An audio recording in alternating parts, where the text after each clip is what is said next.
Well, good morning, everybody, from the Uptonsteel ground, Grace Road in Leicester. And welcome to BBC commentary on the group game between the Leicestershire Foxes and the Yorkshire Vikings. Leicestershire against Yorkshire. Yorkshire. That's a good start, isn't it? Marvellous start, that wonderful. Marvellous. Yorkshire. Oh, well, things can only improve, surely. Richard Ray from BBC Radio Leicester, your idiot on the microphone, alongside the very sensible and very erudite Jonathan Doidge of BBC Radio Leeds. You're already going to get top marks from Yorkshire supporters. You know that, Rich, because A, you're a Yorkshireman, and you call Yorkshire, Yorkshire. And there was a few complaints that our southern friends recently have been calling them Yorkshire. Yorkshire against whoever, Essex, Yorkshire against Hampshire. Right. Not Yorkshire.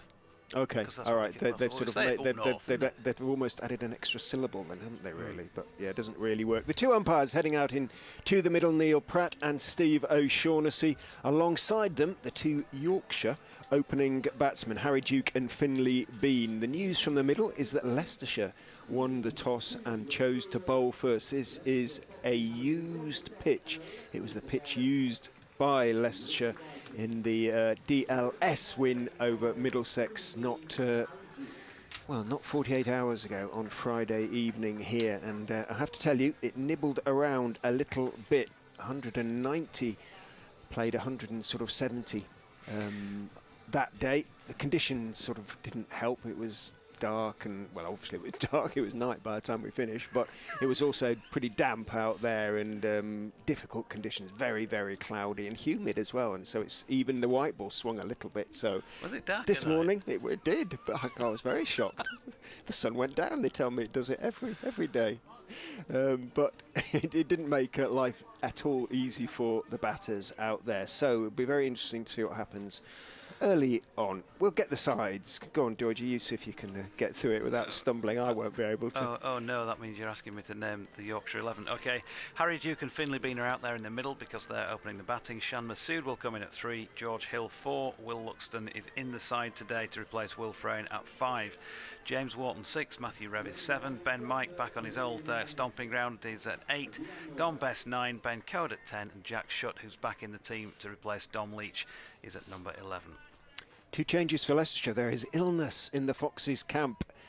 As a consequence, they are missing Josh Hull, young left-arm seamer who's done so well in his first season with the club.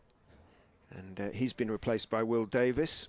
And Roman Walker is also in because the all-rounder Tom Scriven is ill as well. So Walker and Davis in for Scriven and Hull. So they're not short of seamers, Leicestershire.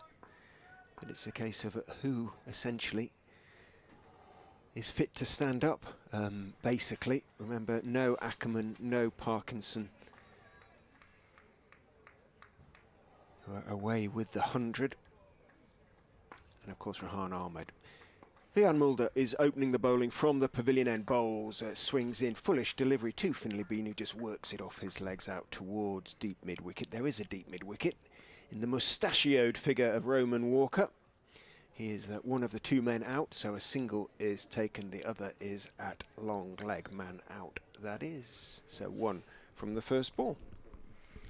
First observations, great to see two teams in completely different colours. Most teams seem to wear blue, yeah. Yeah, no. And then two, the Leicestershire kit reminds me of a packet of Tudor tomato sauce flavoured crisps of the 1970s. Mulder is in, bowls a little bit shorter this time. Back foot defensive push from Duke, drops it short of Midon, sees Midon is sort of back on his heels a little bit. Matt Salisbury there towards the edge of the circle, and he too takes one. Tudor? Yeah, red and green contrasting packet, I remember. Okay. That must have been attractive to the eye. Actually, they were quite nice. It probably tasted nothing like tomato sauce did, really, but yeah. Anyway, there you go. Just a useless observation at the start of the day. It is a sort of orangey tomatoey red with green sleeves and green trousers. Round the wicket goes Mulder to Bean onto the hit. Nicely worked away. Down towards deep square. Again, Walker called into action in front of the Milligan Road over there. Gets his throwaway single taken. Do you not remember Tudor crisps? I sort of do. But it's probably something I wasn't allowed in Bridlington. They did have whether they reached the East flavours. Coast, I don't know. I think they might have been the ones who brought out hedgehog at one stage. Hedgehog Did they? crisps. Good I think Lord. that I might be wrong on that, but they may have done. Mulder is in, bowls outside off stump. Good lift and carry left by Duke and taken almost shoulder high in the end by Peter Hanscom, the keeper behind the stumps. That just seemed to gather a little bit of pace off the pitch. I had a quick word with Leicestershire's interim acting head coach. Well, that means the same thing, doesn't it? Acting head coach. Alfonso Thomas. He said he'd been told the pitch should have improved a little bit, having been exposed yesterday. In goes Mulder, worked again off the back foot by Duke, down through the vacant gully area, down towards third man. Sam Evans playing his second game in the RL50, the Metro Bank, apologies to Metro Bank, One Day Cup. Comes in and feels. Don't try and open an account there now, you know. Dear me, they'll want more than your passport to prove your ID after that one, Richard. Big fire engine has just come into the car park, but I think it's for the children to clamber over, hopefully. I can't see any smoke. In goes Mulder and bowls. Again, work down towards fine leg. Oh, going to have to hurry. Could be a throw if it misses. No, that was a real chance for Evans. There was hesitation between Bean and Duke. Well, Bean saw he'd turned it straight to Evans. Well, Duke was going to run anyway, and by the time he got to the striker's end, almost standing next to each other. In the end, ran down the far end and had the throw from Evans, who did throw to the bowler's end. Been any better, and it might have been real trouble, but as it is, it was a little bit wide. It wasn't gathered cleanly by Mulder, who couldn't sort of shovel the ball onto the stumps, and the single in the end was taken, but very nearly a horrible mix-up in the very first over. Single taken, 5 without loss after 1. I mean, it could be to attract some extra crowd. You know, firemen do happen to be quite popular in other ways, don't they, Richard?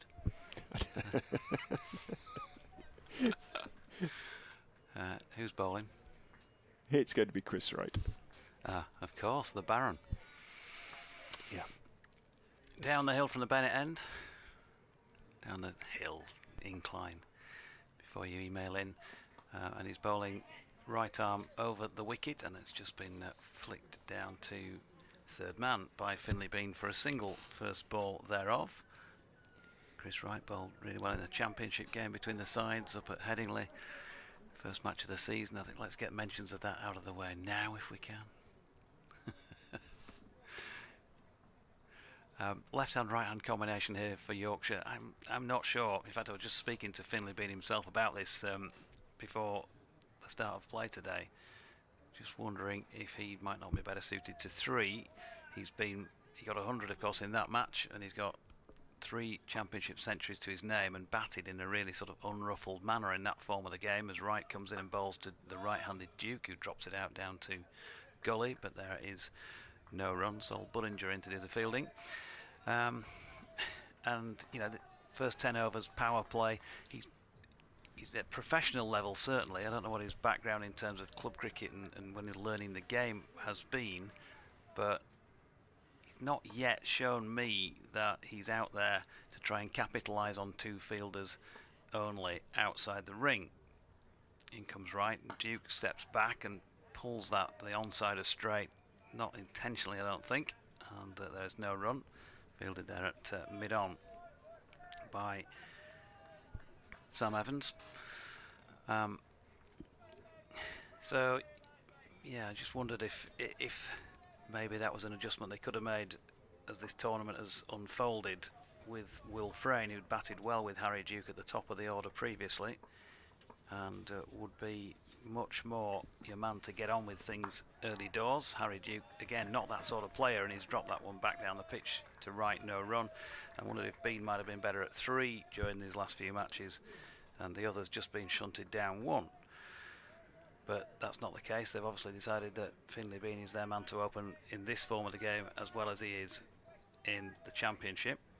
Harry Duke has come back into the side during this tournament, having not played a first team game at all this season prior to it. Lost the gloves to Johnny Tattersall mid-season last year. And he's shouldering arms to one wide of off stump. There's no run. He played a cracking knock on Tuesday against Surrey up at York, 93 not out. Carried his bat through, and along with Dom Leach managed to see off the, whatever it was, 30 or so runs final wicket when Yorkshire nearly threw the game away. But then, as cricket goes, he got a duck. Second ball, I think it was the other day. Pulled one to fine leg.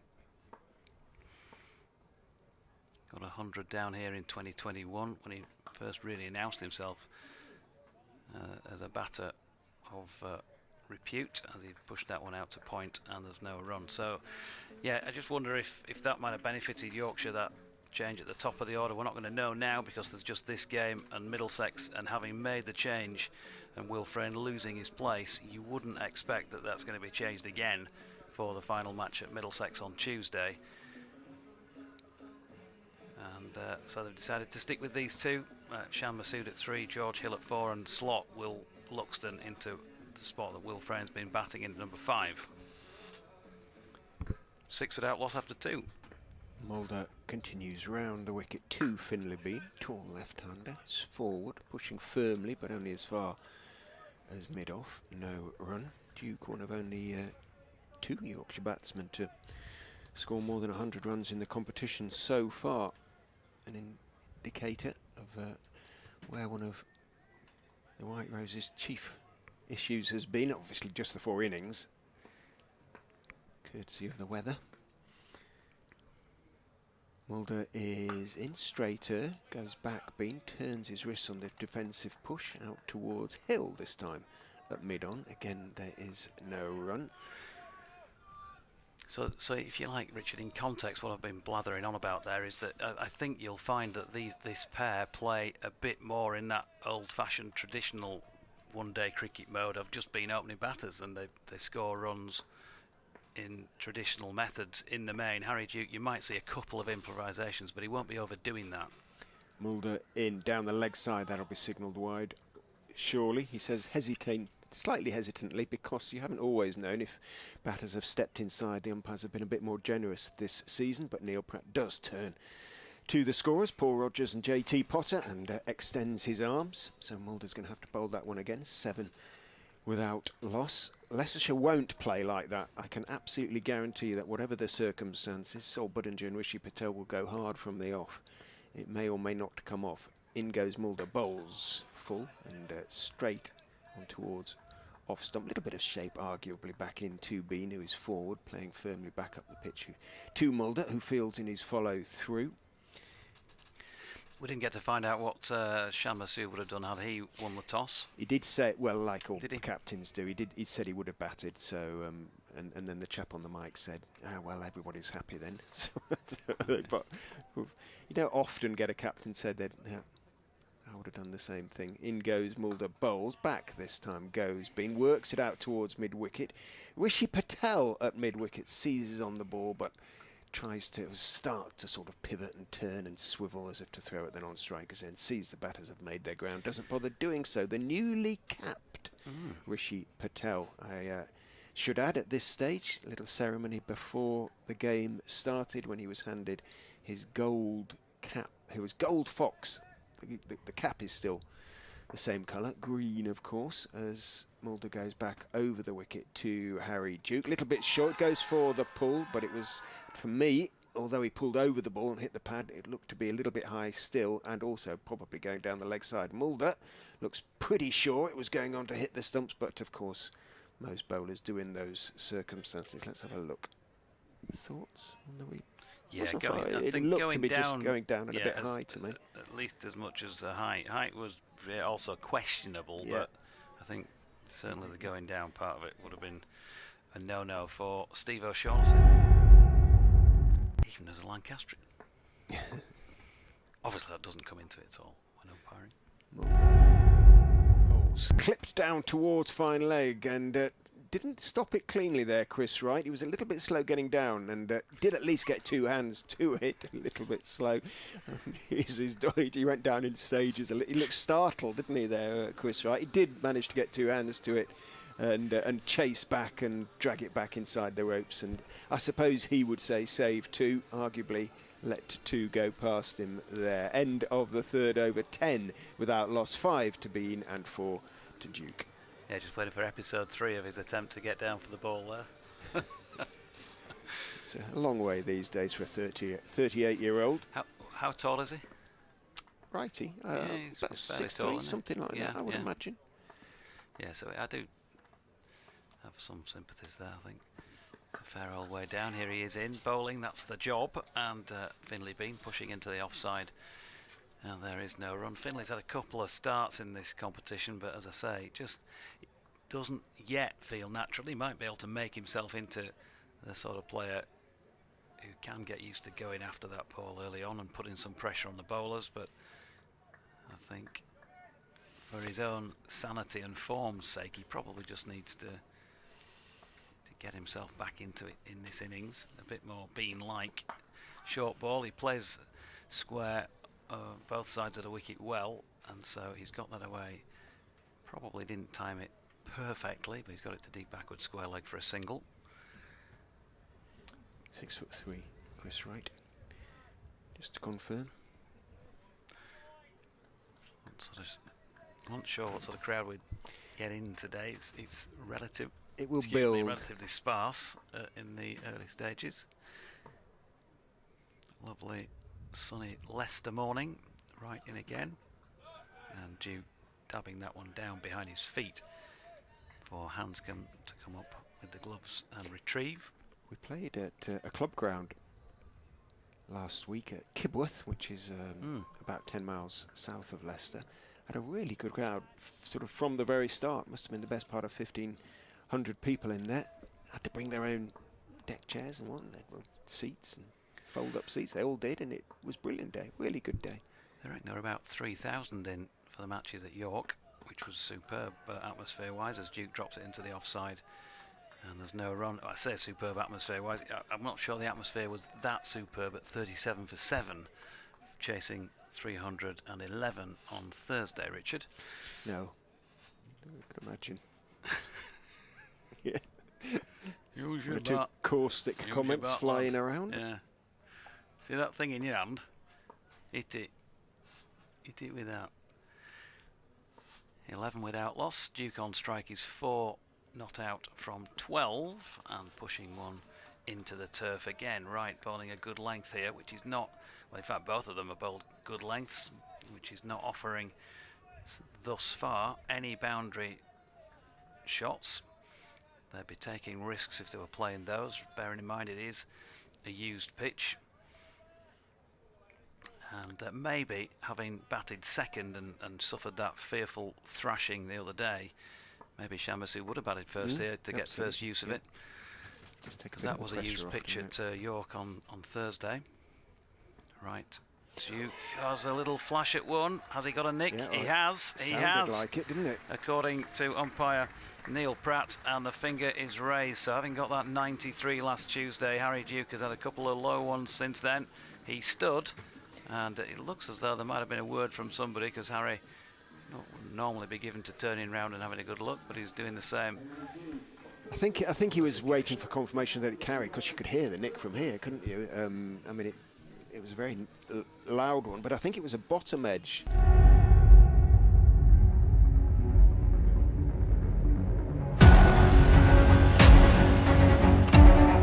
was a big nick. Not quite sure what he was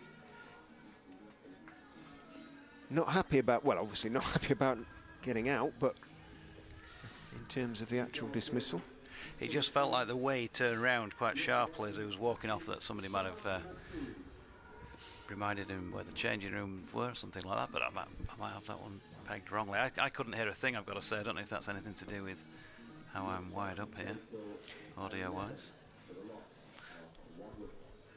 Yeah, no, I feel like I've only got one can working. That's working, one side, yeah. It's possible. It's possible, I'm afraid. Our local radio kit isn't always of the newest or most effective, but what if we took them out and put them back in? Something like that might help. Rip it up and start again. So 11 for 1 after that's now 4 overs, and another quiet start, shall we say, by Yorkshire. Mulder is in 2 Bean, who leaves outside off stump. A tempter from the South African. Bean not to be tempted. Masood. I remember very well him scoring in that incredible run of form for Derbyshire, included in that run of form when he must have scored sort of 700 odd runs in his first 6 or 7 innings, I think, of that season. Was a 200 here for Derbyshire against Leicestershire. Mulder in again, 2 Bean, who's forward to length delivery on roundabout off stump, pushing it out to mid-off. And there's no run. Should you wish to get in touch with us, we'd be absolutely delighted to hear from you, give you a shout out. You can contact me on Twitter if you wish at Foxes Crick, CRICK 2023, Foxes Crick 2023, or email me, richardray23@gmail.com.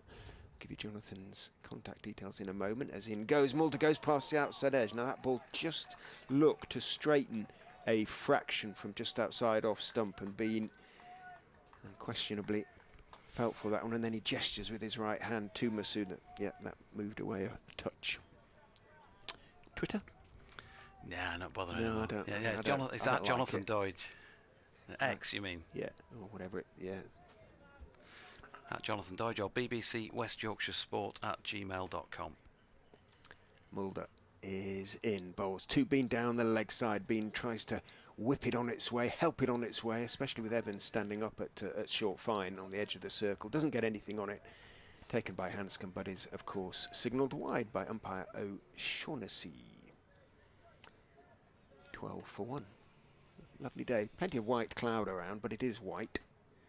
Fluffy stuff. Plenty of blue as well. Very pleasant conditions for watching cricket. In goes Mulder and bowls. Back goes Bean and defends back down the pitch. To Mulder, who fields in his follow through. More people coming in all the time, beginning to build up a little bit the crowd. Below us as well. 0-0, the Women's World Cup final. Yes, 15 minutes. Are we going to keep people in touch with that? We've decided, in case if you're not watching and planning to watch later, you're going to hear the score. It's going to be unavoidable. In goes Mulder and bowls, and straighter this time towards middle and pushed off middle by Bean, carefully, respectfully out towards Hill at mid-on. Again, there's no run. Yeah, it's one of those games that is going to be broadcast on every sort of channel and news thereof as well, so it's going to be very difficult to avoid it. Certainly it is on various screens around the ground. Someone's just hit the bar. In goes Mulder and bowls. Oh, that's a nice whip off his legs by Bean. It's been coming, that one. It was the in-swinger from, or the attempted in-swinger from Mulder, but he got it wrong, directing it down onto leg stump, and Bean, almost off the front foot, whips it away behind square on the leg side, and no chance at all for Evans or Walker out at deep square to get anywhere near it. Nice shot from Bean to finish the over. He moves into double figures onto 10. 5 overs gone, 16 for 1. And a blast of Spandau Ballet. 40 years ago to this day, that was in the chart. 40 years ago, Rich. There's an 80s night. Oh, you're in short pants today as well, actually. There's an 80s night coming up here in a couple of weeks' time with stars of the West End playing all sorts of 80s hits, and they've been plugging it with 80s bursts of music in the last couple of games. So yes, be ready to identify many as you go throughout the day. I'll be hoping that's on when we're back down here for the 4-day game next month. That might be the only high spot in that 4-day match. Chris Wright bowling to Yorkshire captain Shan Masood, who's pushing up to mid-off and taking on the field for a quick single. So he's off the mark first ball. 17 for 1. Those who've just joined us, it was Shan Masood who called incorrectly at the toss of the coin, and so Yorkshire were invited to bat first by Lewis Hill. 2 changes, Will Luxton and Jack Shutt both in for Yorkshire. Missing are Will Frayne and Dom Leach, as Finlay Bean works one into the leg side and will pick up a single. Out to said Leicestershire captain. Josh Hull and Tom Scriven missing out for the Foxes Roman Walker and Will Davis coming in. Steve O'Shaughnessy and Neil Pratt, your two umpires. The wicket to have fallen. Harry Duke, the last ball of the 4th over, caught behind by Peter Hanscom off Chris Wright for 4 from 14 deliveries when the score was on 11. It's 18 now, and Shan Masood on strike. And Wright just pushing up to mid-off. Fielded there by Sam Evans. There's no run. Yeah, championship game, 19th of September. At least you finish at home. We finish up at Durham. That's going to be a long days, potentially. I don't know what he's talking about.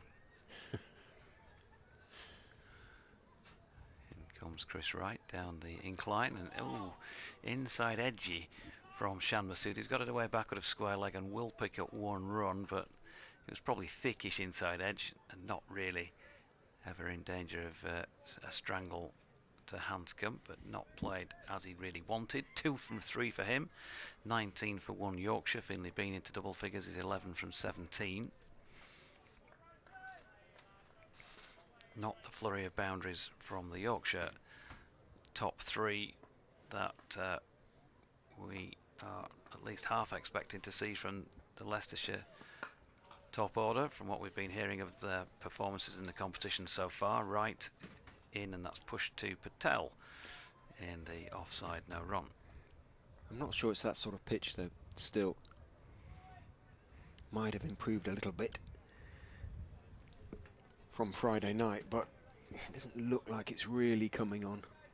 No, it was at least a dry night, so apart from general morning moisture that all grounds have, there's not any surplus moisture in there from overnight. Ooh. Possibly there could have been. Right, good delivery across the face of the left-hander who plays and misses.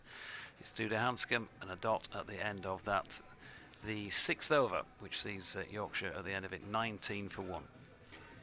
Morning to Springsteen Cricket, who's on his way.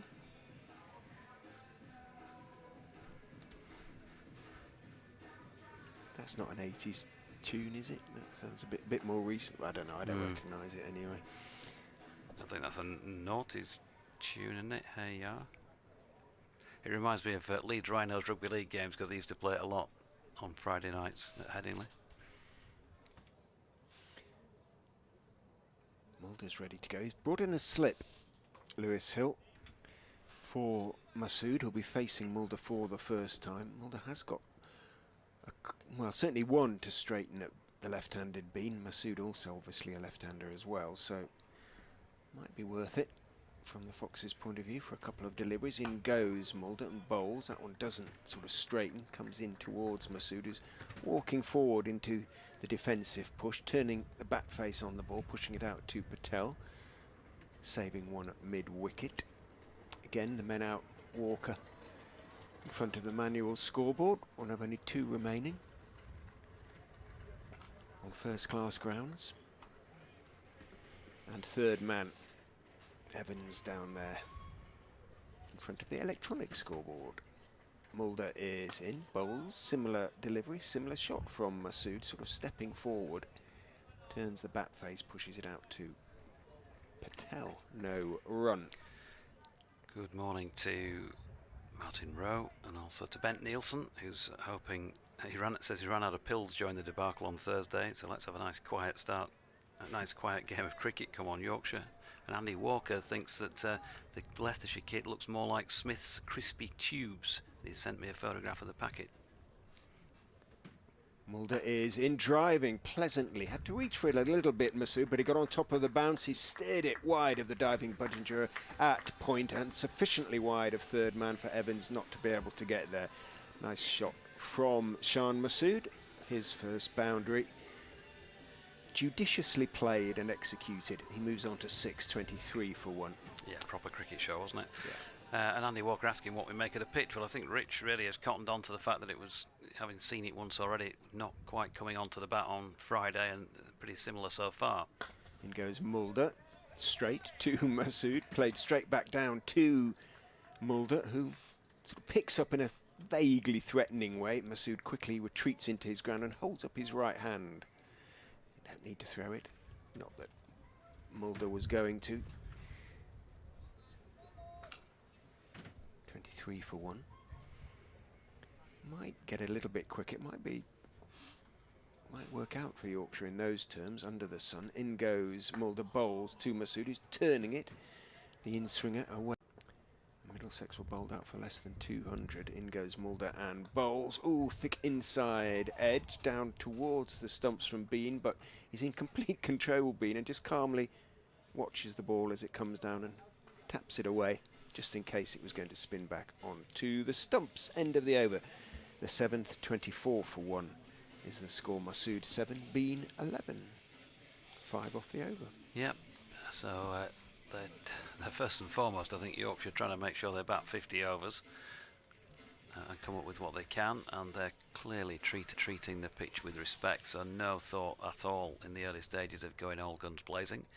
That may have changed, obviously, had Mulder and Wright not been as consistent and as accurate as they've been so far, but they've not offered up much in the way of freebies. And down the hill comes Wright, full, pushed back to him by Shan Masood. There's no run. They've got one slip in place and have spread the field. Otherwise, the two men outside the circle of Wright are still up at deep backward square leg. That is Will Davis, and then down to our left, Mulder has settled at third man. There are 4 in the offside inside the circle, 3 of them on the edge of it, one at a pretty short extra cover. As a bit of a flash from Masood, not massively dissimilar to the delivery that got Harry Duke out, but left-handed this time, and he also bowled a good one with that little bit of help from the incline, didn't he, Chris Wright, earlier to Finley Bean, who had a flash at one. Inside the circle on the leg side, we've got a short fine leg and a mid-on. So Wright certainly having to bowl a good line off stump, 4th stump here to Masood, and does so again. Punched into the covers. Roman Walker makes the pick up. It's pretty breezy. And I saw a forecast which suggested it was going to be largely sunny and sort of 24 degrees, but it doesn't feel anything like as warm as that. And just quite a nice mild morning, as I said. It is quite breezy. Yeah, 20 degrees I've got on mine at the moment. Feels more like that. Here's Wright again, nicely played by Masood, but perfectly positioned out there in the offside once again. Is Roman Walker to field it in the covers. No run. He's been his usual consistent self, Chris Wright. Red ball and white ball, 11 wickets in this competition so far, averaging at an average of 28. Economy rate of 5.28. Usually takes 2 for 50, something like that from his 10 overs. Oh! And he's got him. Shan Masood has nicked one, and he is out for just the 7. The Yorkshire skipper coming up short in the runs column once again, unfortunately, as far as the Vikings are concerned. 24 for 2. And Chris Wright striking for a second time in this match. And Leicestershire making another real good fist of it at the tabletop inside. Good delivery, just short of length. Masood couldn't get forward to it.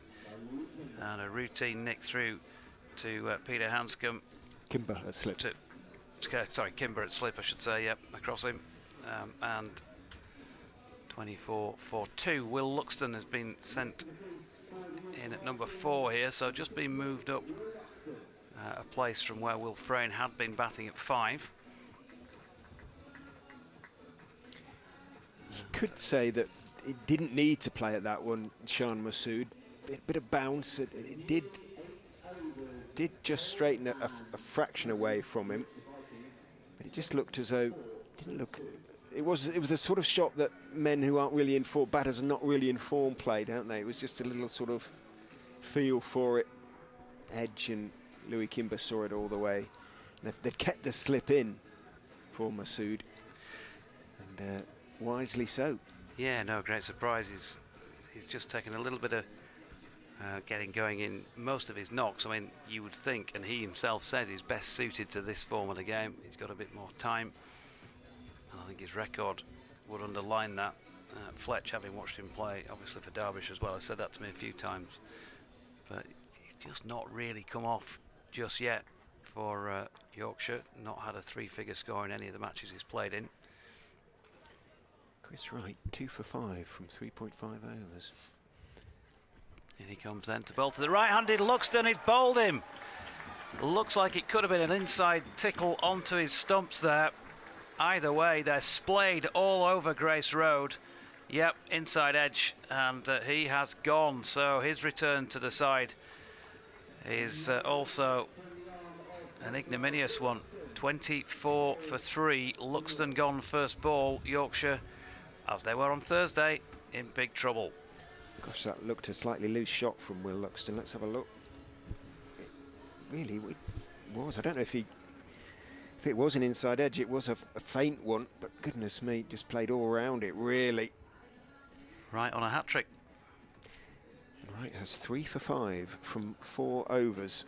The hat-trick ball will be at the start of the next over. After 8 overs, 24 for 3.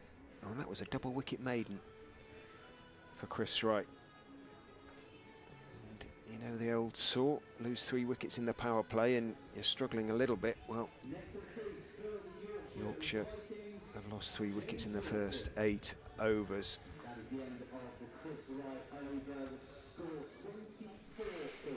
So James Wharton now going in at number 5. Yeah. So George Hill being shunted down the order today.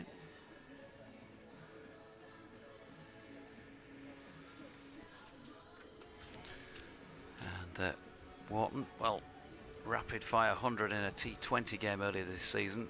He got his first half century in Championship cricket as well recently, and his first half century in List A cricket as well recently. He got some runs against us, didn't he, in the first? Did he win that? Did he play that Championship game? I seem to remember him scoring runs. I'd have to look back through my notes. So he's ticked off a few milestones. He's at the non-striking end though. Finley Bean has a job to do now as Mulder is in round the wicket. To him goes past the outside edge and lots of oohs and ahs. He did plunge forward at that one. Finley Bean might just have held its own. Let's have a look at the replay. Yeah, maybe just a touch, but Bean wanders down, prods suspiciously at the pitch. Suddenly, batting looks very difficult indeed out there. Bearing in mind what we've been saying about the pitch as in goes Mulder and bowls. Straighter this time, and Bean half forward, thick inside part of the bat, sees the ball squirt out towards Rishi Patel, who's at mid-wicket. Mulder, hands up to his head. Thought that one was going to sneak through onto the pads of Finley Bean. Got down on it just in time. Still got the slip in. Louis Kimber standing quite wide, sort of 1.5 slip. As in goes Mulder and bowls. Oh, beauty, goes past the outside edge and appeal for a catch behind. No, says umpire O'Shaughnessy. And there's lots of hands gone on hips out there. Probably did too much almost. Did straighten at Bean, who was drawn into the drive, went past the outside edge, didn't hit it, said umpire O'Shaughnessy. Yeah, and unless he's explaining that. Unless Finley's a great actor, Richard, there was no flicker from him, no looking round, no sign of any nerves with it as well. Just have flicked his back pad actually, and actually did just move his back leg. But that was a super delivery, just a little bit of swing. It might just have flicked the back pad as it went through, hence the noise. Mulder in again to Bean, goes past the outside edge again, this time on the back foot. So 3 times in this over. Bean, who had looked the most secure really out there relatively speaking and was on 11, has been comprehensively beaten by Mulder. It's a wee bit tricky. Suddenly it's doing a bit, white ball notwithstanding. Mulder turns runs in and bowls onto the pad. There's an appeal for leg before, but only from Mulder. That was going on down the leg side. Umpire O'Shaughnessy is walking away from the stumps. Already turns and raises his right knee to the score as Mulder actually raises a hand in sort of semi-apology as he goes back past the umpire. Leg by 25 for 3. Steve O'Shaughnessy with his back to us, but with that wide-brimmed dark hat on, he just feels like he's ready for some sort of shootout at the OK Corral type of thing. Wonder if he'll trigger anyone today. Mulder is in over the wicket to James Wharton. First delivery played by Wharton on the back foot out to mid-on. Maiden over. Consecutive maiden overs bowled by Leicestershire. Right. Took 2 wickets in his, and Mulder can probably feel slightly unfortunate that he didn't manage to pick up at least 1 in his. 25 for 3 after 9. Yorkshire. Funnily enough, Kevin Hand said much the same thing on Friday about the umpires' hats. I'm not sure it'd sound quite the same, would it? You lot over there, go get yourselves a posse and we'll let them off at the pass, as it would with an American John Wayne Western. saying it. No, yeah, possibly not.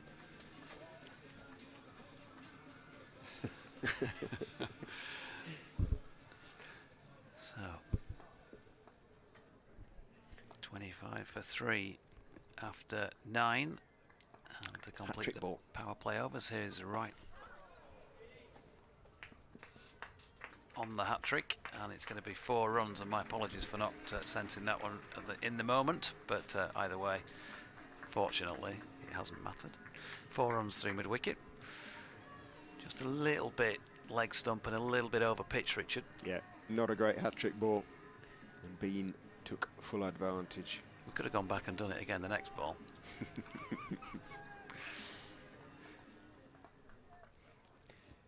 So Bean on to 15. Right from the Bennett end, right arm over, and thickish outside edge from Finlay Bean will find its way to Vian Mulder coming in from the 3rd man boundary. 1 run. Bean on to 16. 30 for 3. Again, does not make great reading from Yorkshire's point of view. They could have got off to a good start in this competition against Kent at Scarborough, but well, there was controversy to say the least around the end of that match in rain. Lost by 2 runs on Duckworth Lewis. As Wright's bowling here to Wharton, who flicks off the legs. Mulder had been brought up inside the circle. That's a really good piece of fielding by Vian Mulder. Very quick. Tell you what, that would have been very close had he hit direct.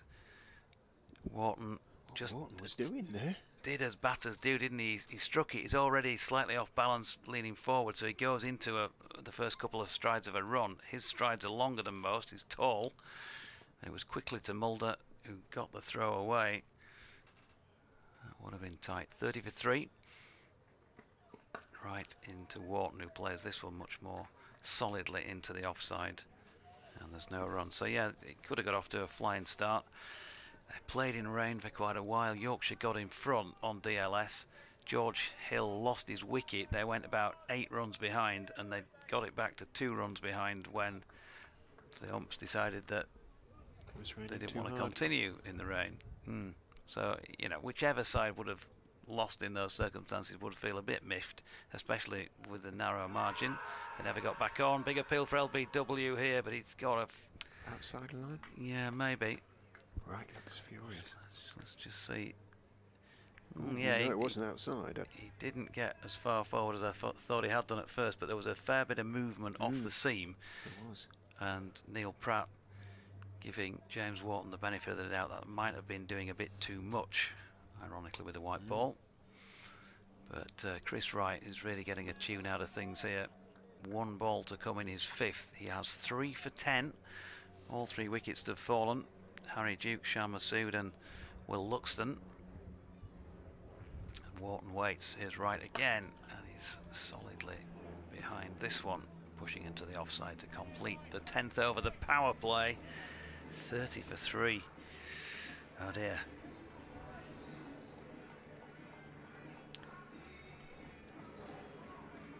As I say, the evidence on Friday suggests that if Yorkshire can get up to 210, 220, that would take a fair bit of chasing down. Certainly Middlesex felt that. They were, as I say, they left 6 overs out there. They were bowled out for less than 200, but with 6 overs remaining. And had they used those overs and been able to get the score up to 230, they felt they would have been very much in the game. As it is, they took it pretty close. Very good unbeaten half-century from Peter Hanscom. Steered Leicestershire home. Talking about Duckworth Lewis, they kept themselves sort of well ahead in those terms. They were 20 ahead when the heavy rain became heavy enough for the umpires to decide that was enough. So, first change in bowling.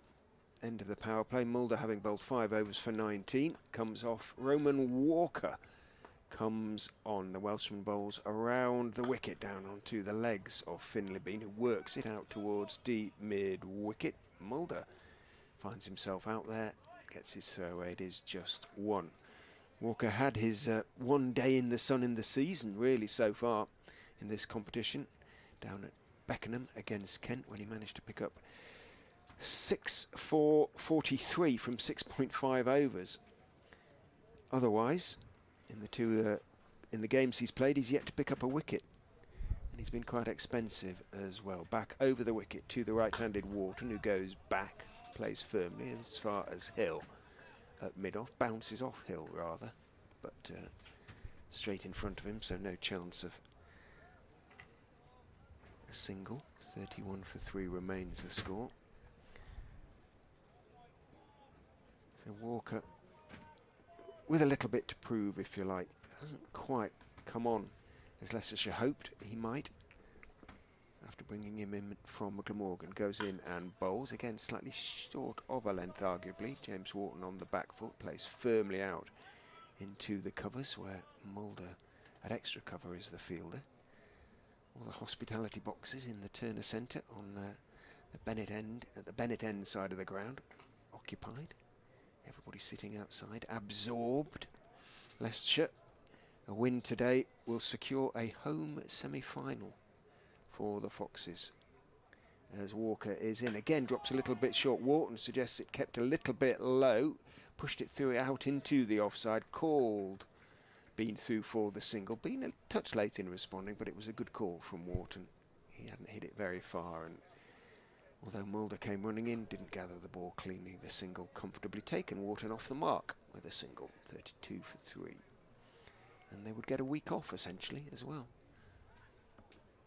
Leicestershire would not have to play a quarter-final, so plenty in the game for them. Round the wicket goes Walker, down the leg side. It's an appeal for a catch behind, but it's a sort of half-hearted appeal from Walker. It might just have clipped the thigh pad hip area of Finlay Bean, and no strangle for Walker as he tried to help it on down to wide long leg. It's increasingly looking as though Yorkshire are going to have about something like 10 or 11 days off. If they don't qualify, that'll be the case. One more to come on Tuesday against Middlesex, and they've got to win today and that, and then hope as well. Results work out for them. Walker is in outside off stump, bit of carry, as it's allowed to go through by Finlay Bean into the gloves of Peter Hanscom. The Australia international will be, he has confirmed, available to Leicestershire for the first knockout game, and potentially the semi-final as well, if the first knockout game happens to be the quarter-final, if they're beaten here and results go against them. But then we'll definitely have to go back to Australia, so he will not be available in September, which will obviously, if Leicestershire get through, would obviously include the final, as well as the 4 final championship games. End of the over, 32 for 3 after 11 Yorkshire. Yep, and struggling at the moment, but they just need to keep as many wickets intact as they can, and hope they can improve things as Wharton flicks one off his legs here. Right, continuing at the Bennett end, and that's a single down to long leg, where it's fielded by Walker with that rather dashing Tash. It is right. Yeah, he should really have a word with James Wharton, or maybe we should introduce the pair of them after the match, because James has been trying, bless him, to grow a half-decent Tash this season. We've had him on commentary a couple of times, and we've kind of picked the bones out of it. I think Roman Walker's done an excellent job with his. chocks away chaps and all of that. As Wright comes into bowl to Bean, wide of off stump, and he shoulders arms, and there is no run. These Celts, you see, Welsh men, tough men. Roman, you need to be. Something to live up to there, haven't you? Yeah, but he played rugby, and he doesn't take a backward step. Roman Walker, I wouldn't tease him about his name or his tash. No, absolutely not. Lovely chap. Marvellously manicured moustache as in comes Wright, and that's pushed into the offside by Finlay Bean, who is definitely playing in much more of a sort of championship, or the way he plays his championship cricket.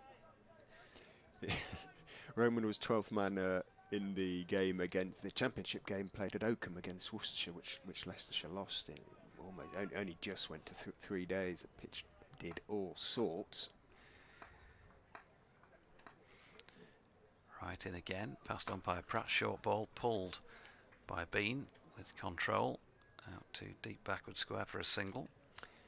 At one stage, Worcestershire took a catch off Ackerman that looked very much as though it had been taken off the ground, and that was a controversial moment. But Walker had gone out with a drink subsequent to that incident.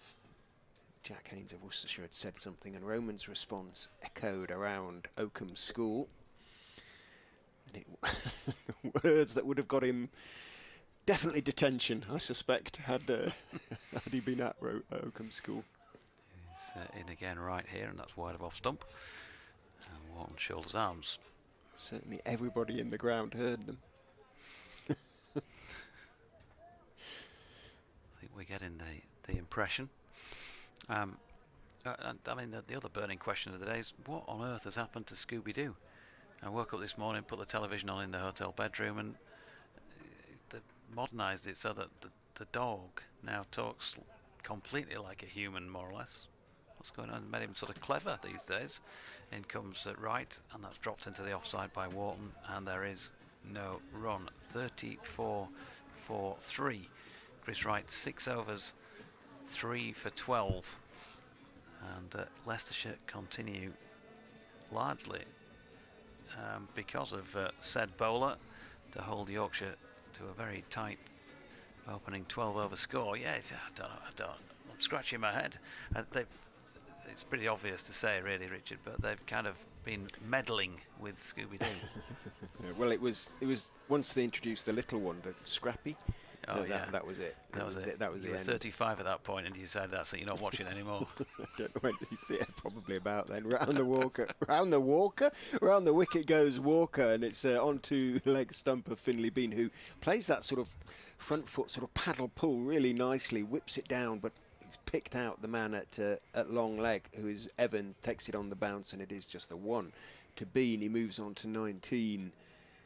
Yeah. But he kind of also went on to sort of satellite TV, didn't he? And so lost track of what's going on in the world of Scooby-Doo. There was a film, wasn't there? A sort of live action, sort of combination film. Yeah. Walker over the wicket to Wharton, who very deliberately leaves outside off stump. It wasn't much. It was a sort of kind of a bit of a nothing delivery, but Wharton all foot movement as he sort of almost hopped across and then left it very deliberately. Remains on 2 off 12. Bean 19 off 34. Beginning to look slightly more comfortable, having a chat to Steve O'Shaughnessy as Walker bustles in and bowls. That one stayed a bit low as well. Dug out by Wharton. There's hesitation. The throw comes in from Mulder, but it misses. So the call was a good one from Bean. Probably had made his ground anyway. No great reaction from the Leicestershire fielders as the ball went past the stumps. Wharton on to 3, but again he's quite a tall man, James Wharton, and so if it does keep a bit low, the movement of the batter looks a touch exaggerated, but it definitely did. Round the wicket goes Walker and bowls onto the legs of Bean, worked through mid-wicket. He's done that well throughout his innings, really, out towards Mulder at deep mid-wicket, and 2 taken. Yeah, he's got himself a start here as Finlay. so he'll want to capitalise. Does play it nicely off the legs. Timed it well, that, didn't he? For a couple. Best of 39 in the competition so far in his 4 innings played. Walker is in, bowls to him again. He's worked him nicely off his legs into the gap between Mulder at deep square and Evans at long leg. Mulder is the one who gets there, gets his throw away. Always going to be 2 in those circumstances, but I would imagine that of his 23 runs, plenty, certainly well into double figures, have come in that area. Leicestershire need to learn their lesson off stump rather than middle and leg. 2 in goes Walker, bowls to him. He works him in the air through mid-wicket, and just for a moment it looked as though Kimber at mid-wicket might be in the game, and there were 1 or 2 shouts. Walker, hands on hips, thinks that might have been close, but Kimber has a wonderful pair of hands, and had it been within his reach, he would have reached it. Wasn't able to do so, didn't dive. And Bean picks up another couple. Decent over then, the best, I think, of the innings so far for the visitors. 42 for... Well, yeah, just that one slightly aerial shot, as you mentioned. Yeah. Didn't quite get over the top of it. Do we have a change of bowling? Yeah, Salisbury. That's Salisbury from the Bennett end then. That's a tremendous effort opening up from Chris Wright. 6 overs, 1 maiden, 3 for 12. Super stuff from him. Good morning to you, Lily. Hello, Lily, in Malton. Who's hoping that this pair can build a good partnership for the Yorkies and put on a competitive score. I was in Malton not so very long ago.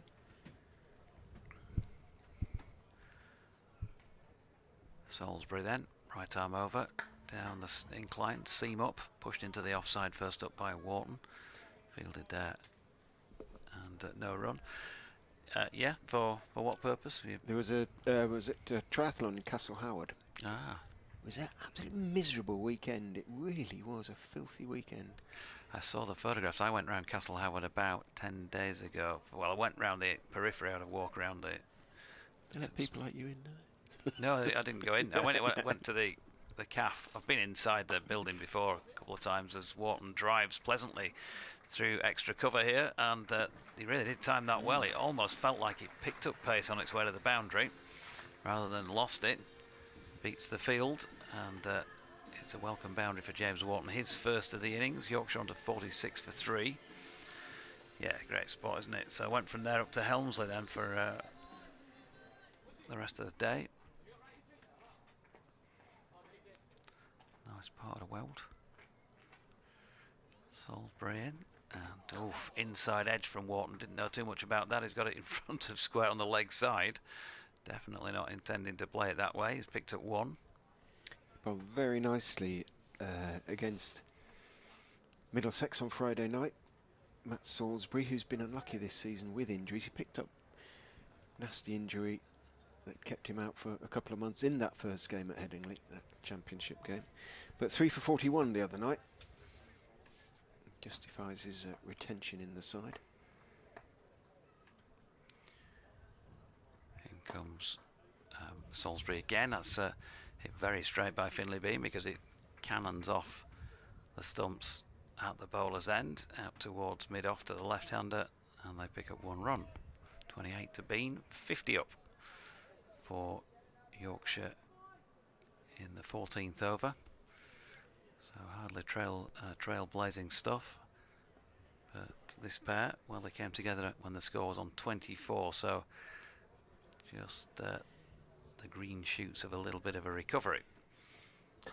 He says that, and then Wharton beaten by 1 outside off stump with not a huge amount of foot movement involved. Another dot.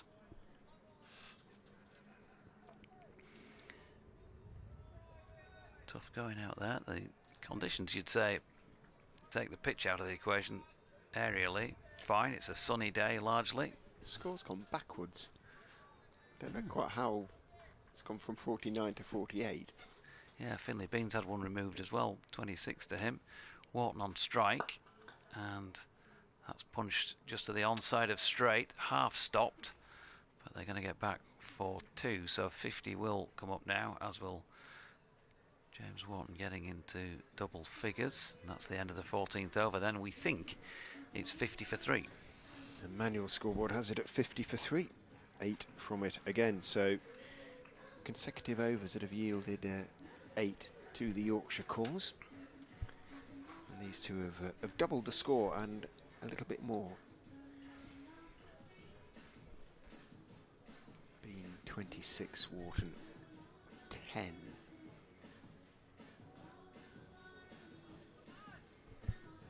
Walker will continue 2 overs for 10 for the Welshman. North Welshman, he's from the Wrexham area, so very happy with life in footballing terms at the moment. He's going to go around the wicket to Finley Bean. In he goes, again onto the legs, and again Bean, as he has done throughout his innings, works it away very nicely, calls for the second. He's going to have to hurry there, and Hanscom takes the throw from Evans. It's a long old way down there to the long leg boundary. Evans had a bit of ground to make to the ball. It wasn't a bad throw on the bounce next to the stumps, and Hanscom turned just in case Wharton was dawdling. Didn't bother throwing to the bowler's end. So good running by Bean, who moves on to 28. Walker is in to him again down the leg side. Really poor delivery, and bounces again before it reaches Hanscom, who can't take it cleanly. Managed to sort of get something behind it, bounced off the pads and runs out towards very fine leg. Evans has to run around. That counts. Did he signal wide in the end? I was watching Evans. Don't know, that was a bye or wides, whether it came off the pad or something. Certainly it was a poor delivery. And one is added to the score. 54 for 3. Walker back over the wicket to Wharton. Very wide cut, and cut for 4. Well, it was outside off stump and short, and Wharton laced it away. Threw the hands at it, seized on it, smashed it high behind point, and Walker, really poor delivery and a poor over so far from Roman Walker. 18 from 2.2. Remember, it must have been a wide then, so he's having to bowl that one again. And he exacted a heavy price, James Wharton. Yeah, he does strike the ball well square on the offside as well. In fact, anywhere really through the offside. Timed it superbly. Didn't hold back. Wharton again short and wide. This time crashed away in front of square, and although he hit it almost as well, he picked out the sweeper on the offside boundary, who's Louis Kimber at the moment. So just a single on that occasion to Wharton. He moves on to 15 off 20, 59 for 3.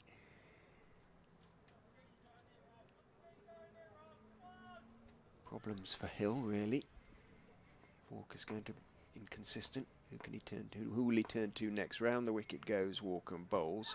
Looking to work it on the leg side. Comes off the pad, trickles out towards short leg. You heard the appeal, but umpire O'Shaughnessy again. When the umpire's already walking away from the wicket, the bowler turns with his hands in the air. You know there's a minimal chance of him raising a finger at the same time, and all umpire O'Shaughnessy does is raises his right knee. Leg by taken. 60 for 3, 10 off the over so far. Still 2 balls to go in it. Walker into Wharton. Straighter, played firmly down into the ground. Bounces up nicely for Buttinger. A backward point to make the stop. Dot ball. They have no spin options in the side as such. Leicestershire. Louis Kimber, I think, bowls a very decent occasional off spin. Might have to work on that with Ackerman leaving at the end of the season. Walker is in to Wharton. Slower ball outside off stump. Stayed a bit low. Wharton sort of got in position, but decided to let it bounce through. And it did bounce for a second time before it reached Peter Hanscom. So came out of the over all right in the end. Roman Walker with 2 dot balls, but even so, 10 from it, 60 for 3 after 15. Yorkshire, so decent recovery underway by the visitors. Yeah, just going through the, if you like, individual scores per over, and as I think you've alluded to on a couple of occasions, they have picked things up in this second 10 overs. So ironically, after the power play, which saw them reduced to 30 for 3 at the end of it, they've gone 7, 8, 8, 8 and 10 in the last 5 overs. 60 for 3. And in comes Salisbury for his first ball of this 16th over. That's just dropped into the offside by Finley Bean, and there's no run. Bean has faced 41 deliveries now for his 28. You should be seeing it pretty well. Wharton as well has got past that mythical 20 overs to have a look at it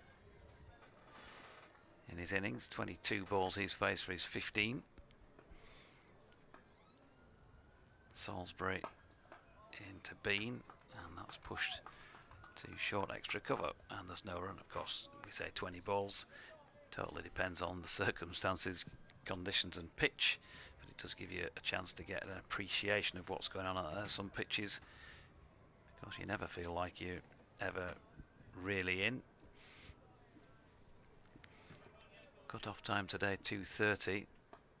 Yorkshire were quite some way behind that against Hampshire the other day. More like 2:40 when they came off, something like that. Big appeal for LBW here. Finley Bean playing across it, and Neil Pratt has raised the finger, so mini recovery over. 60 for 4, Bean gone. 28 from 43. He turned and was walking, Bean there. Almost didn't bother looking at the umpire, although umpire Pratt did think about it for a while. It was just a little bit too straight. Didn't really swing on down towards the leg stump, and well, that is a big blow. Struck by Leicestershire and suffered by Yorkshire, because Bean was looking quite good. And going to his 28. But I think you use the phrase, "You're never in on this pitch, you never feel in," and I think that was used on Friday night by a few batters. 60 for 4. Matt Revis comes in to replace Finley Bean. I'm not quite sure why we're not seeing George Hill go out before this point, unless I've missed something, unless there's been a very late change that wasn't announced, but very unusual to see him going in down at 7. If indeed he comes out at 7, I keep thinking he's going to be the next man in. He was listed at 4 on the card, wasn't he? Yeah, Matthew Revis is coming in at 6.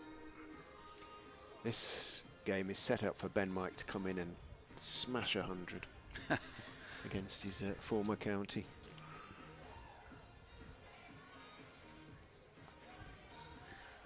The way things are going, Mr. Ray, I think we could be in for a really early finish today. And what do you do on a Sunday night in Leicester? Yes, because you're staying up here, aren't you? Yeah. Foss Park will be closed at about sort of 4:30, won't it? Being a Sunday, presumably. Limited opening hours.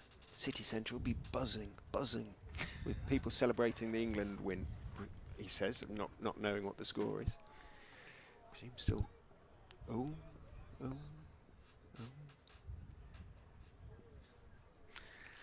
Are we allowed to say? Shall we say? We started, didn't we? They're behind. They're behind.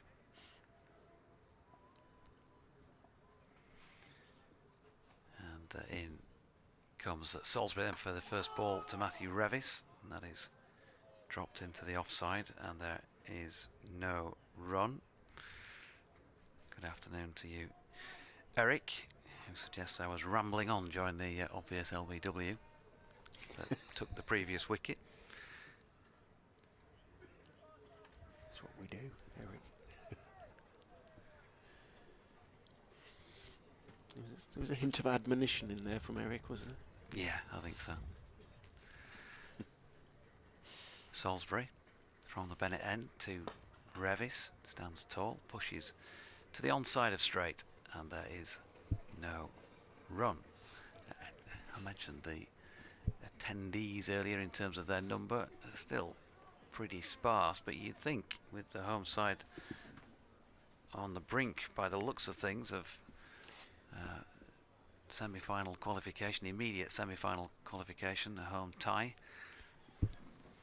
that they might be turning up as the afternoon wears on.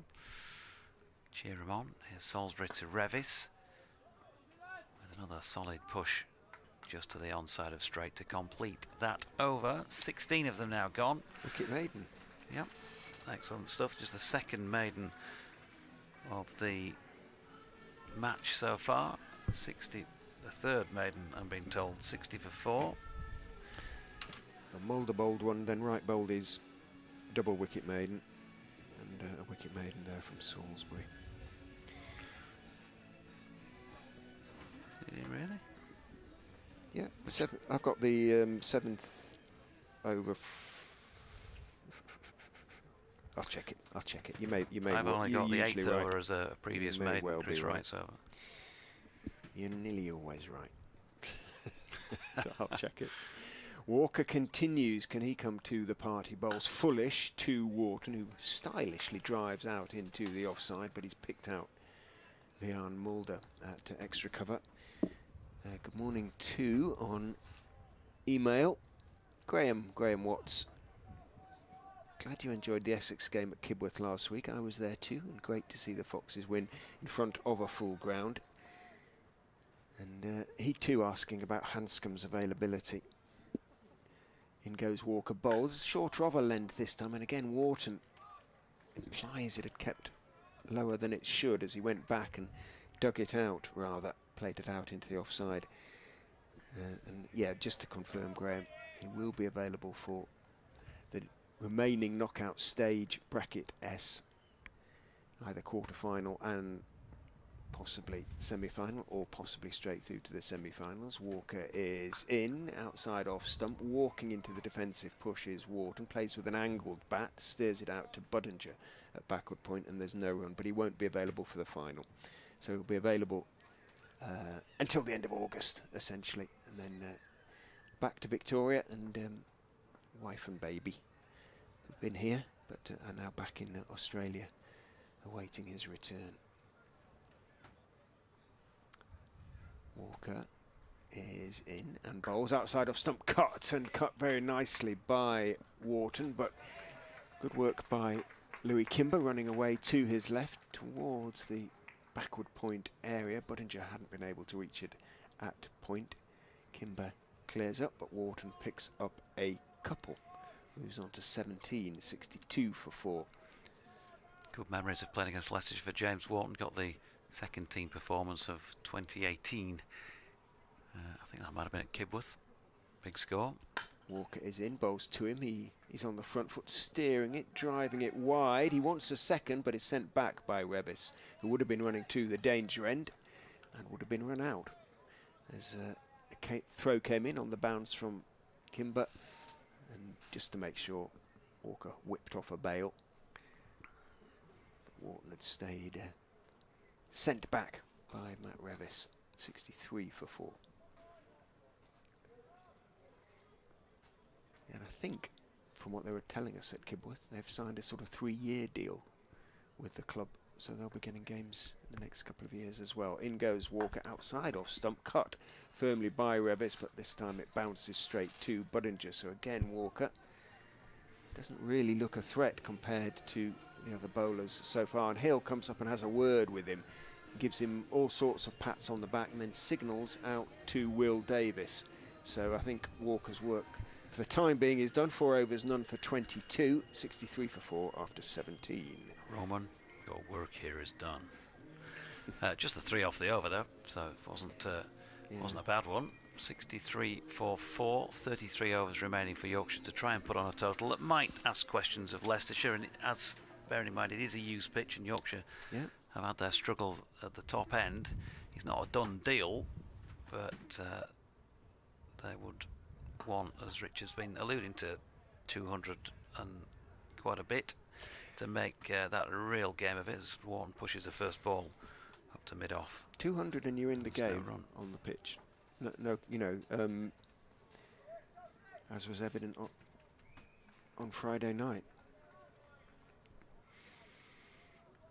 63 for 4. Most recent man to lose his wicket was Finley Bean for 28 LBW. To this man, Matt Salisbury, coming in from the Bennett end, right arm over the wicket, and straight delivery pushed into the offside. In fact, pushed back to the bowler, and is followed through by James Wharton. No run. Good afternoon to you, Andrew Young. He says, good talking to you at Worcester and Chelmsford over the last month. Yeah, we've had a couple of chats on the bridge outside the across the river next to the ground at New Road. One evening when we were down there for the 4-day game, me and my brother fully agree that Will Frayne should be opening the batting in this form of the game. He's averaged over 40 with a strike rate north of 100 for the last 2 50-over campaigns he has, as Wharton gets a straight delivery and just works it into the leg side.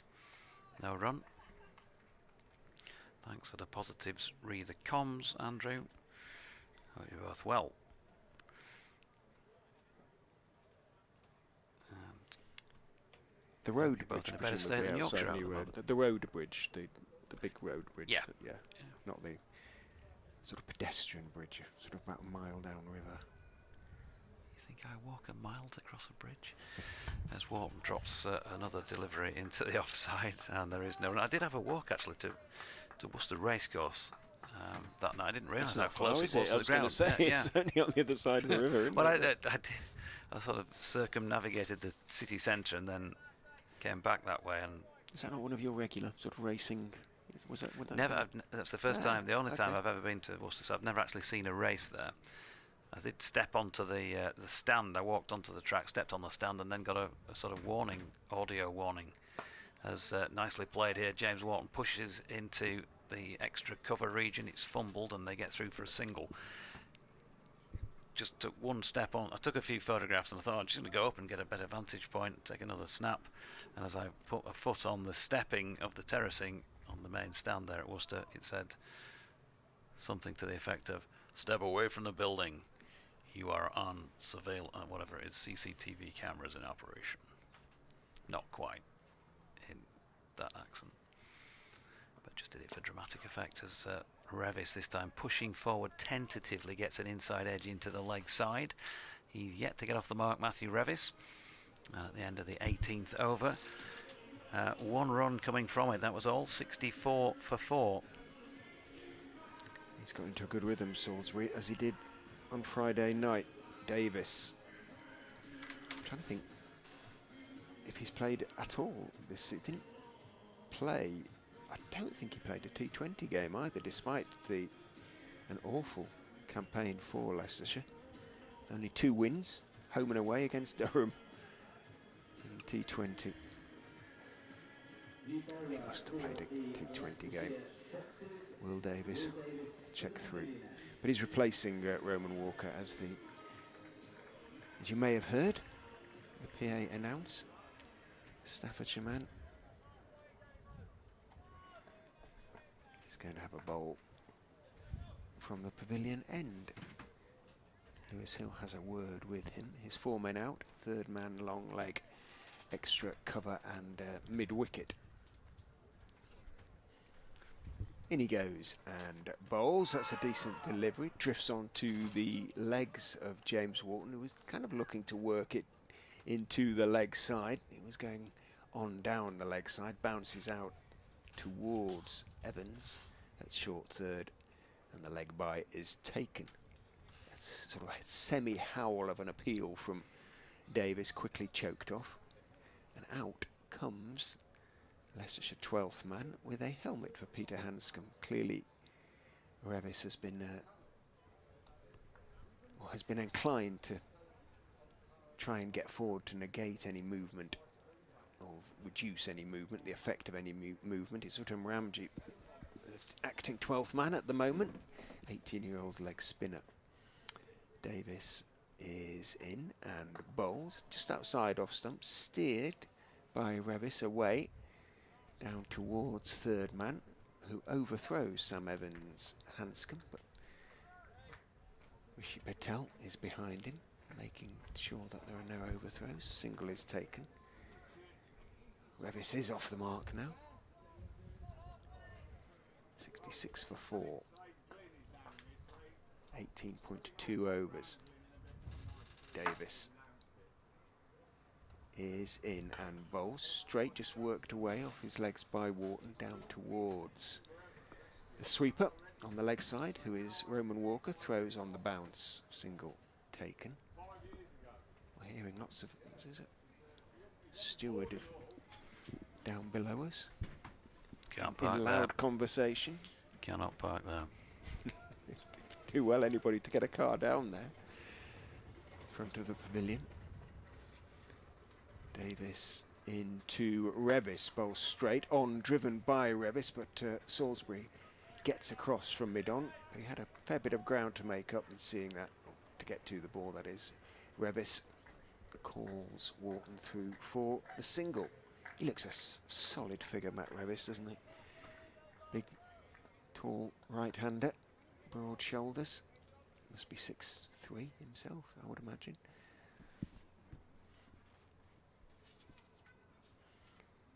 Davis is in, bowls. Might just have shaped back in a little bit to James Wharton there. But I'm getting used to Wharton's style now. It is quite exaggerated, isn't it? It's going back or forward. He does either in a sort of slightly exaggerated way. He went back there, dug it out a bit.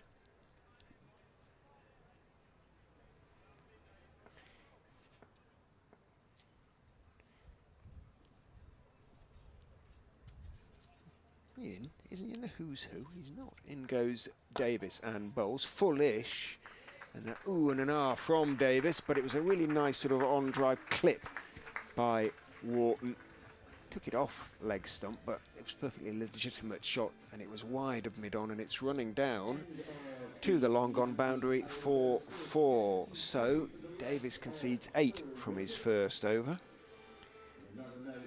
He and Walker have come into the side at the moment, proving a little bit expensive. 72 for 4 off 19. I thought it was a really well-controlled shot by James Wharton, actually. He held his shape. It's probably middle and leg, something like that. Hard for us to tell precisely from this angle, seeing it in the flesh, as it were. But he just held his shape and just relied on his timing of the ball. And it raced away, nicely played. 25 to him now from 36. And Revis 2 from 7. And we're going to see Salisbury continuing. Why not? He's, as Richard had said at the end of his previous over, got into a nice little rhythm. First ball is round about off stump, maybe just outside, and Revis happy to treat that with respect. Back to the bowler. Here we go again, says Russell Walker.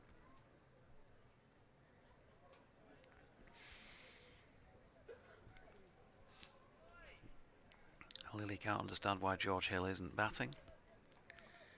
A slight head scratcher, but maybe another plan. Maybe he's going to be sent in for a late assault. Who knows? As this one's flicked into the leg side by Revis and fielded there by Vian Mulder. That's straight mid wicket. Of course, it was in this fixture in 2021 that both George and Harry Duke scored runs. Harry a century, George a 90. So good memories of the ground. Salisbury 1 for 9 so far in his 4th over, and bowling here to Revis, who gets a little bit of room to work with. He's opened the face and run that nicely down to 3rd man for a single, taking his score to 3. From 10 deliveries, 73 for 4. He's having a good look. He's got plenty of time here as Matthew Revis as well.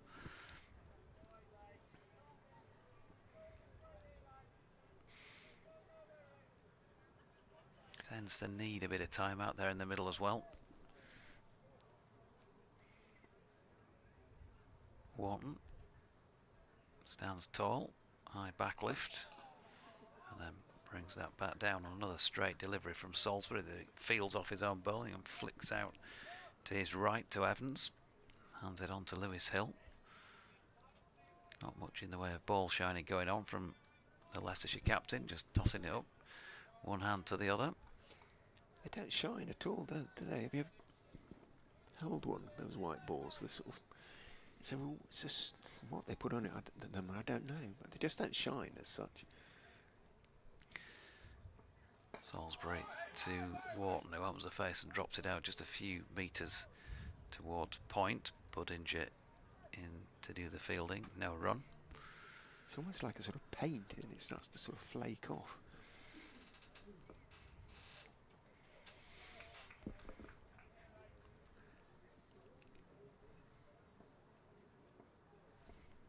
A few bat taps from James Wharton as he waits here then. Salisbury in again. Passes umpire Neil Pratt. It's straight. James Wharton choosing to walk into that one, but Salisbury saw him coming and managed to offer him a delivery that he couldn't score runs from. Just one from that 20th over. So Yorkshire, well, it's been a bit of a recovery, hasn't it? They were 30 for 3 after 10. They've added a further 43 for one further wicket in the second 10 overs. A couple of other games going on today, or quite a few other games going on today as well, Rich. Lancashire, Middlesex at Lords. Lancs chose to bat 77 for 3 at Guildford. Surrey 82 for 3, also in this group playing Hampshire, who put them in. At Taunton. Get those in between deliveries as Davis goes in and bowls straight to Revis, who turns his wrists on the defensive push, runs it out to mid-on, no run. Somerset won the toss and are batting 125 for 1 after 21.4 against Glamorgan. Also in that group, Northants just down the road, 80 for 4, having been put into bat by Derbyshire.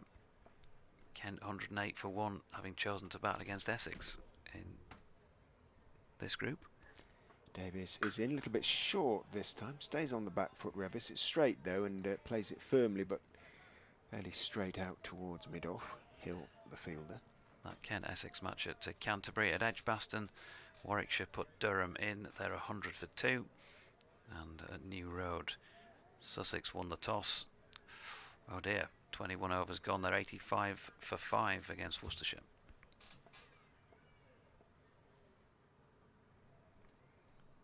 Davis in again to Revis, drifting on to the pads, going well down the leg side with the movement, and although Hanscom sort of persisted with the appeal, Davis, who started to raise his right hand, didn't bother. Sussex, didn't the head coach say that they'd rock bottom after their last performance, so it's not you ain't seen nothing yet apparently. They're struggling a bit in white ball cricket, going well in red ball. Davis is in, bowls straight, good length, and Revis has to treat the delivery with respect, steps forward. Hanscom standing up to the stumps for Davis, who is probably bowling no more than sort of mid-70s at best, but probably that's the right pace for the track. Remember, will get easier to bat on. These balls now 10 overs old. This is the 11th. One from each end as Davis is in. Just enough width there for Revis on the back foot to force it away into the gap between Budinger at point and Mulder at extra cover. In from the boundary comes Louis Kimber. One is taken.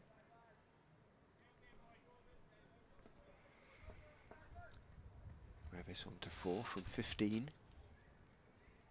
Wharton 25 on 39 on strike as Davis is in to him. Little bit short, but straight again, and again Wharton on the back foot can only work it back down the pitch to Will Davis. So a much better over from Will Davis. Perhaps just he's found his line and length now.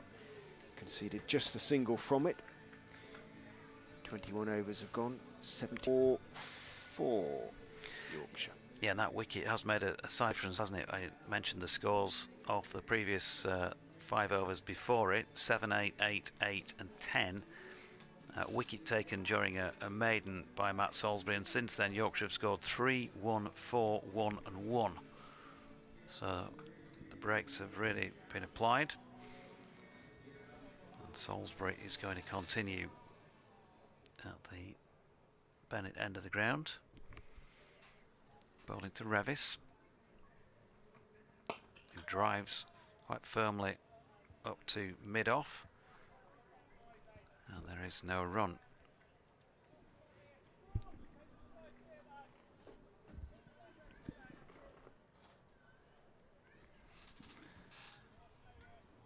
.74 for 4. Revis on 4. Wharton on 25.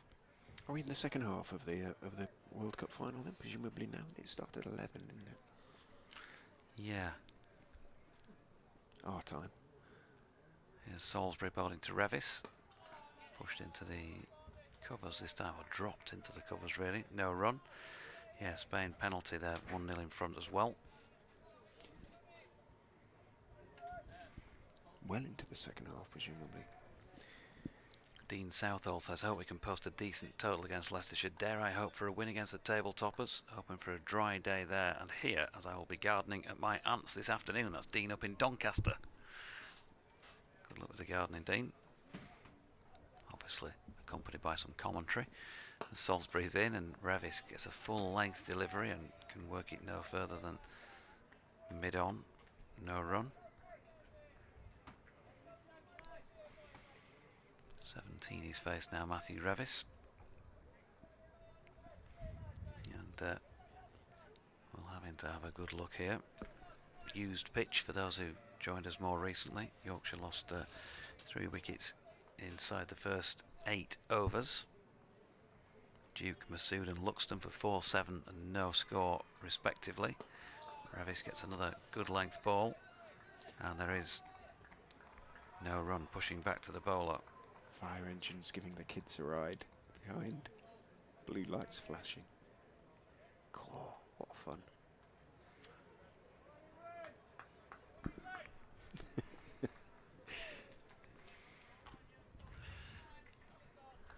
Listen, passes for big entertainment in Leicester. It's Salisbury again, and Revis trying to get this one squarer than he's hit it, which is straight to Mulder, who's at straight mid-wicket.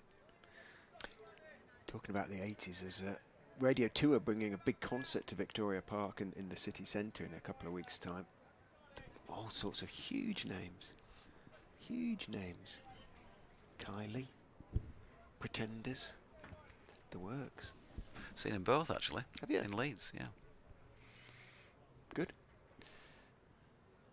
Here's Salisbury bowling to Revis, who drives down the ground and is well fielded at mid-off. Or coming round from mid-off, they get a single. Revis on to 5, 75 for 5 at the end of that over. So again, just 75 for 4 at the end of the over. So just the 1 run having come from it. Penalty saved, by the way. And yes, well, Kylie was one of those. I bought somebody a birthday present and had to go.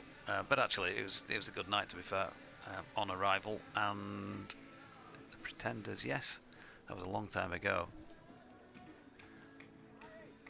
In fact, yeah, a reminder.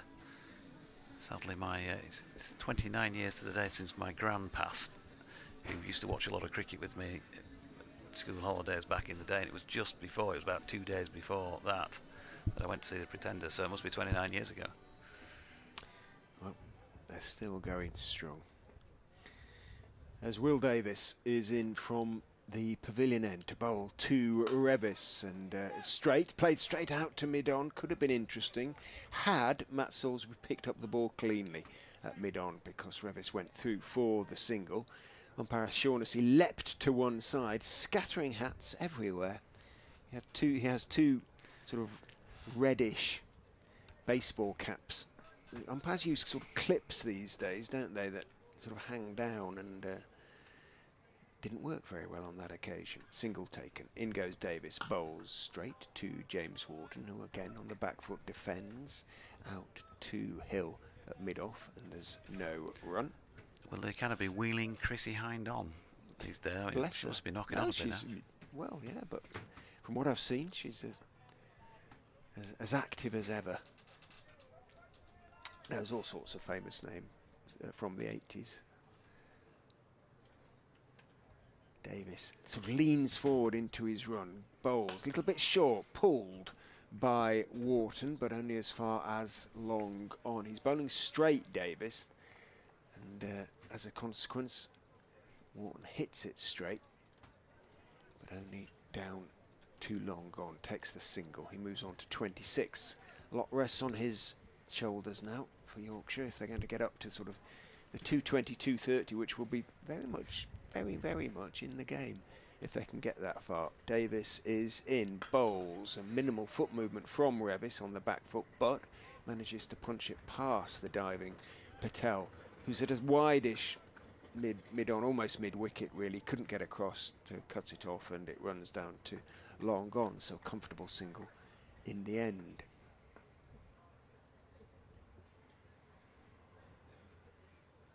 Patel has sort of moved that little bit towards mid-on from his mid-wicket position. Davis is in. That is a poor ball, and it's pulled, but it's in the air. Could be caught. Is caught. Oh, goodness me. Wharton has given it away. It was a rank lot pop from Will Davis. Wharton swung it away. His eyes lit up, and he absolutely picked out the fielder on the square leg boundary. Roman Walker made no mistake, and Wharton is gone for 26. Yeah, disappointing, very disappointing end. He'd worked hard, James Wharton, but I have to pick out the man. Just going to have a look at the replay. We've talked about the ball not quite coming on to the bat, but that was banged in short. Every opportunity to get it away. It was the right shot to play, just didn't execute it as well as he could have done. And that is the end of him for 26, his 44th delivery. And Yorkshire 78 for 5. Not looking good, you'd have to say, with the back half of the card to come. George Hill, though, is finally coming out there at number 7, and the tail has wagged. It's a good job it has as well in the last couple of matches. Of course, they got across the line against Surrey, having had the middle order ripped out, and then 37 for 7 the other day. They at least managed to come back to a score of, well, they managed to avoid the ignominy of, first of all, a record low score in List A cricket when they got to 55, which at 37 for 7 didn't look like they obviously would. And then the last 4 the other day: Revis 23, Bess 24, Coed 16 not out, and Leach 23, because he's not playing today. They at least got him up to 134 all out. So there's been a bit of wagging of the tail in the last couple of matches. Can't happen every time though, can it, Richard? Well, the key is to use the overs, isn't it, now? So that has to be borne in mind. But I keep coming back to the point that the 200's in the game. That is very achievable. Davis, having picked up a slightly fortuitous wicket, comes in to finish his over. Bowls to Hill, who drives pleasantly. Foolish delivery on off stump, but only as far as Vian Mulder at extra cover. End of a successful over for Will Davis. 78 for 5 after 20. These are the non-striking and the Revis on strike. Two former Sedbergh boys. And in comes Salisbury. Revis drops it into the offside, and there you go. Just a little bit of telepathy between the pair. Quickly through for the single.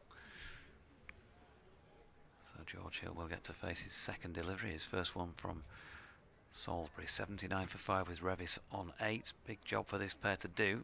As Richard says, all is not lost for the Vikings if they can put on a healthy partnership.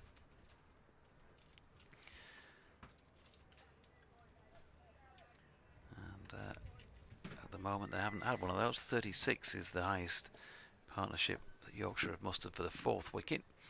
Salisbury in, he's gone Yorker length. That's a good first delivery from him to Hill, and George was up to the task of jabbing the bat down on it.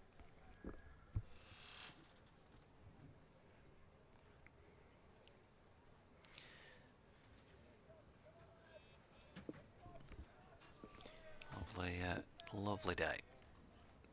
Just a little bit of breeze, but predominant sunshine throughout. Flag away to the left at the moment is limp, but just a little bit gusty from time to time. As Salisbury is in straight, George Hill working it to the onside of straight. And there's no run.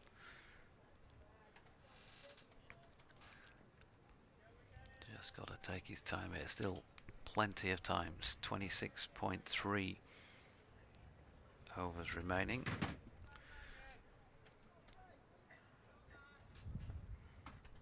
Salisbury turning at the end of his run.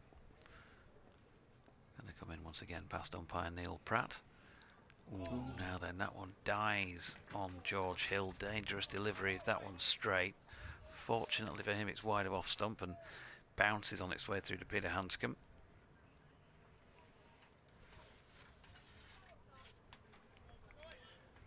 Plenty of encouragement out there, as you'd expect, from the fielding side for the bowler.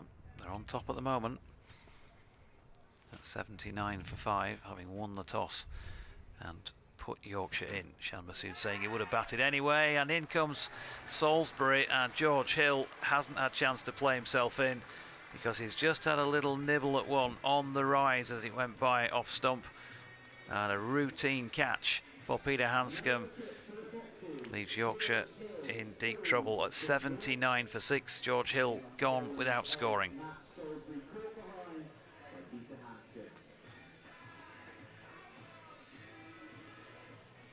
Yeah, the ball didn't do too much. Looking at the replay, just sort of propped forward and edged, really. It was just, didn't leave him or bounce or anything like that. I think it's frame of mind as much as anything, as anything. And he was unlucky enough, Hill, to get the edge. But Salisbury has been nothing if not consistent. He's been there or thereabouts, and he continues to impress. So the experiment, if indeed that's what you can call it, of playing George at 7 hasn't worked on this occasion. 26 overs and 2 balls into this match. Yorkshire have got just the 4 wickets remaining, and it's the former homeboy Ben Mike. Well, this would be the story, wouldn't it, of the Yorkshire innings if he could come back here and do something a bit special, get him to a challenging, or the sort of score that might challenge the hosts. But there's a long way to go before that. And funnily enough, we haven't seen that much of him with the bat, really, Richard, during the season so far, coming in fairly late on in the T20s. Got a fairly early opportunity in the thrashing by Hampshire the other day at York, but didn't take it, was out first ball. You say he got a good one then, didn't you? Yeah, I mean, you probably know at least as much as I do in terms of, you know, Well, yeah. would this be Yes. his game coming in with... The situation is, the pitch might not be. You know, he hits a lovely straight ball, and he plays pretty straight, Ben. But he likes the ball coming on a little bit, so... And he likes to get on with it if he possibly can. And his job on this occasion is to hang on in there and make sure that overs are used up. We have still got 26 overs and another ball left to be bowled in this innings. Yeah, I think I said 26.2 overs in because I was looking at that side of the board. It's actually 23.5 overs that have been bowled with that wicket. Just to correct that, Ben Mike waits then. Last ball of Salisbury's over, and he's managed to survive well, a king pair across 2 games by pushing that out into the offside. 24 overs gone then. 79 for 6 is, how can we put it, not the best. Salisbury 6 overs, 2 for 12 to go, with his 3 for 41 off 9 on Friday night. So, well, that put him on the top of the Leicestershire bowling averages for the competition, as you might expect. And he's improved on that.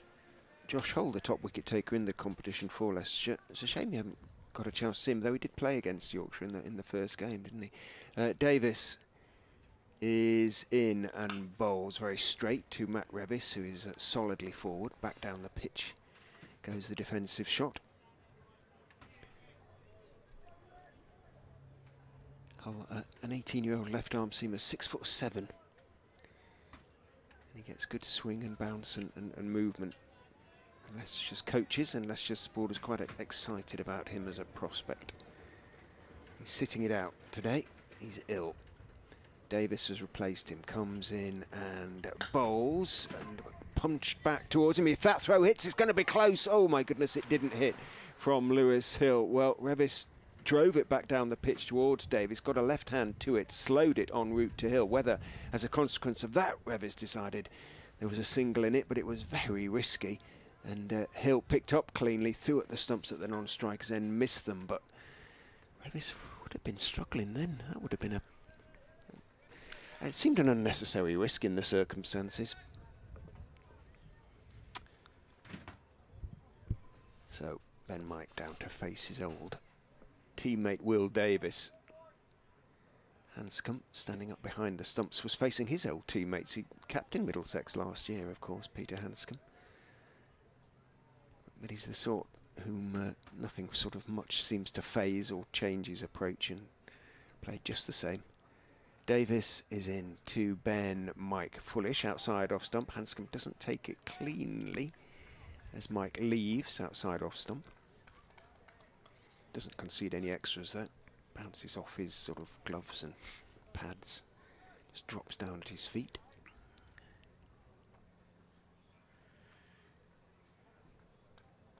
Yeah, big job for Ben Mike to do.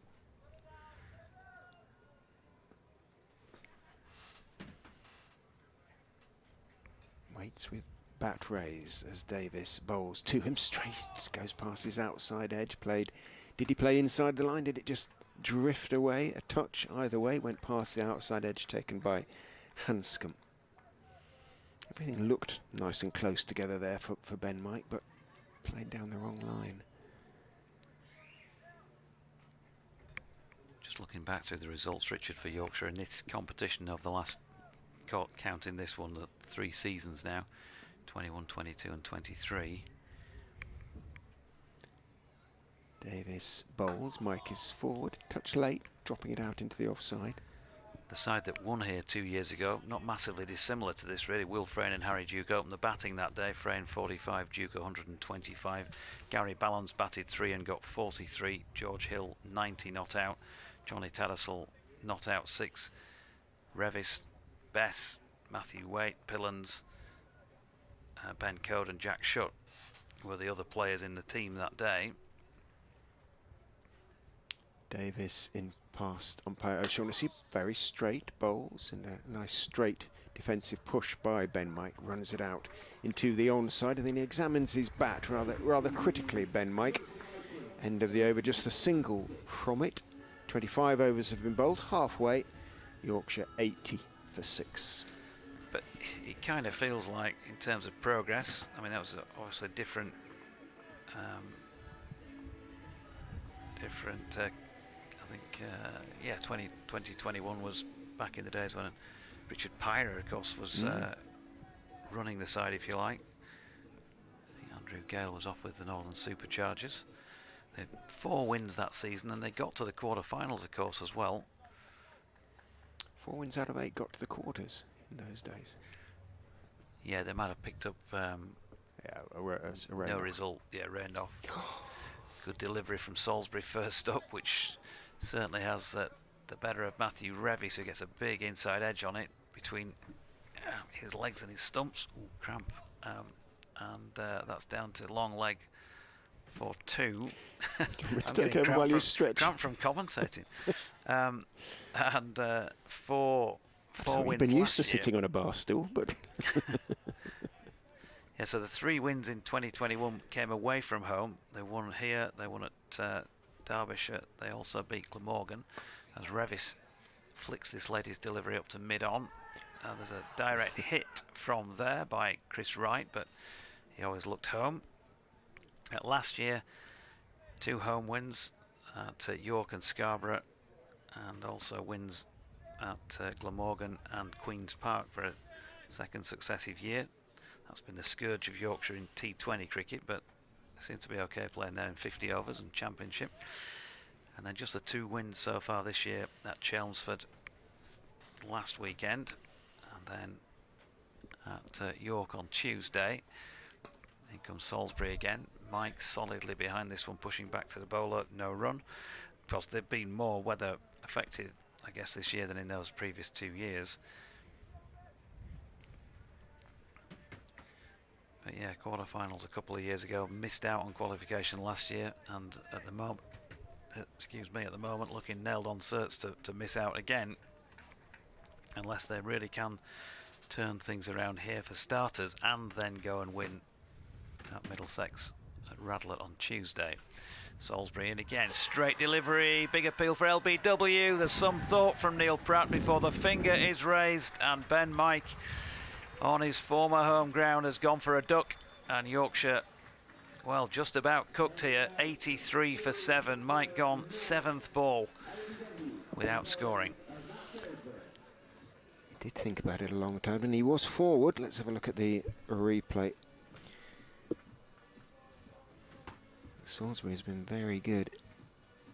Yeah, that's fair enough. It was his back leg, wasn't it? And if anything, it feels like it didn't bounce maybe as much as he thought, but he got into an awkward position as well, didn't he, Ben? And he's gone. So another one bites the dust for Yorkshire. 83 for 7, perhaps that's what they should be playing as each batter walks off. Today it's got that feel about it. Still around about half the innings to go in terms of the allotted overs, but only 3 wickets remaining, and Don Bess walking out to the middle. Yeah, absolutely have to dig in now. If they bat the overs out, then they'll get somewhere around about sort of 180. You would think. At least have something to bowl at.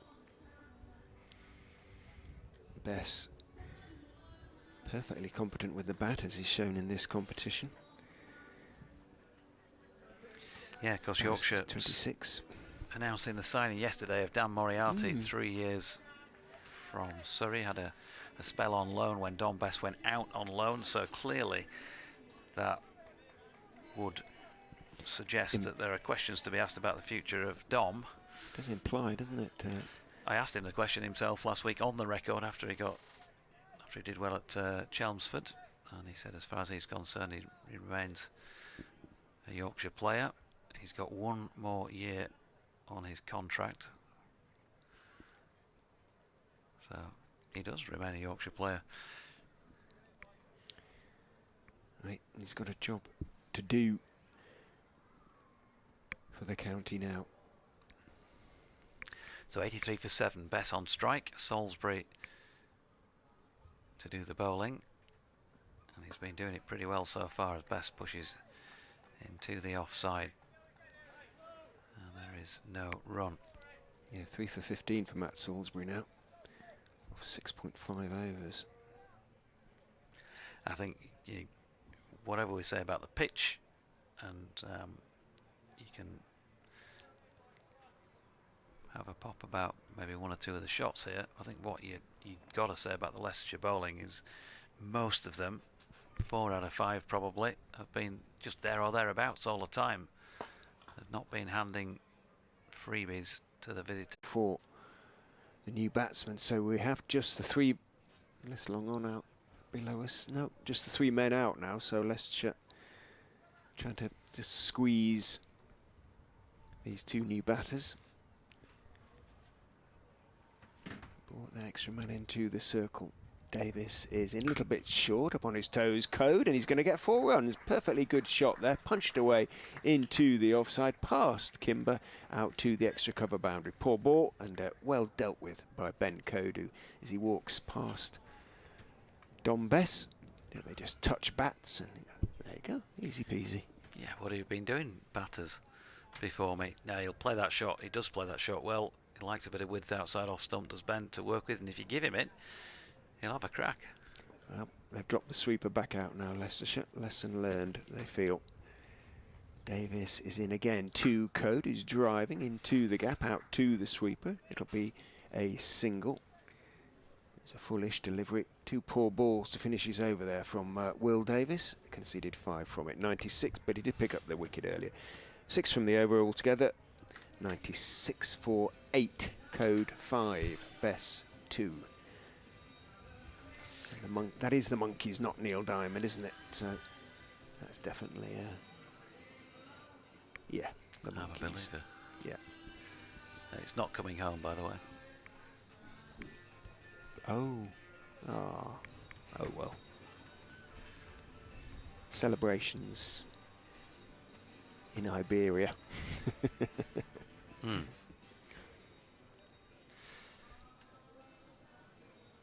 So, Salisbury. In fact, no. Mulder coming back into the attack. At the Bennett end for over number 30, as Richard was predicting. Going back to the openers, perhaps we'll see if Chris Wright gets another go, but wicket's been falling at the other end, and Ben Coed, little checking his bat out, having not got that straight out of the middle into the covers. Roman Walker into field from sweeping on the cover boundary. They got a single for it. Going on to 6, 97 for 8 is the sorry tale of another Yorkshire innings here. Bess flexes at the knee, flicks this one into the leg side to mid-wicket, and there's no run. Bess with scores of 26 and 24 in the comp so far in the 2 matches in which he's batted. 2 from 8 deliveries. No doubt he's a competent player in the lower middle.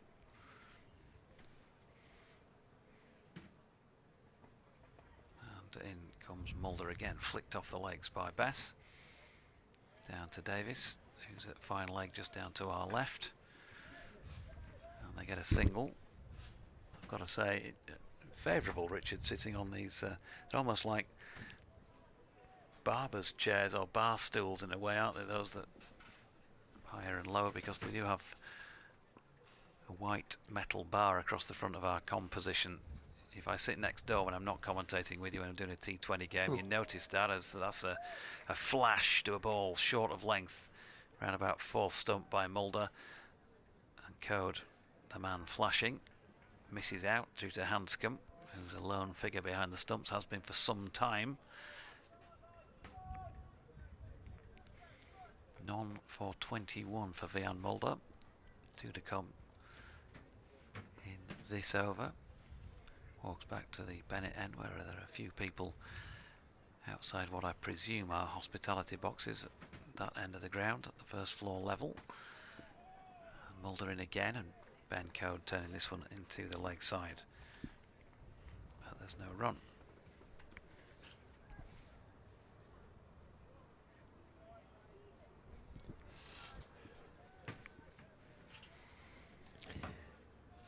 .98 for 8.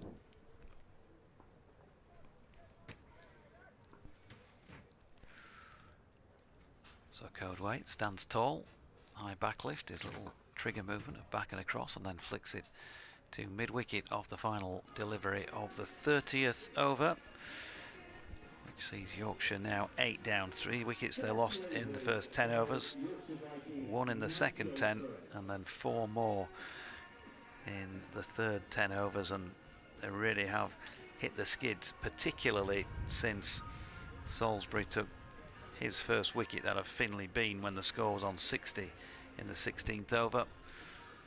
It's just been a real grind since then, with a regular loss of wickets.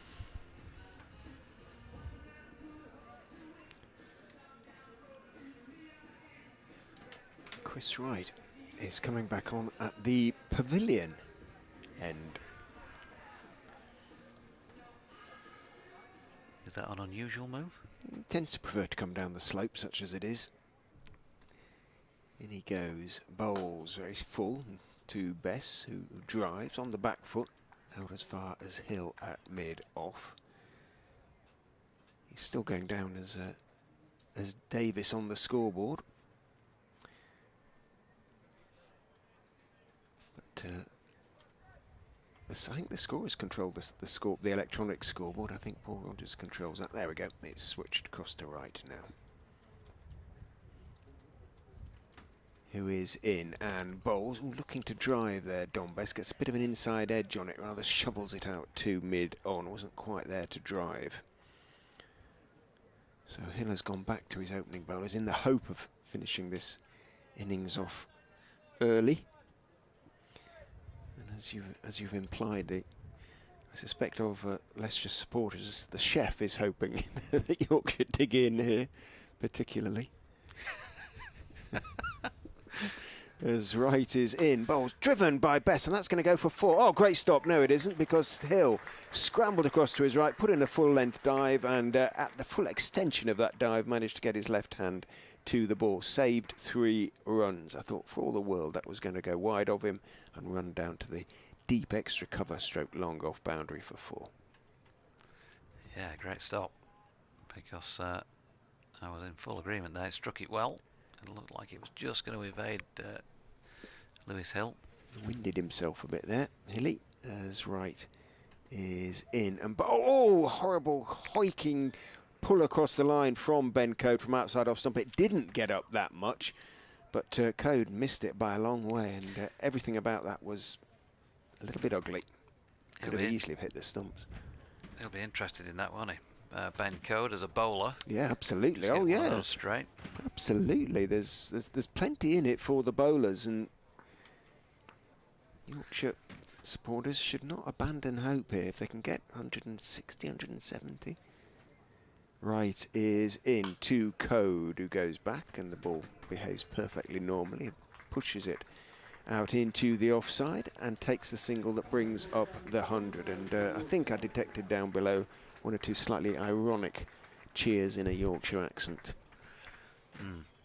160 now, is it? Have we revised the well, target? Is this like given that there's 8 down, par to be raised when you've hit your first 2 into the trees. According to the position of the game at the time, you have to adjust your target, don't you? But I still think that you can get 200 on this track, as was shown the other night. In goes right. Oh goodness me, that did stay low, didn't it? Yeah. And Bess manages to keep it out, but well, as I say, Alfonso Thomas suggested he'd been told the pitch might improve, but it isn't. End of the over, 31 gone. 100 for 8 is the score. Yeah, I mean, they came back, didn't they, to win a T20 game here when it looked as though they were cooked. When was that? Might have been this year. Yeah, where they were backs to the wall, and Leicestershire capitulated to some extent with the bat. So, as you say, if you just get something to bowl at and you get a couple of early wickets, you can just start to bring some questions into the mind of the opposition. Mulder's first delivery pulled straight by Ben Coed, and it really isn't coming onto the bat, is it? So it isn't easy, and that's not making excuses for the Vikings, because the professional cricketers, somebody's got to find a way to try and deal with it the best they can.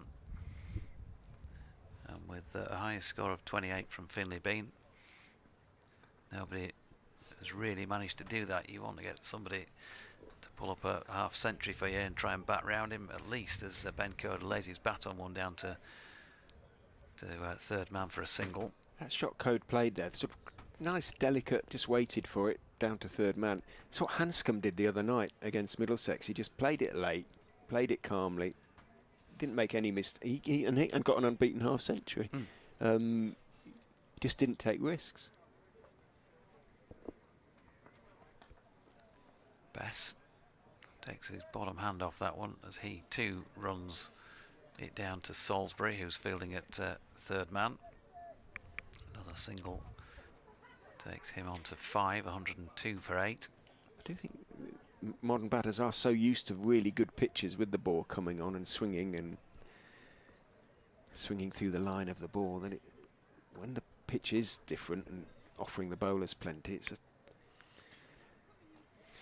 Yeah, here's Mulder, dropped into the offside by Coed. No run. Ben Coed took 3 for 16 from his 10 overs at Scarborough in the first match against Kent.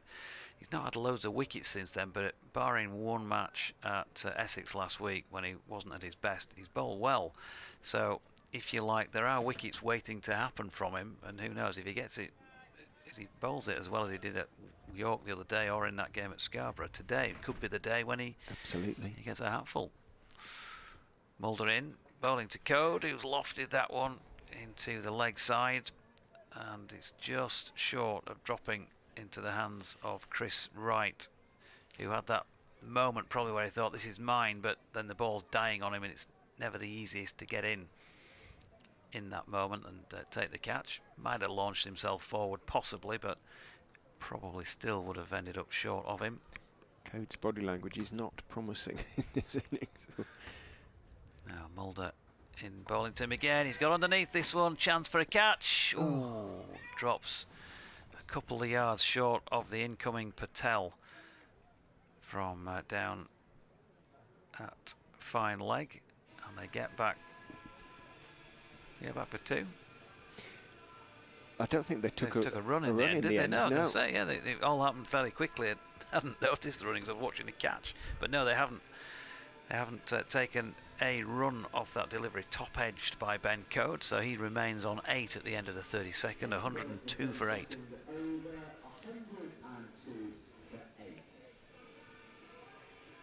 That's what I kind of meant about Coed's body language. When he's swinging and not connecting, his sort of shoulders slumped a little bit, and there's nothing I can do here. I'm just going to swing.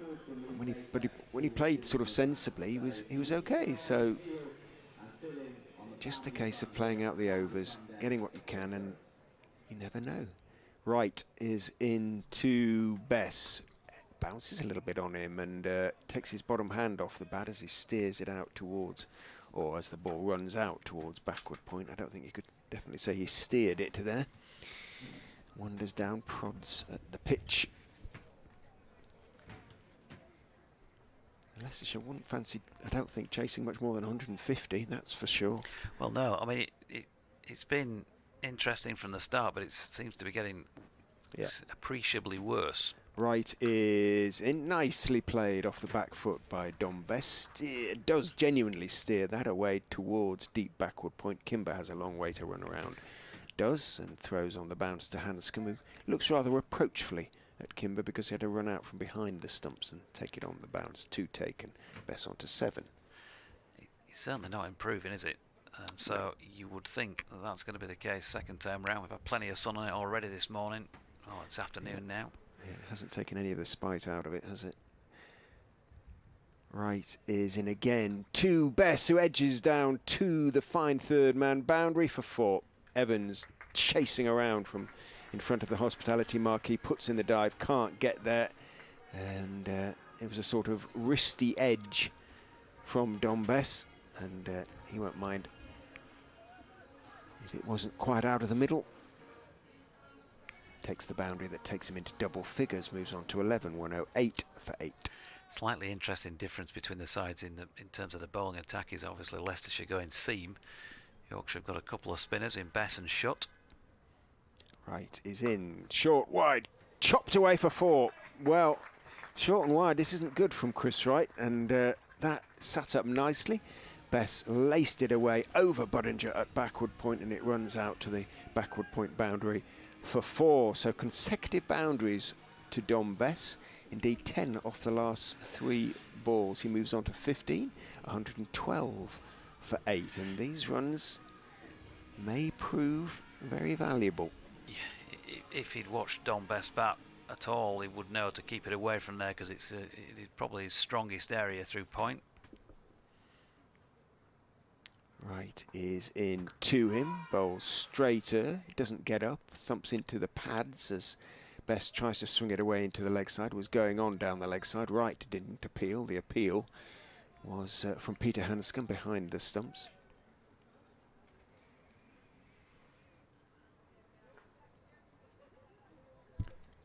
Right, 3 for 24 now. This over has not exactly ruined his figures, but haven't done him any favours.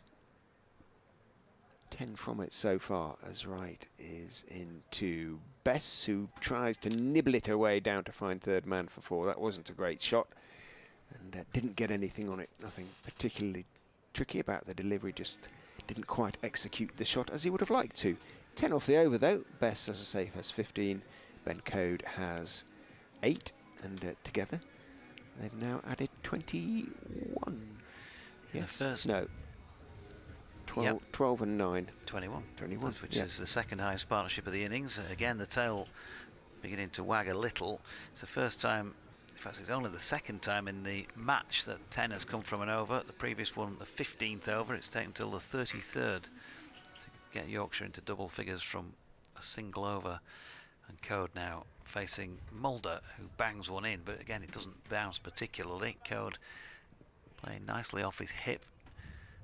And Patel round to field, and they're back for 2 this time, as opposed to the previous shot that Coed played to Patel in the previous over from Mulder, which saw him stay put. So Ben Coed into double figures, 10 to him, 15 to Bess, 114 for 8. Leicestershire won the toss, remember, and put Yorkshire in. Coed gets a delivery full and wide. There's that trademark lack of foot movement from Ben. He doesn't really step into his shots. He just uses his eye to play them. And he gave it a good clout as well, but unfortunately for him, straight to Will Davies at cover, who did the fielding and is wringing his right hand now. That tells you a little bit about the power in the shot. Mulder, fairly wide on his way into the crease and bangs one in short, and Coed ducks underneath it, and this is where Ben might run into a bit of difficulty. Tends to, against the short ball, if they're getting him on the back foot. He was able to duck underneath that one fine. Harrogate born Ben Coed, but Thirsk boy, isn't he, basically, from the north. High backlift. And that is hit firmly back to Mulder, who I think has got his hand to that before it's bounced, and therefore will go down as a dropped catch. It would have been a heck of a good one had he taken it. Yeah, I always think Ripon for Ben. You're probably right then. Just Thirsk school. So went to school, yeah, up the road in Thirsk, but Ripon. What was it? 8 miles, something like that. Ripon and Thirsk.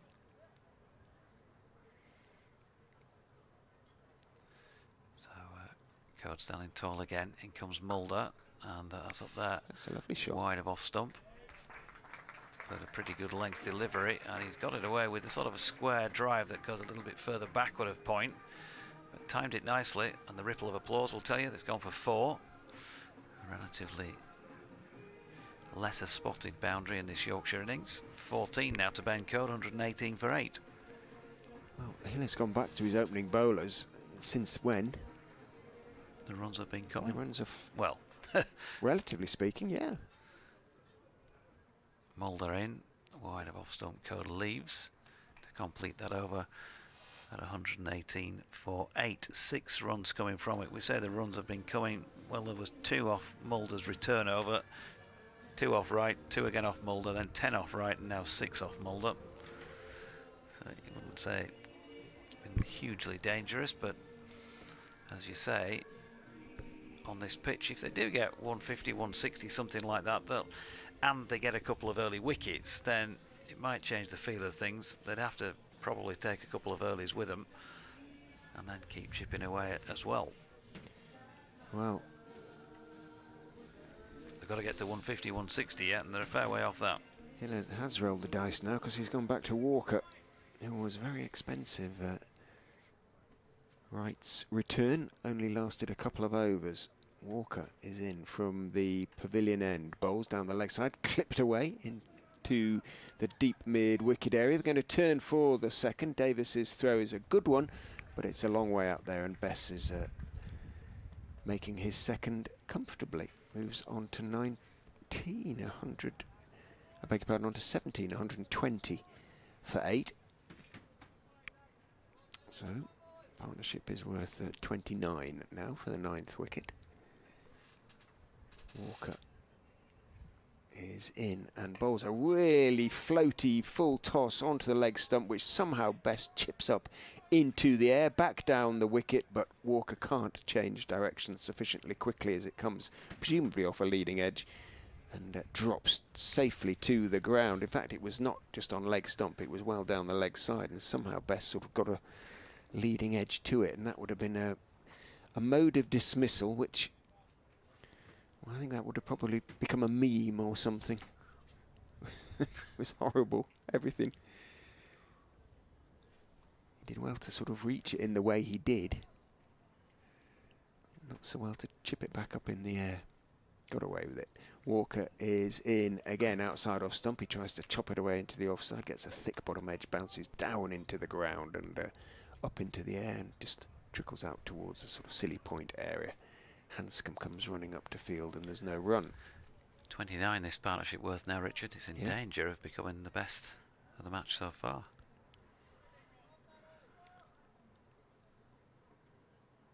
And it will be frustrating for Leicestershire, no question about it. Walker is in, bowls, Bess drives and drives very nicely out to deep extra cover, and it's going to have the legs to beat Kimber out there. Walker continues to leak runs. Yeah, I think either of these players, if you give them some room, they will take it on, especially given the circumstances. There's not been loads to hit in the first half and more of the Yorkshire innings, but both pretty strong through that area.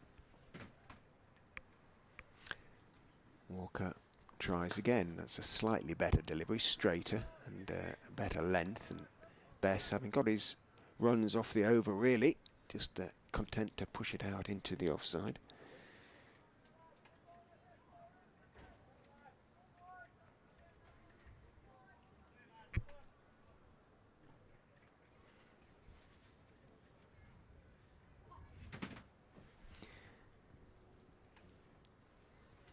Walker in, bowls, slow loopy delivery that almost Yorker length on towards the legs of Bess, digs it out, clips it out towards deep square and takes one. End of the over from Roman Walker, 7 from it. 15 overs remain. Well, they've dragged the score up well over 100, on to 125 now, these two. Food for thought for Hill and Leicestershire. Walker's conceded 30 from his 5 overs, which is has been a reflection of their worth, frankly. Yeah, and again, where everything else has been really tight, it is a bit of an anomaly. So, change of bowling. Chris Wright, by the looks of things, coming back on at the Bennett end, bowling here to Bess, who's taking one on the pad, thigh pad maybe. He's got his back to us. Either way, there's no run. He does prefer to come down the slope, as who wouldn't, presumably.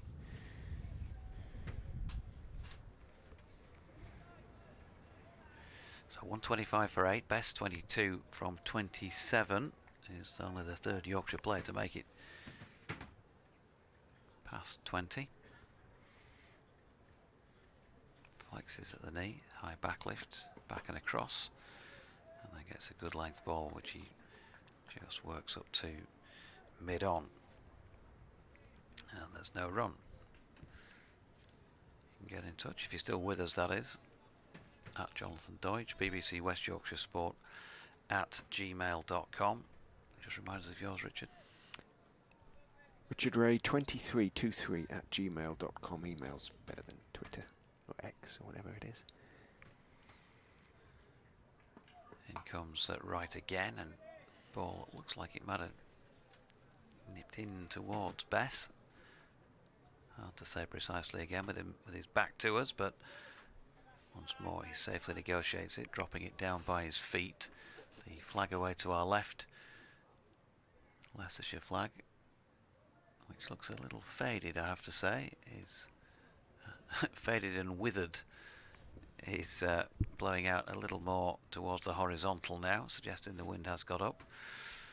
Right in to Bess, who's clipped one off the legs. He touches his left knee or thigh pad after that, and that's why, because it was a leg by, it signals Neil Pratt. So 126 for 8. Turns right, makes his way up to back towards the sponsors board, the Metro Bank people banking boards. People. Yes. Interesting as Wright's in again. And Coed pushing into the offside, no run. We've got the Uptown girl along the back there, Uptonsteel. Every time I see it, when you see the away fixture, it always feels like we're going to the Uptown girl county ground. It's never occurred to me that. Uptown. Should have done.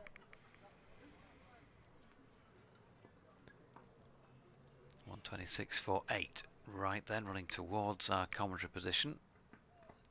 And ball short of length. Coed just drops it down backward of point.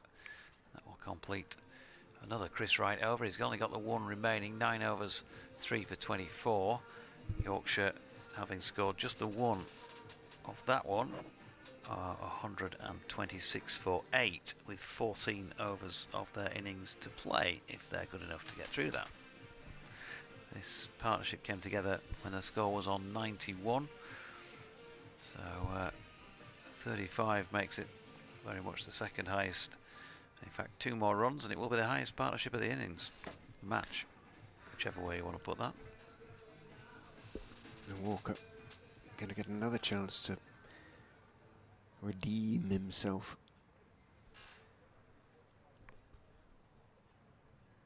If that's the right word. Find some sort of rhythm, really. In he goes and bowls. Caught and bowled chance. He can't take it. It was hit pretty hard, in fairness, by Bess, straight back towards him, round about knee height. He performed miracles of acrobatics in sort of trying to get out of the way and at the same time stick out his right hand and take the catch, but it didn't quite come off. I think he might have got his fingers to it and sort of then hit him on the knee and bounced out. So wasn't able to cling on to a very difficult chance.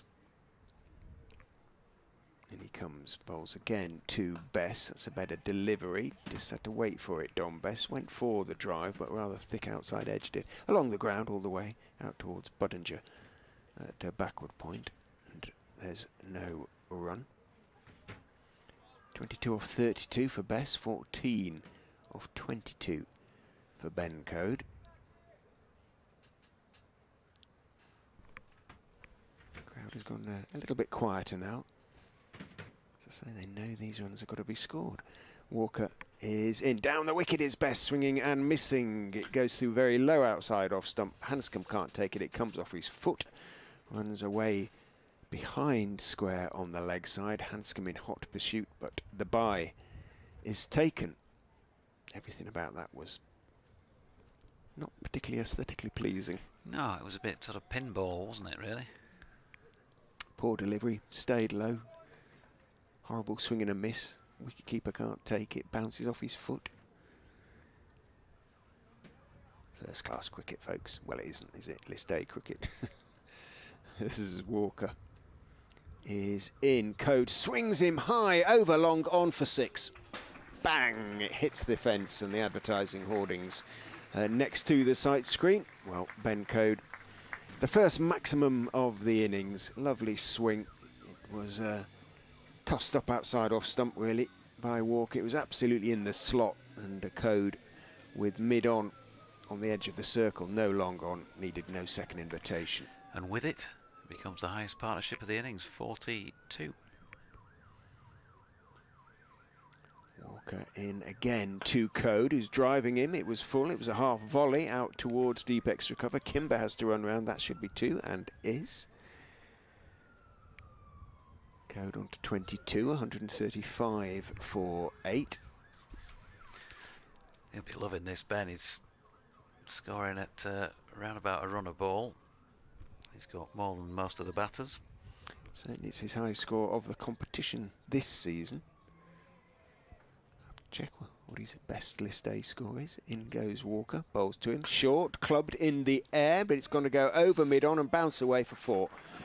And, well, he didn't get all of it on that occasion, but it was kind of asking for it with mid-on up on the edge of the circle. And Walker as he has throughout the entirety of the competition, except that one day at Beckenham against Kent, is going around the park. 41 off his 6 overs, 139 for 8, Coed on to 26. Yeah, and the highest yield of the match so far for Yorkshire, 13 runs coming from the over.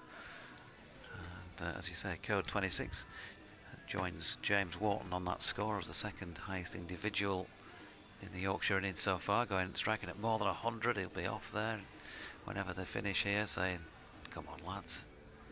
Quite what Hill was doing, thinking, and what he's thinking, bringing Walker back, is slightly beyond me, frankly. Length was the key with those couple of boundaries there. Right, goes full here, and Bess gets 4. Wide of extra cover, and that one kicking onto the covers out there, away to the far side scoreboard. So anything you can do, says Dom, I can do just as well. To Ben Coed, and joins him on 26 from 34 in his case, 143 for 8. 50 partnership then. You're right, yes, of course. I said 42 previously and I missed that bit. 52 for this wicket. So the first one of the match for the 9th wicket, and Bess drops that out into the offside. Good cricket, having got the boundary. Right, 2 balls into his final over. It's overall been pretty tidy from him. It wasn't as effective really from the little spell he had down at this pavilion end. Davis is warming up down below us now at fine leg, so he'll be replacing Walker. Right then to Coed. Ball, which is a good length, and Ben tries to get leg side of it, as is the way he likes to play. Nudges it out to point, where Budinger fields, no run. Certainly got through the overs in good time here, haven't they? 1:36, 55 minutes to cut off, and just 12.5 remaining. That's probably on account of the fact the ball's not been disappearing to all parts.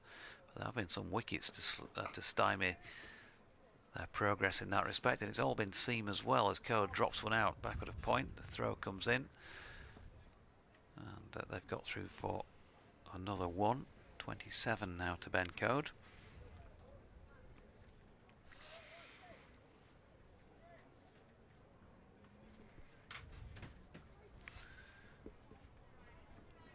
And outside the circle at fine leg, mid wicket on the boundary, cover on the boundary. Third man.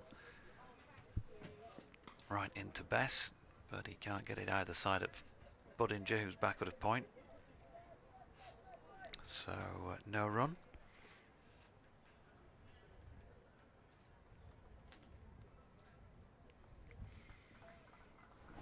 Yorkshire then just trying to build a bit of something on the board, even though we've speculated that 150, 160 might be something to bowl at. Yeah, absolutely. It's a bit of something, but could get to 200 yet. It's nothing like formidable, even though it's clearly not the easiest of pitches. As Wright's in again, and that's a thickish outside edge, one hand off the bat, bottom hand off the bat for Bess. But he'll pick up 1.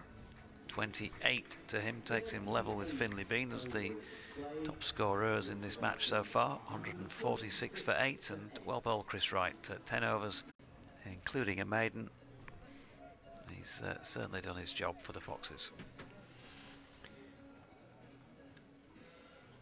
Will be Davis coming back on to replace Walker.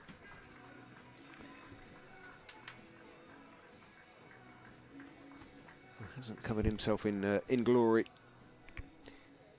in the game so far. 6 overs, none for 41.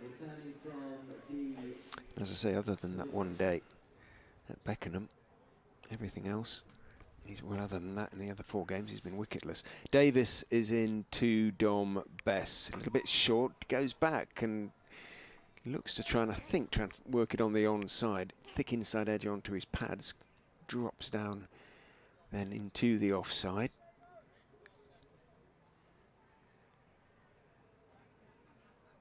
Hanscom, who's standing up to the stumps for Davis, pops out from behind to pick up the ball.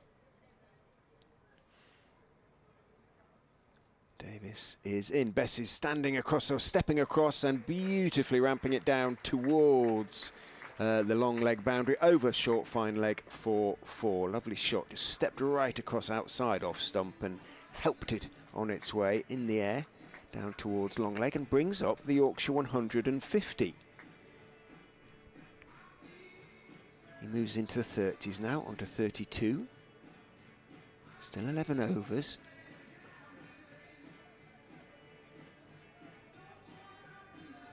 And yes, the pattern is not unfamiliar to Yorkshire supporters this season, but these two giving the Vikings a chance. Davis is in. Back goes Bess, pushing out slightly wide of Patel at mid-wicket. Picks up and throws, but Bess had made his ground and the throw missed anyway. Warm applause greeted that single, so I looked to see if there's some sort of landmark moment, but well, the partnership is 60 now, comfortably the highest of the innings. Sun comes back out as Davis runs in, bowls to Bess and Coed, who rather stylishly, almost on the walk, on the back foot, if that makes sense, walks into the firm push out towards mid-off, where Hill is the fielder. 2 to go in the over. Some umpire O'Shaughnessy signals to umpire Pratt.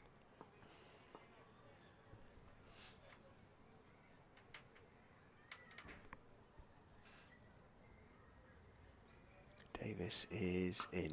Coed just waiting on the back foot. You heard the call of no as he worked it out into the offside, or defended it out into the offside. Budinger is on to it. No run.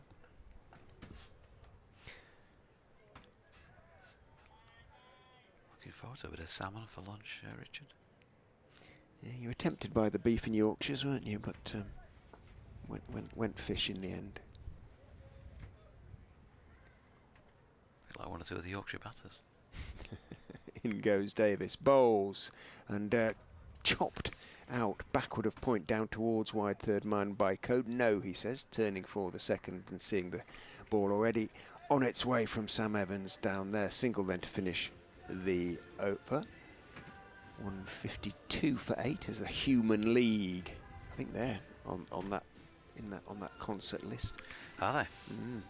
Seen them plenty of times actually, probably 5 or 6 I would think. Yeah. I don't know whether it's the original lineup. Marvellous Yorkshire band. Sheffield? Yeah, the original lineup you'd struggle, wouldn't you, because obviously they split donkeys years ago.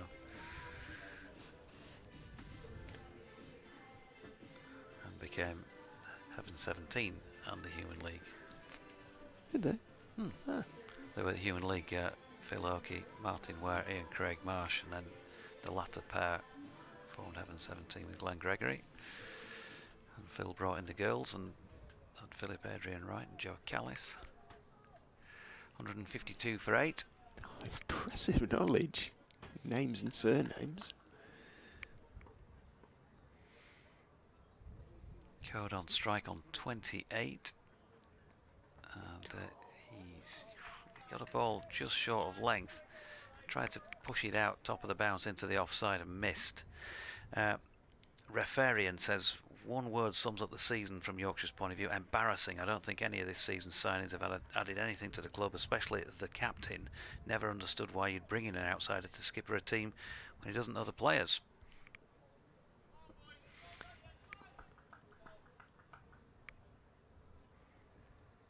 Coed waits.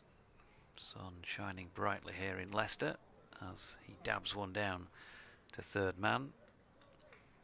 Single taking him to 29, the score to 153 for 8.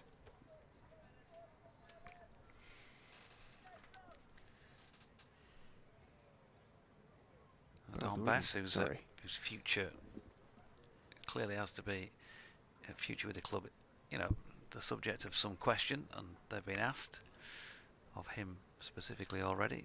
Top scoring here with 33. Plays a straight blade to this latest delivery. But I guess it's all about wickets, isn't it? I mean, that's what Yorkshire want from you. Yeah. The top spinner. Runs are a bonus to a certain extent. Sure, that's his job. He has the ball back in his hand here, Salisbury. While Bess, with his shirt flapping in the Grace Road breeze, waits once again. Salisbury in from the Bennett end. Oof, good delivery, which has the beating of Bess. There's an appeal for court behind here. Leicestershire cannot believe that's not been given. Bess did have, I think, a telltale look around as the ball went through. I thought it hit his pad. I thought it flicked his pads and just missed the stumps between him and the stumps. And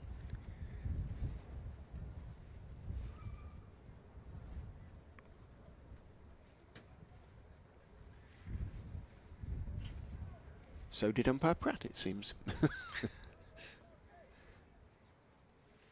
Although Salisbury celeb appealed. He was sort of running down the wicket, didn't even look back.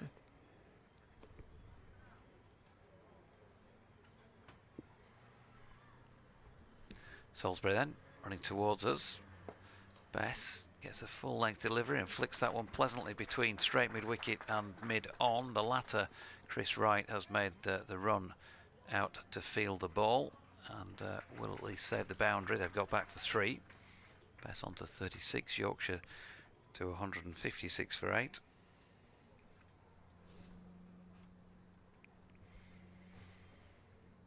Quarter to 2, so this has lasted longer from Yorkshire's perspective than we probably thought it was going to do at 91 for 8 after 28 overs. The pair of them are batted together for the best part of 12 overs now.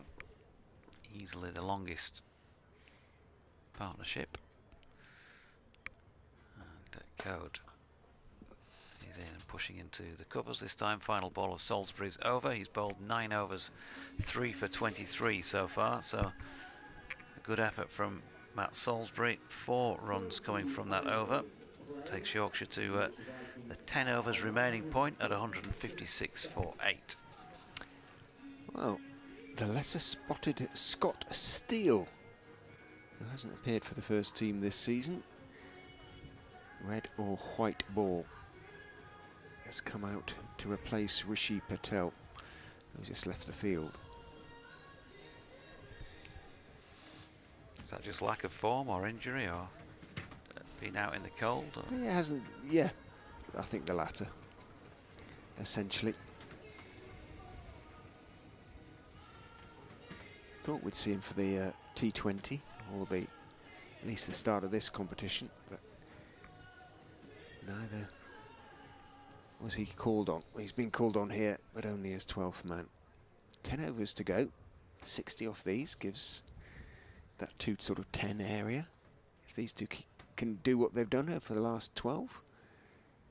Davis is in onto the legs of Bess, onto the pad, trickles down towards Chris Wright at long leg. He gets there sufficiently quickly to prevent a second leg by. 157 for 8. Partnership ticks on. 66 it's worth now for the 9th wicket.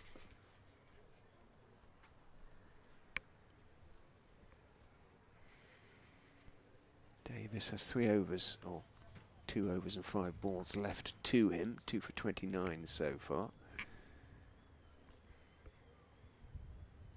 Runs in and bowls. Coed is stroking it out into the offside. Called no almost before that. Mulder diving across to his right had intercepted the ball. Didn't stop it cleanly, but it's fairly close to the cut strip when he did stop it, so no real chance of a single.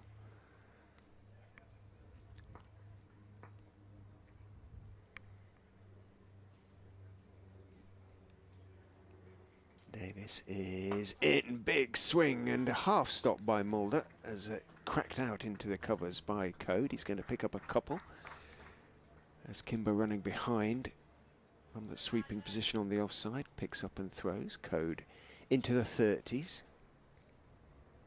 31 to him, 37 to Bess, 159 for 8.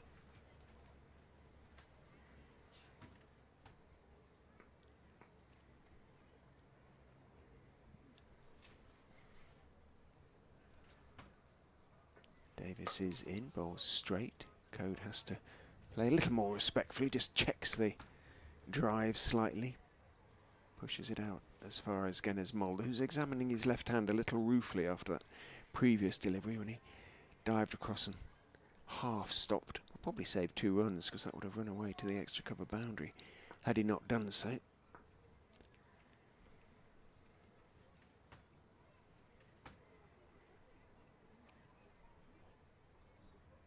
Davis bowls. Coed is looking again to drive. Thick inside part of the bat, and it goes more or less straight back to Davis, who then pretends he's going to flick the ball at the stumps just to keep Bess honest.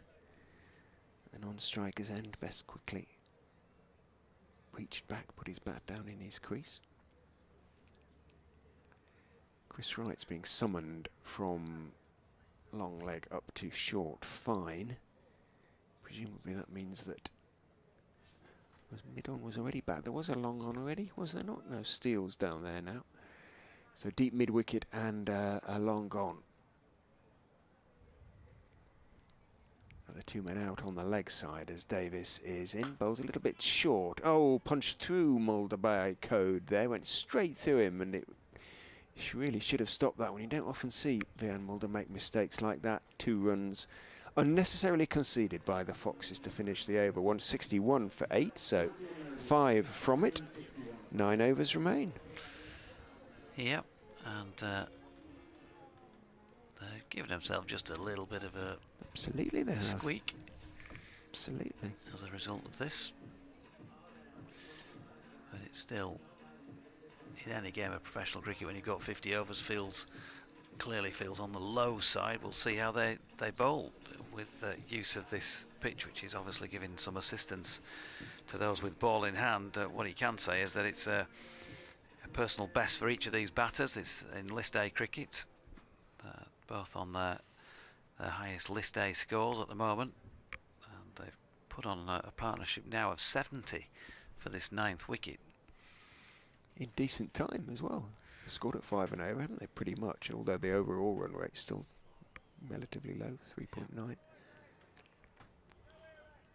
Just jack shot to come though, so this really is the opportunity, if you like, with the bat. Now they've both got themselves as in as you can be in these conditions. Final over for Salisbury from the Bennett end, and he's bowling there to Bess, who clips him off his legs out to mid-wicket, and will take his score onto 38 with that single, and Yorkshire onto 162 for 8.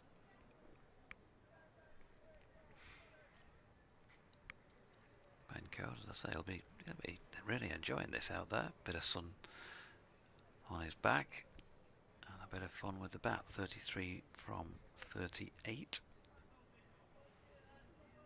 162 for 8. A sorry tale from Yorkshire with the bat again though today. On the whole, 91 for 8 they were when this pair came together.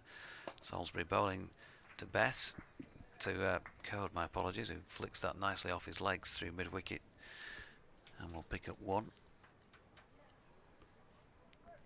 Came together the 3rd ball of the 29th over, and we've got to the 3rd ball of the 41st. Sorry, 42nd I should say, so I make that 13. Batting together, Bess on strike, and flicks one nicely wide of mid-on, which is well picked up one-handed by Lewis Hill. They're going to have to settle for 1. Bess on to 39, 164 for 8.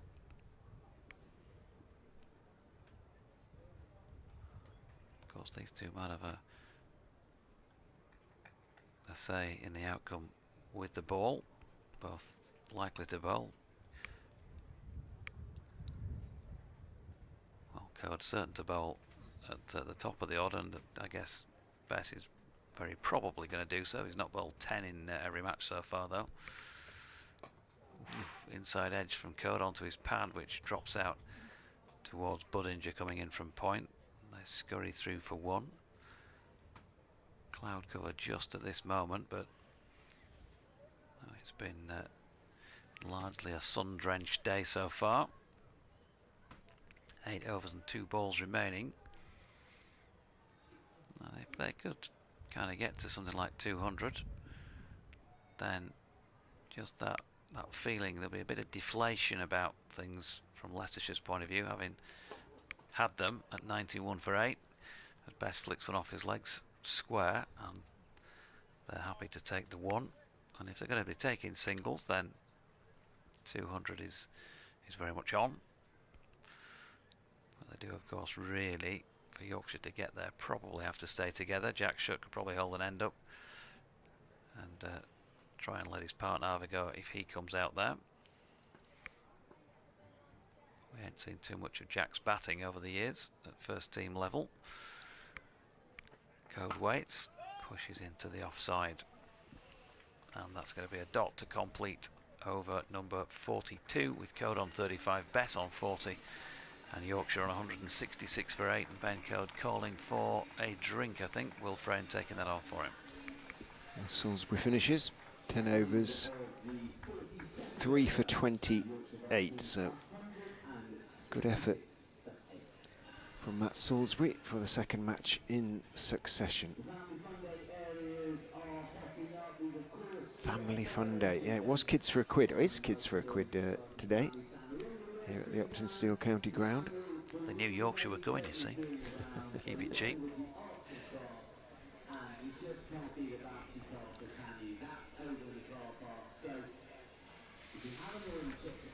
Great fireworks in the game, or with the ball, for the kids to get into, kids to enjoy. One lovely 6 though from Ben Coed, hit off Roman Walker.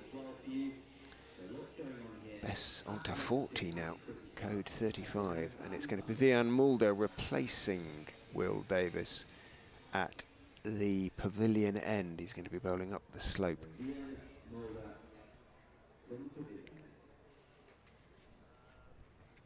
He's going to be bowling to Bess.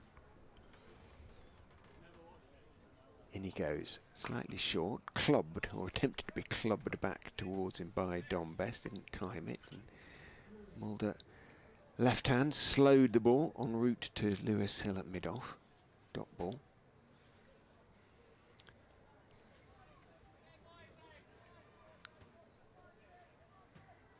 It's a little bit flat at the moment, the Foxes.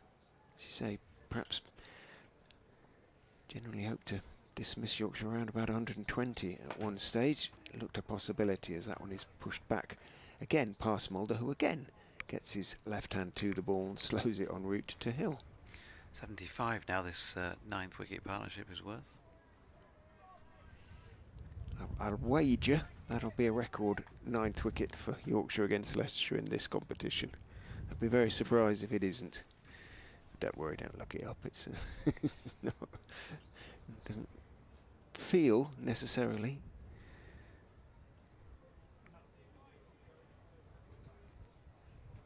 As yet it's a match-winning partnership, although it could well prove to be. Well, mid-wicket has gone back to the boundary, which means that third man has come up to the edge of the circle as Mulder is in. Steps across, appeal for a catch behind, and Bess has been given out, caught behind.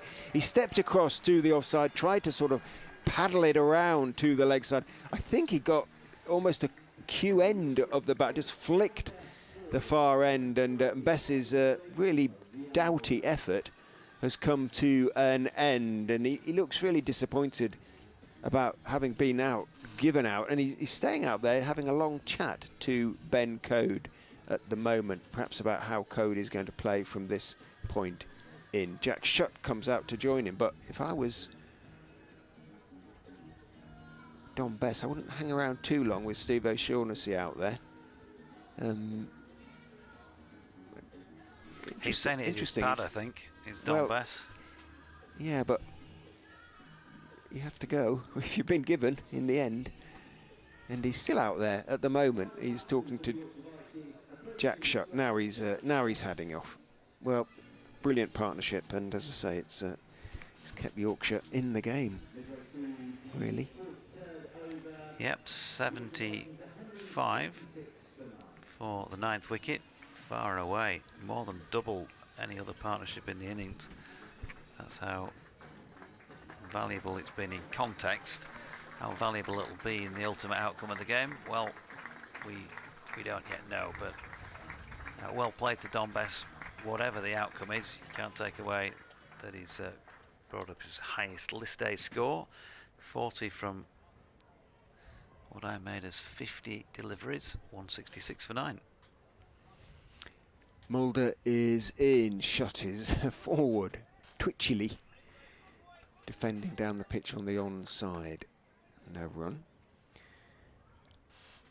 Now his job, I guess, is to, well, just keep it out really. Still, 7.2 overs remain. Let Coed face as much as he can and get what he can. Mulder is in and bowls again. Shot gets behind it. Back down the pitch on the onside. Wanders away towards short leg. Yeah, there's a job to do. Just use up every delivery. If you use up every delivery and play sensibly, you'll get what you get, even if that's only another 20 runs in the next 7 overs. 15, really, you know, 181. Still a bit of something to bowl at.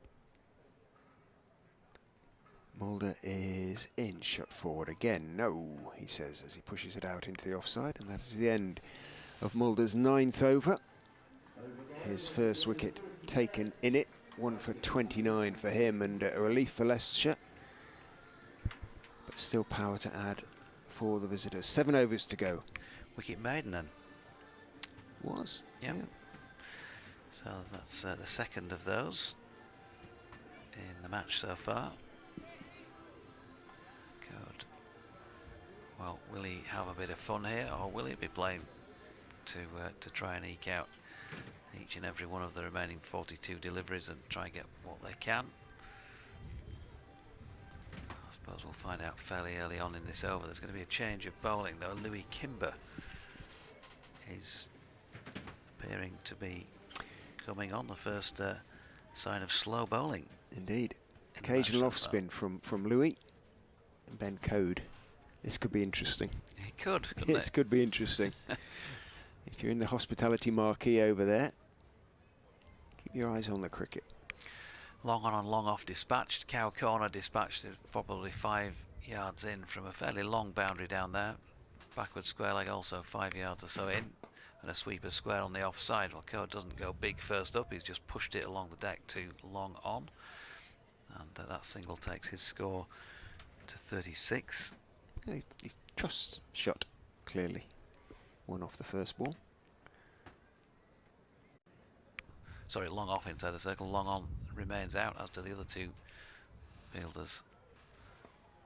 Deep in the onside as shot pushes forward out into the point region. And there is no run. Foxy Phil. Around the wicket here, Kimber.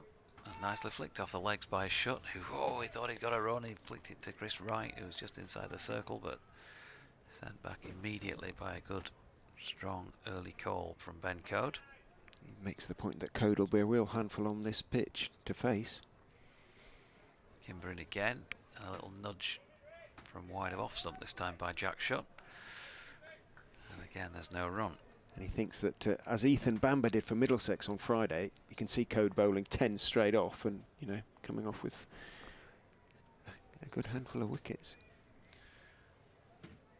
Kimber in again. Shutt works off his legs and will pick up a single to equal his highest list A score. 1 not out. He's got 4 runs to his name in list A cricket now. 168 for 9, but he's done his job. He's turned the strike back over to Ben Coed. 2 off the over so far. 2 to come in it.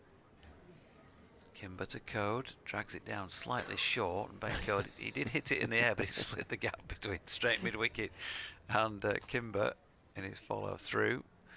And they get 1 out to long on. In fact, that was the final ball of the over according to the umpires. So It was, yeah. 3 from it. 169 for 9. We were both laughing because the ball lobbed in the air between Hill and Kimber, and Hill sort of fell to his left, well short. and Kimber fell to his right, well short. And there was a sort of coordination about their falling that looked quite funny. 6 to go.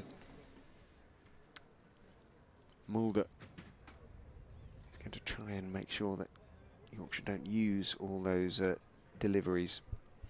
A reflection, really, that on Walker that Kimber had to bowl there. Mulder is in 2. Coed, huge mow and a miss, and it goes past leg stump into the gloves of Hanscom. And Mulder can't quite believe that didn't hit the stumps. I think I was bound for my hotel had he got hold of it.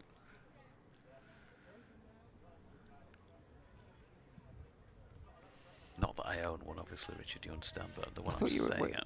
I thought you were somewhere near Foss Park. Yeah. Well, yeah. Well, it's in that general direction. It's in the leg side. What are you on about? It is. In goes Mulder and bowls. Tries to flick it down the leg side and will be signalled wide. He did actually step inside the line there, Coed, and we've seen those not given, but umpire O'Shaughnessy says no, it was wide enough to give. Mulder hands on knees, can't quite believe it.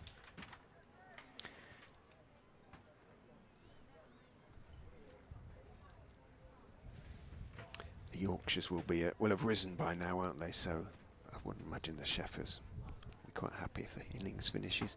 Mulder in again, 2. Coed again down the leg side, again will be signalled wide. Again, Coed did step across, but again it was well down the leg side.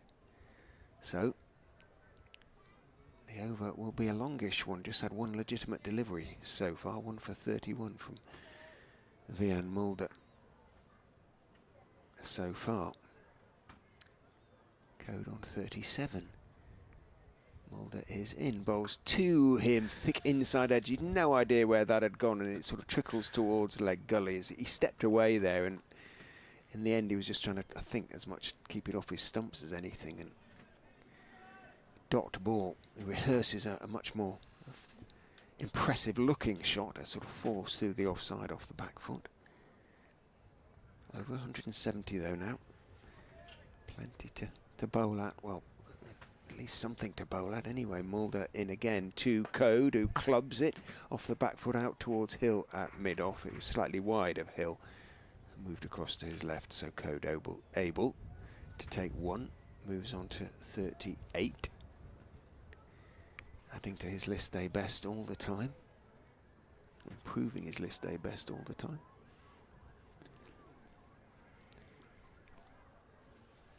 Jack shot 1 run from him as a career best. That'll be the last 3 with career bests. Mulder is in 2 shot again. That sort of everything getting behind it, getting everything behind it, but slightly twitchily shot. Sort of sense the determination there to keep it out.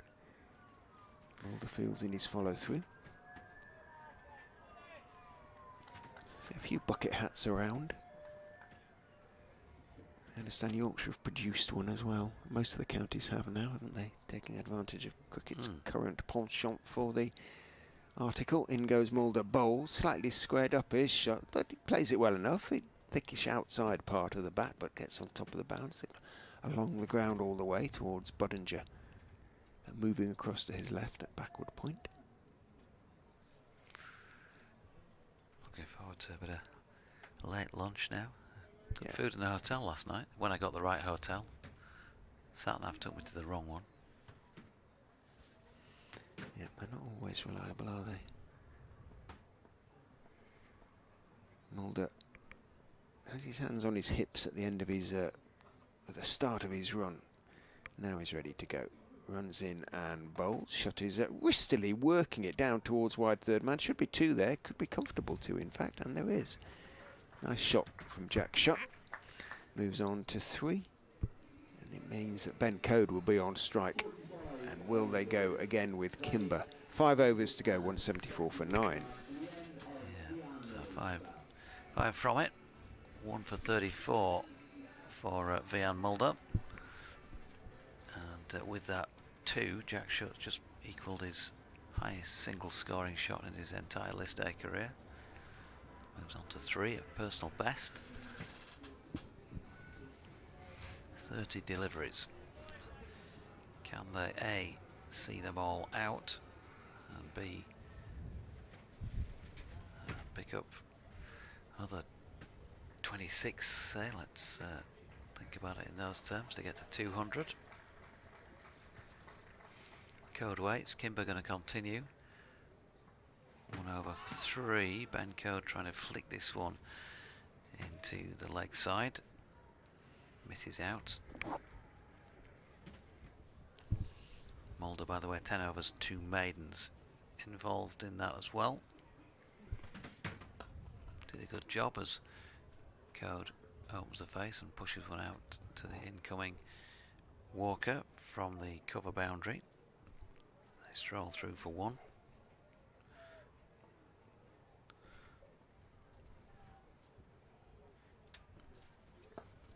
And in again comes Kimber. Shot this time, can't get it past him in his follow through, just to the leg side of straight. Jack on 3. Slightly open stance. Gets a full length delivery and punches it back to the bowler. Shot's job obviously, it's number 11. Just stick around as long as he can. His real job bowling off spin himself when he gets the opportunity. Gets another ball of good length and punches back to the bowler. Can't work it either side of him to pick up 1. Lewis Hill just moves himself out into extra cover and moves extra cover round to backward point, leaving him the gap through the leg side. And he tries to exploit that jack shot but can't get it beyond the grasp of the chasing Kimber. End of a pretty tidy over then. 2 overs for 4 against his name. Just the 1 run from it. 175 for 9 with 4 overs remaining.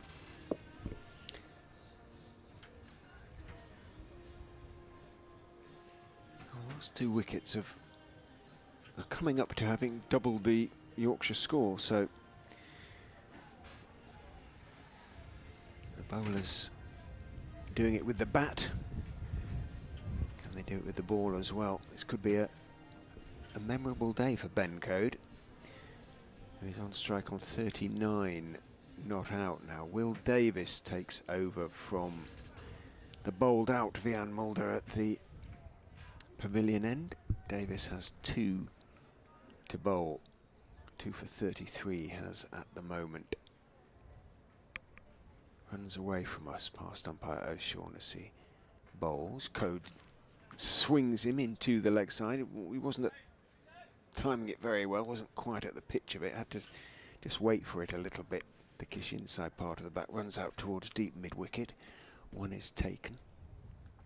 Yeah, wraps his pad in self-disgust, Ben Coed, and then walks back up the pitch to have a word with Jack Shot. Yeah, walks back, head down, shoulders slumped. Eloquent body language. Davis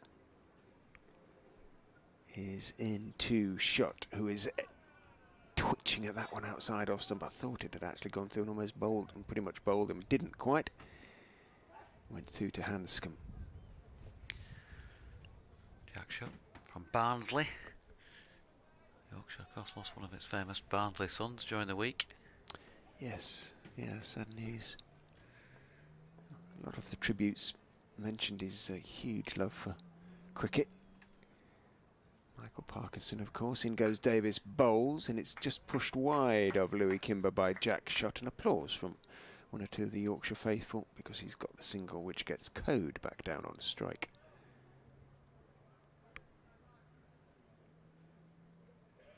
Former Barnsley player, of course. Parky.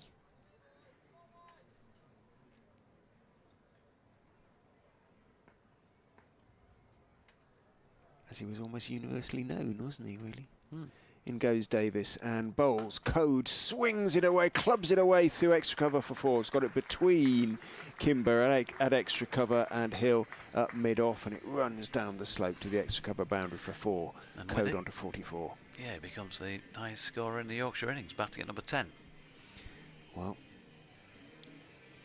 could be a maiden list day half century on the cards for Ben Coed.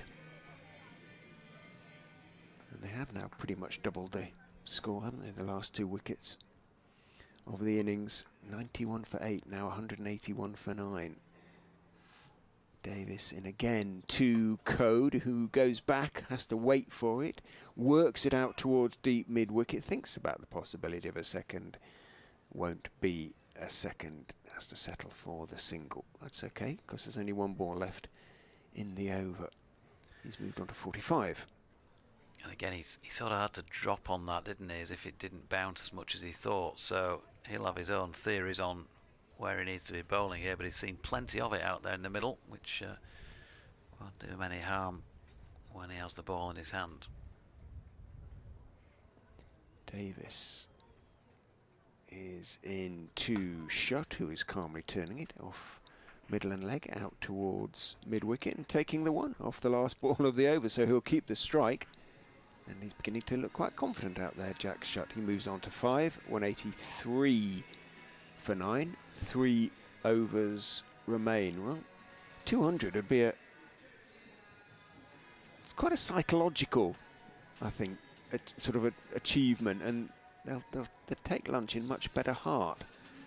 You would think Yorkshire, from 91 for 8 to, if they can get it up to 200, as we have been emphasising throughout, that is a decent total to bowl at. Shutt on strike then, Kimber to continue, just 3 overs remaining, and Jack Shutt turning the first delivery to Kimber's right. They had changed the field to Shutt in the previous over and left him big gap through the onside, presumably partly because he might have picked up a 1 and kept the strike, which he didn't. And Kimber in again. Shutt using his feet, but again can't get it past the bowler. There is a gap between but he's running away that way and straight mid-wicket. And this time he's turned it straight too. I think it's Lewis Hill, is it? Straight mid-wicket, yep. So 3 successive dots. But he's still out there, Jack Shutt, 5 not out. Uses his feet this time and gets it to cover where Budinger makes a bit of a meal of trying to field that. Might have kicked a little bit off the matting in front of him, but nonetheless he'll be pretty disappointed he didn't keep them as they were, and they got through for 1, taking Jack Shutt to 6. And 184 for 9. Yorkshire Coed on 45 on strike then. Uses his feet, down the pitch, gone. Bowled or stumped, hard to tell. Stumped by Hanscom. The off stump is rearranged.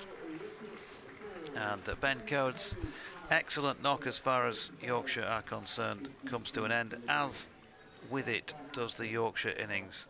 Stumped Hanscom, bowled Kimber for 45.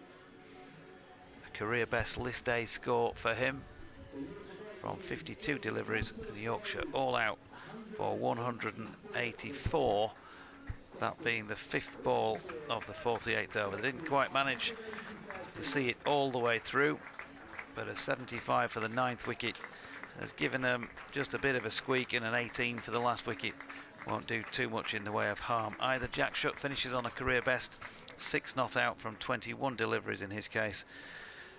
Good bowling up front, in particular from Chris Wright. He finished with 3 for 31, 3 for 28 for Matt Salisbury through the middle period was another excellent job, and Vian Mulder 1 for 34. Will Davis and Louis Kimber also useful, maybe just Roman Walker as the weak link from the Foxes' point of view, but they'll still be pretty confident top in the group, and with the scores that they've been coming up with, that they should wipe out this one and go through straight to the semi-finals with a win.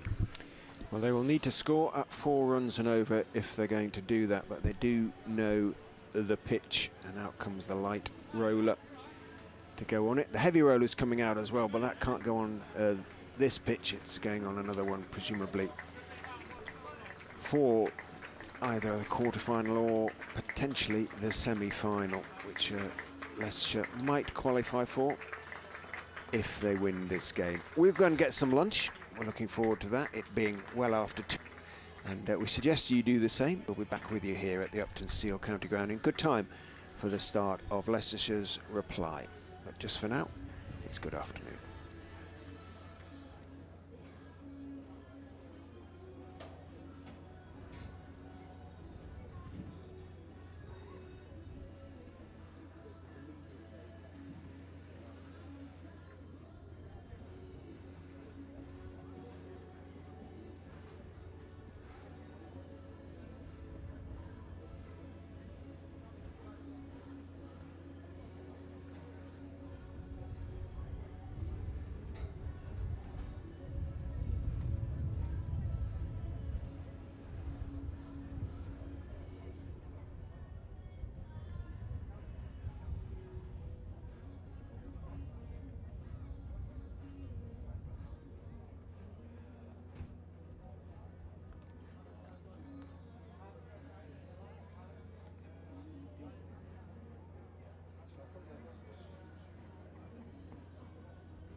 might just not have come on. It didn't look to have necessarily stopped too much, but a top edge from Budinger high into the air. Duke circled underneath it for a moment, but he was the right man and made sure he was right underneath it, clutched it with his gauntlets to his chest, and suddenly Leicestershire in a spot of bother themselves. Grace Road is quiet, 15 for 2. Yeah, what I said, Ben Coed's bowled really well without a huge amount of reward in this competition so far.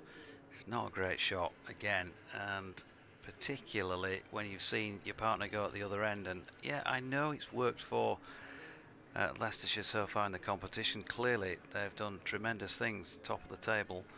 Different pitch today, and they've got all that time out there in the field to see how Yorkshire have struggled on it. They've obviously bowled well themselves, but it's not an easy pitch on which to play, and they've just let the Vikings in with a bit of a sniff now, losing 2 earlies. And More than a bit.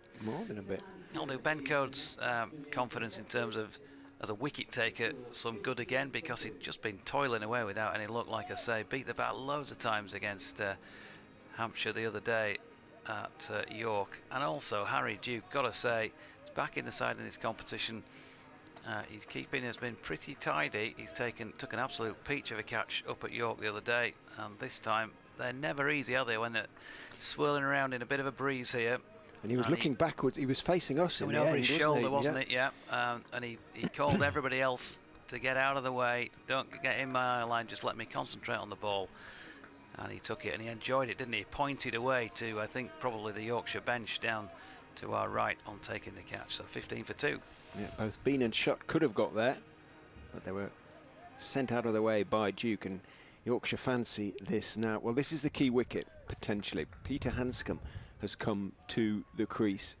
Batted very, very nicely on Friday night. Well within himself. And will have to do so again if Leicestershire are going to win this. They have an awful long way to go. The Foxes, 170 more runs needed. Rate required is not a factor, 3.6. Wickets maybe. Coed back over the wicket. He was ready to go, but Hanscom, who seemed to have taken his guard, wasn't. And umpire Pratt sort of puts both, does the double teapot as he steps across there. Whether somebody was saying something, who knows. Coed, big man, comes charging in and bowls to Hanscom, who is all care and attention as he presses forward and defends that one up the pitch on the onside. Beautiful day now, and as I say, it was great at the interval to see all the families and children out on the outfield. I absolutely think every club should do it every sort of one-day game, essentially. Well, every 50-over game, obviously. T20 with 10 minutes is slightly trickier, certainly during championship games. Coed is in, goes past the outside edge with a beauty that just bounces and leaves Hanscom, and is taken by Duke.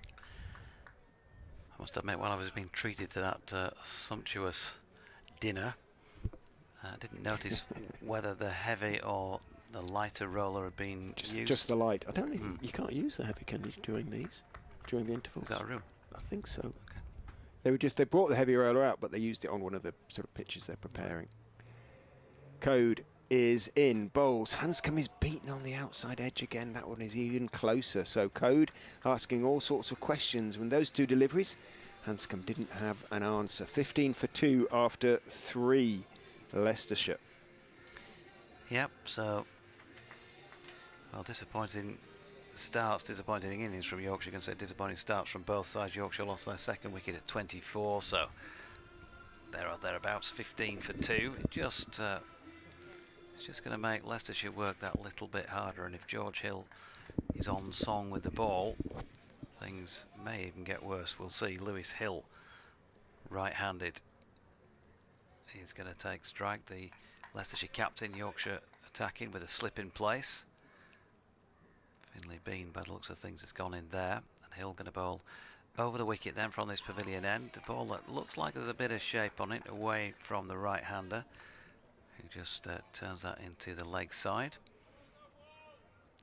Fielded there by Ben Mike. No run. Don Bess tossing the ball up at mid-on in his big dark floppy. Shan Masood is at mid-off. His undershirt covering his arms, as well as his shorter sleeves Yorkshire shirt on top of it. There's Hill's in again, good delivery once. On the stream, happily. And here is Hill again, once more. Evidence of a little bit of swing. And Hill choosing to play with care. Lewis, that is. Hill to Hill, of course. George's figures in the competition so far: 1 for 40, none for 1, 2 for 32 against Surrey the other day, and 1 for 42 against Hampshire the other day. But on none of those occasions has he opened the bowling. He's in now, doing so once again. Just a bit of drift in the air. Through to Hill, who turns it into the onside. Bess fielding at mid-on. No run. Yeah, nice bit of rhubarb crumble and custard to finish with. Good. Enjoyed the salmon salad. I feel at least cleansed that I had some salad involved. A gesture towards healthy eating. Hill in again, once more. A little bit of shape away, but it was started round about leg stump, and Hill's been able to turn that square on the leg side for 1, taking his score to 216 for 2. Although curiously, there was the pate slab was larger than the single piece of little triangular piece of toast that you got with it. Ah. Quite difficult to sort of. So you had to sort of maybe under-ordered on the toast front. George Hill coming in again, bowling here to Hanscom. Again, shape on the ball, swinging away from the right-hander, who got at least over the top of it and squirted away down to third man to get him off the mark. 17 for 2, so just those 2 runs off the last 2 balls of the over. I shall pass on your comments to the chef just to make sure he's up to the mark next time. Next time you come. I tell you what, I'm not knocking it overall. It's super stuff. That'll be horribly cold, won't it? That coffee. Cold coffee's not a bad thing on a hot summer's day. No, I just brought it in when I came back in. All right. That's why I was a few deliveries late, waiting for the kettle to boil 2 studios away, across the 2 boxes away. Coed continues from the Bennett end. Bowls to Hanscom, a little bit squared up. Hanscom there playing in front of middle, pushing it out into the offside. They wouldn't have this trouble on TMS, would they? Boiling your own kettle. Possibly not, but whether they'd get a 3-course meal of that calibre, I don't know. No. Not always, I suspect. Not always.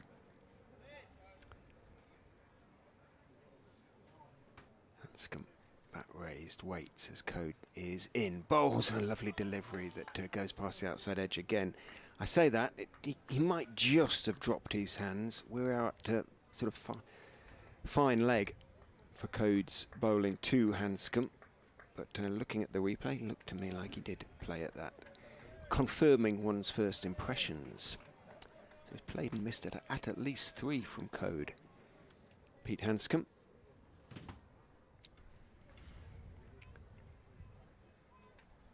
Coed is into the Australian, who is forward, carefully, respectfully.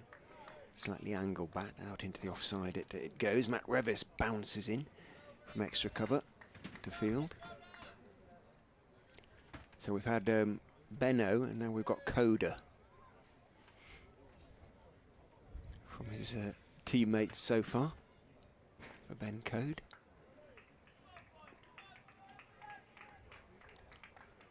They know they're in this game, Yorkshire. As Coed, elbows jutting, runs in and bowls to Hanscom. Defends on the back foot this time. Puff of dust as his feet move in the crease. Yorkshire have been tending to use him to bowl all 10 overs out. Obviously, he's been in good rhythm. His record coming back in the last 10 as a death bowler is not great, and that's clearly another reason for keeping him going. It's about taking wickets, isn't it? Coed is in, bowls, Hanscom thick inside edge, looks to the leg side, it trickles out or rolls out towards backward square, in from the boundary, runs James Wharton. Hanscom takes 1. Well, his record in the final 10, it goes at 8.7 and over, by comparison to going at 3.9 and over, for example, in this first power play. 3.9 in a power play is very good, isn't it? And 3.3 in the second, in the period between the end of the first power play and 25 overs. Bowls to Lewis Hill, who tucks him more in control there. Hill down into the sort of backward square leg gully area. It's pursued there by Jack Shutt, gets to the ball and keeps Hill 2-1. So again, singles off the last 2 balls of the over. Leicestershire on to 19 for 2 after 5.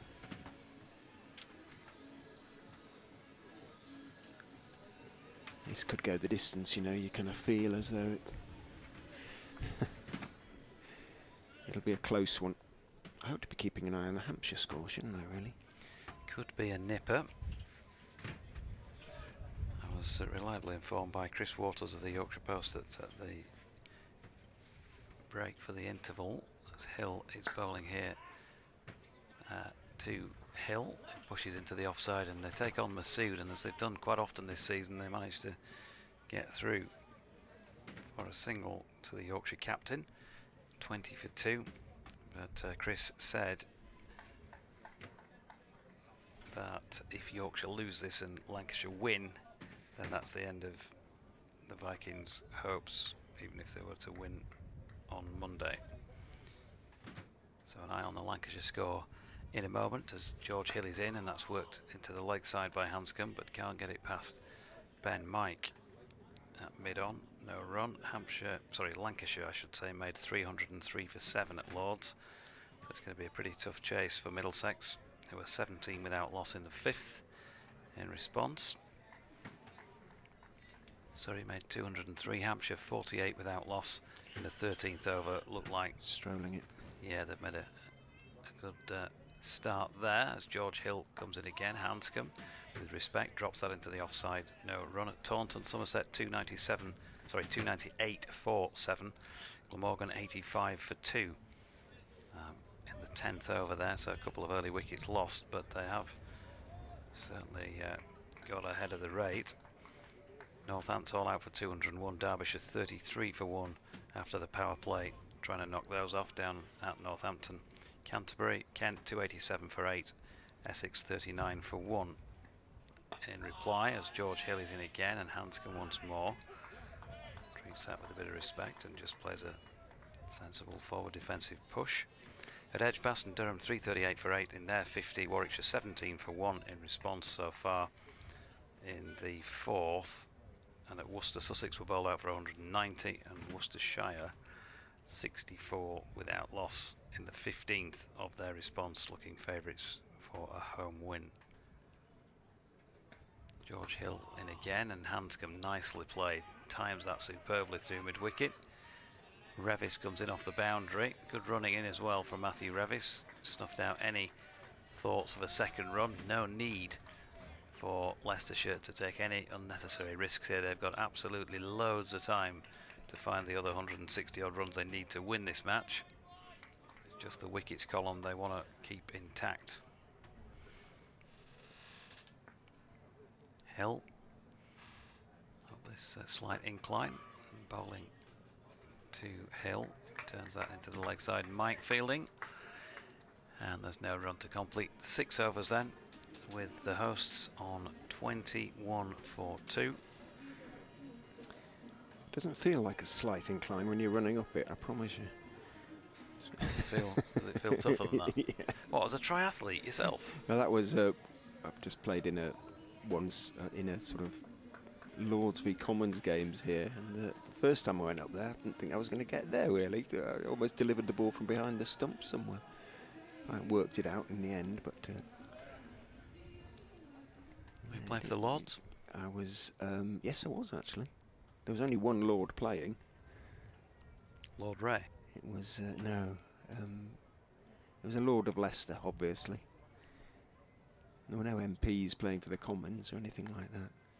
Second slip is going to be placed by Masood, going for these wickets. Well, Hanscom played and missed 3 times, didn't he, in Coed's previous over, so it makes sense.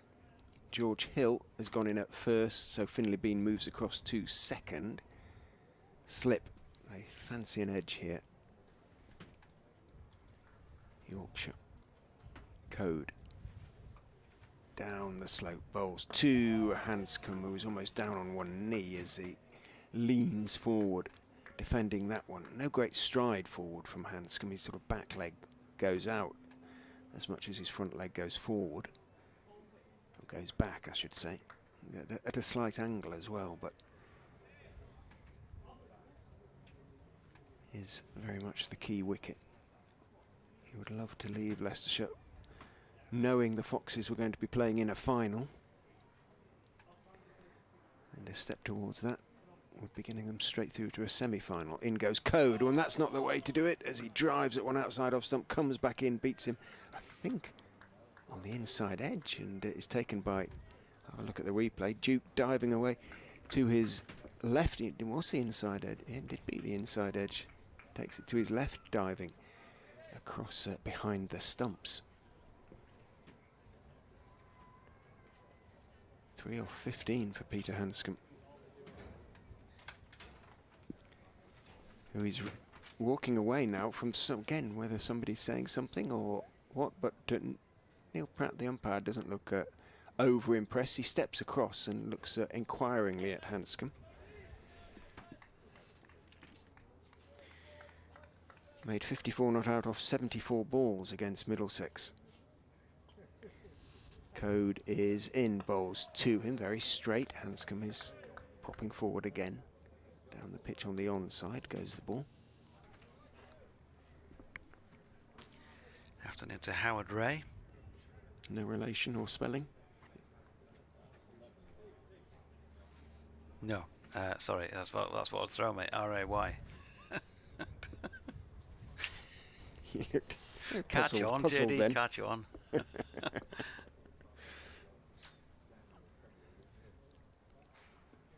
In goes Coed, thick inside edge from Hanscom as he pushes forward at that, runs it out behind square on the leg side. In from the deep square, backward of square boundary comes James Wharton. Hanscom picks up a single. So Howard says, hi mate, don't plug the forthcoming Scarborough quiz night just now, I'm afraid, because we're without sound. This was a while ago and we know that we've got it back, so I can't actually plug the Scarborough quiz night. For those Yorkie fans presumably listening rather than Leicestershire fans, because it's taking place a question of sport at Scarborough, the end of the third day against Derbyshire next month. Dave Fletcher, our BBC colleague, and David Griffin saying that they will get together a Derbyshire team and form 2 parts of it themselves. In goes Coed, forward goes Lewis Hill, blocking the delivery out into the offside to Revis. Well, David Griffin will be a formidable opponent. He will. He's a statistics man. And then Yorkshire, well, the 2 JTs have signed up, Jonathan Tattersall and Jordan Thompson, so they both fancy a crack. And I mean, very, very high level talks. Very high level talks. In fact, Stephen Vaughan, Chief Executive, has volunteered his services if his diary permits him to be at Scarborough. And also Jane Powell interested as the president.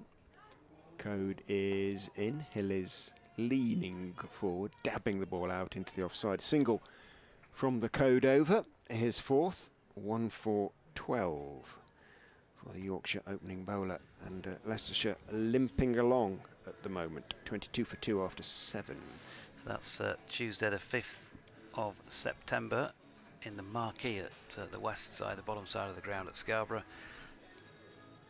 And you say question of sport, is it all different sports, then it's not just cricket? Or? When I've written the questions it will be. We're getting closer now and they're still not been written, but I've put a day aside to do that. So yeah, 7 o'clock opening, 7:15 is, well, we'll try and get started for 7:15 if we get everybody in, but it doesn't matter if we're a little bit late kicking off. I've got some buzzers in place ready for the, for that side of things. Are you raising money for a cause? Well, it's in association with the Yorkshire Cricket Supporters Association, so there'll be something going in that direction. So if you can attend, £9.50 a ticket, including refreshments, the bar's open and all the rest of it, as Hill is in, bowling here to Hanscom, who plays out solidly into the offside, no run. Update time though. Here it comes for BBC Radio Leicester, that is. Hopefully between deliveries. Not much fun at the moment, I'm afraid, for Leicestershire, because they've already lost 2 wickets trying to chase down 185 to win the game. They've lost both openers, Rishi Patel, who was caught by Dom Bess at mid-on off the bowling of George Hill for a single, and then Sol Budinger, who has been Leicestershire's probably key batsman in this competition, skied an attempt to hit Ben Coed away through the onside, and Harry Duke took a very good catch behind the stumps. Budinger gone for 9, 15 for 2 at that stage. Plenty in the pitch for the bowlers. Peter Hanscom, who made a very good unbeaten half-century on this pitch on Friday night, may have to do so again if Leicester are going to get close. He's 5 not out. The captain, Lewis Hill, is with him. He's 4 not out. Hard work for the Foxes. They're 23 for 2. As this is flicked into the leg side off the bowling of George Hill by Lewis Hill. And they're going to get back, I should say, for 2. Matthew Revis's throw coming in just hits Hanscom, I think, probably on the funny bone, something like that, maybe the way he's swinging his elbow, his arm, his left arm. And he's just going to take a moment or two. It looks like a fairly unprotected area on which he's hit him anyway. The throw had bounced, so it shouldn't have been going that fast, but Hanscom giving the impression that it really did hurt. But he's flexing his fingers in his hands, so that's as you do when you get an elbow or a funny bone type tingle. You got to run for it as well. 25 for 2. He's on to 5 and Hill on 6, and these two painstakingly now trying to get a recovery on the board for Leicestershire, having been 15 for 2. Rishi Patel out for 1 and Budinger for 9. George Hill, who took one of those wickets, is in again, and that's flicked into the leg side quite nicely, timed by Lewis Hill, fielded by Ben Mike. No run. He's not looked, I've got to say, despite those 2 wickets, it's not yet looked quite as difficult for Leicestershire with the bat as it did for Yorkshire. No, it's been movement through the air rather than sort of seam largely that's caused the issues. There's Hill again. Good length ball, worked off the legs by Hill. Out to Revis once more. They pick up another single. 185 was needed at the outset, so a further 159 from this point, and they have 42.1 overs in which to get them, which is more than ample, if you like.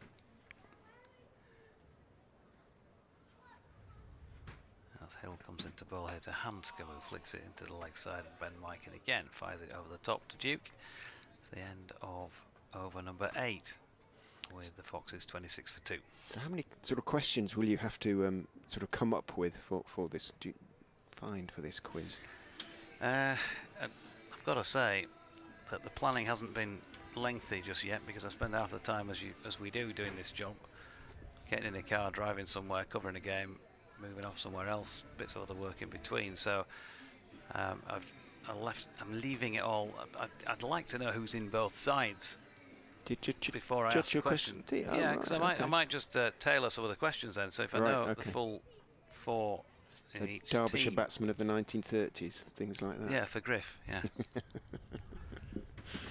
Coed continues down the slope, bowls to Lewis Hill, waits and just dabs it out into the offside. Should be a couple. Yes, Revis is having to take a few extra steps in pursuit of that out towards extra cover, and as a consequence Hill turns and takes 2. It's sort of the first question you can envisage something like which county have won the most championships, and then the first question to Derbyshire, how many championships fewer than Yorkshire have Derbyshire won? You know, that sort of thing, just to antagonise the opposition. Absolutely. Get Fletch steaming mad.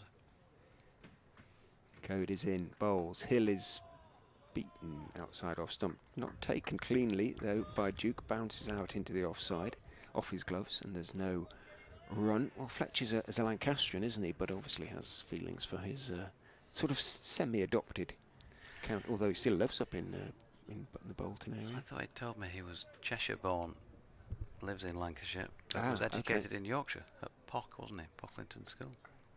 Not too far from your part of the world. Yeah. Coed is in, outside off stump, forced away nicely by Hill. It was a little bit too short there from Ben Coed. It might just get, no, it will just be the 2. And you heard the shout of no from Lewis Hill without even looking backwards, as Hanscom might have mentioned the possibility of a third as they passed. 30 up, Hill into double figures now on to 11.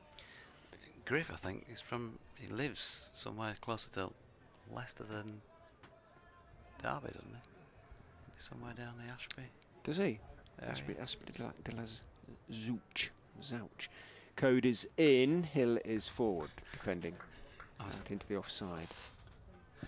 I'm saying that geographically, actually, Ashby might be nearer to Derby than Leicester. I don't know what the geography of it is. You never quite know which county you can be in these parts. I used to live in Stamford, and I could go for a run and go on a 6-mile run, go through 5 counties, pass through 5 counties, which all seem to meet at the same point. Rutland, of course, Leicester, England's smallest county, not so very far away, was one of them. In goes Coed, bowls, back goes Hill. Again, you heard that very familiar to me now, call of no, as he, on the back foot, blocked it out towards shortish mid-wicket, where George Hill, no longer at slip, is the field, just the one slip again now, Finley Bean. 30 for 2.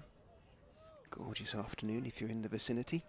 Wander down to see if Leicestershire can get over the line, or can Yorkshire keep themselves in the competition. Coed is in. Hill is just dabbing out into the offside. He's got it between extra cover Revis, who moves across to his left to field. And Will Luxton, who's at slightly backward of point. And Hill takes one and keeps the strike. Captain moves on to 12, 31 for 2. And a reasonable over as far as the Foxes were concerned, 5 from it. Yep. A bit like Yorkshire struggling to get double-figure scores in an over. Just the first over of any major note, 9 from it. And then 2, 4, 2, 2, 2, 3, 4 and 5 the last 3 overs. So 31 for 2 from 9. George Hill to continue in his new role as opening bowler on the day. And that's flicked aerially by Lewis Hill. Matthew Revis barely needing to move a muscle to reel that one in out at mid-wicket. They've got a single.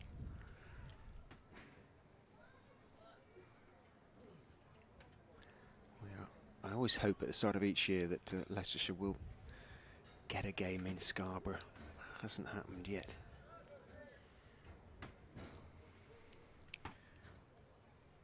Here is George Hill bowling to Hanscom, who's looked the most solid player bar none of the quartet that have been out there for Leicestershire so far. Pushes into the offside, no run. Russell Walker says, wishing you well this afternoon, Jonathan, and the Tykes naturally. I don't know if I can cope with listening and streaming both Yorkshire and Leeds United at the same time. I hadn't realised there was anything going on Leeds United-wise. I thought they played on Friday, didn't they? It's currently a significant examination of all the senses, and I don't know if body and soul can take it. Lord help us marching on together. Hill, bowling to Hanscom, nicely pushed to the offside. Mid-off is vacant, and that means that he will pick up a deserved 4. Good placement. George Hill just floating it up there as he has been doing. He's been getting a little bit of swing away from the right-handers, but on this occasion Hanscom watched it really well. He's picked up a boundary, 9 to him, 36 for 2. 149 now needed. Bess goes back to mid-off. And George Hill comes in again to Hanscom.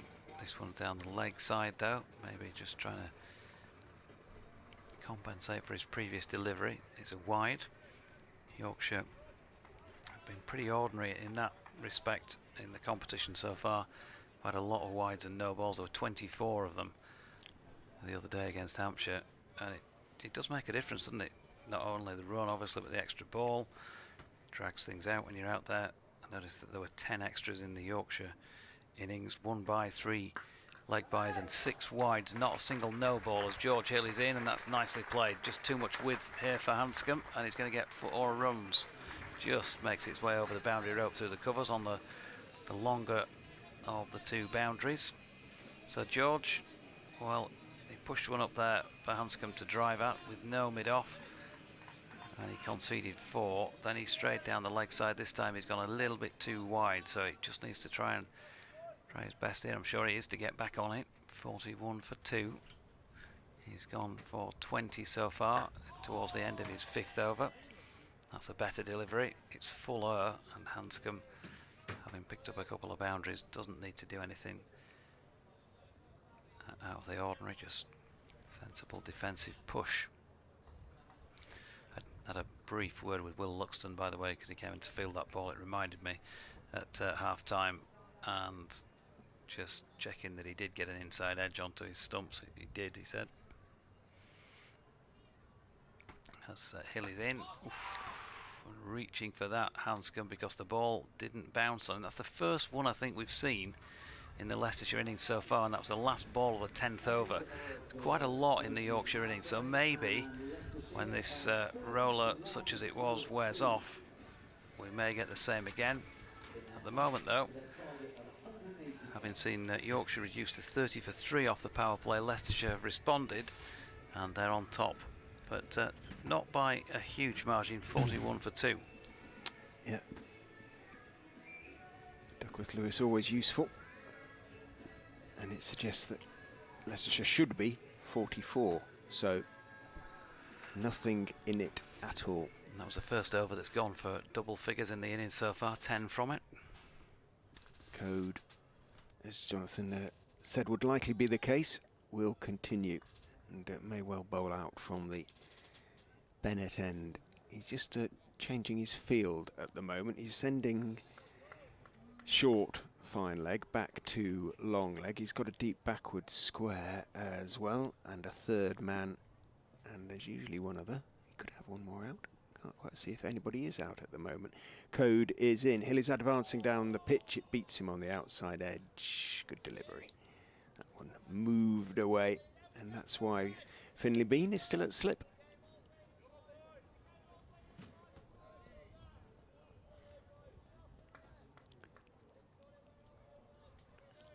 .144 still needed by the Foxes. That one over has got them over the rate required. Coed is in. Hill forward again. Not a big stride. Just about getting to the pitch of it. Well, not quite, but getting behind it, dropping it out into the offside.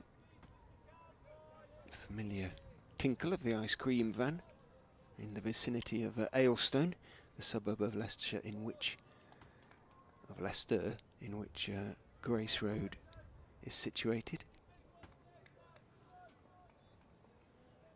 Coed charges in, bowls to Hill, who turns him neatly off his legs down towards backward square. Wharton comes in to field. One is taken. Wharton is a tall young man. He looks like he's blues, if that's the right word for the cricket trousers they're wearing. Just slightly an inch short for him, maybe. Exposing his ankles. He just looks a bit half-mast. Well, that always implies sort of from the waist, doesn't it, rather? But just maybe it could do with an extra inch. Have the hems let down. Coed and Masood having a chat here, and Shan Masood is going to go on the Ben push Coed's drive, asking, isn't he? yeah, he's asking him to go in closer here. So is Revis as well. So we've got a almost silly mid-off. Yeah. And short extra. Yeah, short mid-off and a short extra cover, saying go on, drive there. See if you can get it along the ground rather than in the air. Putting some pressure on Hanscom as Coed is in, bowls, and very nice high left elbow on the back foot defensive push from Peter Hanscom, which doesn't matter what sort of field he's facing or what situation he is in. As you saw at Headingley, just tends to bat the same way with immense sort of calmness and without getting really phased about anything. Yeah, good player. Very experienced player, level-headed. Coed is in to him. Oh, a lovely delivery, bounces and leaves him, goes past the outside edge. Has that idiosyncratic touch of the bat, doesn't it? When he opens the face to point almost as the bowler's running up. He sort of presents him with a sort of leading edge or the back side, and then closes the face. I presume it's just a sort of alignment thing for him. Masood and Revis don't seem entirely convinced. They're sort of gesturing away to each other at those two shortish positions as Coed is in, Hanscom is forward. It's Masood leaning to his left who fields, end of the over. Just a single from it, another good one from Coed, who's just conceded 18 runs from his 6 overs and taken a wicket. 42 for 2 after 11. Yeah, as you say, another tight one. And they'll want those, but they'll also want more wickets, clearly want more wickets to go with the two they took early doors. 1-4 Bess and Coed out of Sol Budinger, who got underneath a delivery, skied it. Harry Duke taking a good catch, going over his shoulder, running towards us. And then prior to that, Don Bess off the bowling of George Hill. Not the best of shots by Rishi Patel, having seen what he's seen in the Yorkshire innings in terms of how this pitch was playing. And he lobbed one really to Don Bess, a pretty simple catch. Change of bowling at this pavilion end. Matthew Revis coming into the attack for the first time in this match for Yorkshire.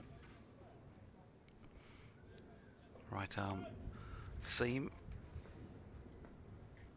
So haven't yet seen either Bess or Shutt with their off spin, a pair of them. Revis's first delivery is round about leg stump and flicked down to long leg by Lewis Hill, who 2 will take him to 16, the total to 46 for 2. Scoreboard's fast for once, so 44. Ah. So the total was already on, but Lewis Hill's individual score wasn't. He is on 16. I'm back on strike then. Revis into Hill. Ooh, a fair bit of the leading edge about that. And fortunately for him, he didn't go at it with hard hands. It's ended up skewing out into the offside where Shan Masood fielded. And they picked up 1 run.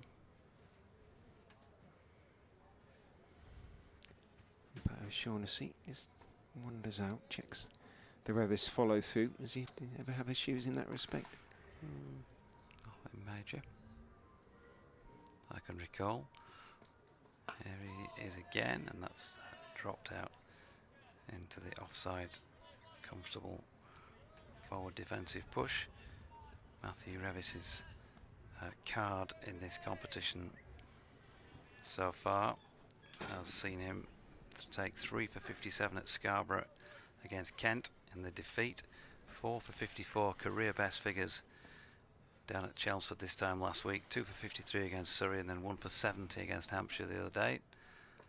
So it's been a pretty good tournament with the ball for him. His latest delivery is flicked out to mid-wicket, where George Hill, unusually, has made a bit of a meal of that. And they got back for 2. Yeah, he just didn't gather it clean and then slipped, so it ran a few feet behind him, so Hanscom could comfortably turn for the second. Yes, a good effort with the ball so far for Matthew Revis. He got 21 not out at Chelmsford last Sunday with the bat, then 1 against Surrey and 23 against Hampshire. As Hanscom flicks his latest delivery out to George Hill, takes it cleanly this time. They get 1. Obviously today Matthew with 18 from 38 deliveries, so he's got himself going on 3 out of 4 occasions he's had a bat in the competition. Hasn't yet managed to put up what you'd call a noteworthy score for a man of his abilities. But he wouldn't be the only one in this comp so far, as Lewis Hill pushes that back to him off the final ball of the over. 12 overs gone. Lewis Hill 17, Peter Hanscom 16, and with 6 runs having come from that Matthew Ravis over, Leicestershire 48 for 2. And this is all these two need to do, isn't it? Just try not to hit the ball in the air. Another band I've seen. Bit of funk. No, I don't know. Earth, Wind and Fire. Ah, okay. You're obviously a bit of a gig goer in your time. Yeah. Great live music, isn't it? Well, it can be great live music. Usually is when you go see a decent band. Coed starts his 7th over from the Bennett end. Bowls to Hanscom. Might just have stayed a touch low, but Hanscom, everything behind it, drops the ball out into the off side. Picked up by George Hill.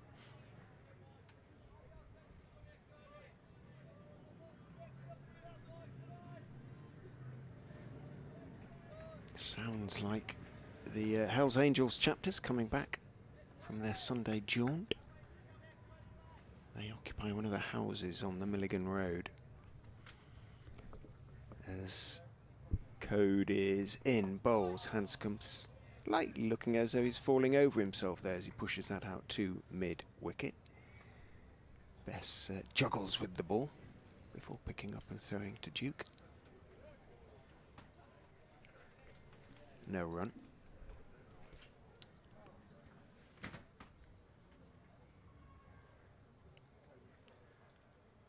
Sean Masood, a couple of words with Ben Coed, whether of encouragement or advice, who knows, as Coed is in and bowls outside off stump, comes back in, inside edge from Hanscom, keeps it out as he looked to force it out into the offside, but there was movement back in there and he ponders and walks and prods at the pitch, but barely. It isn't a hard prod, it just lets the bat almost touch the pitch. A gesture, no more, from Hanscom. Well, the food's kicked in now. First yawn of the afternoon. Oh, those 3 glasses of wine, you see. I wish. I must have missed those. I wish. Coed is in to Hanscom. Slightly short this time. Hanscom is able to get up on his toes and work it away out into the offside. It's dragged back a couple of feet inside the ropes. Hill turns for the 3rd and makes his ground. It's a long throw out there and from out there. And it was well judged by Hill. Hanscom moves on to 19. 50 up for the Foxes. 51 for 2.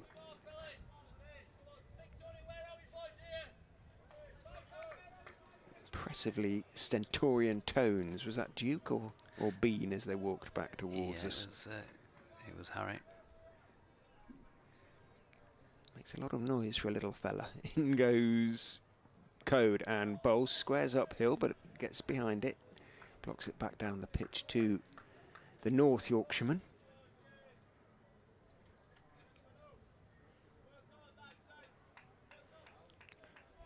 For 2.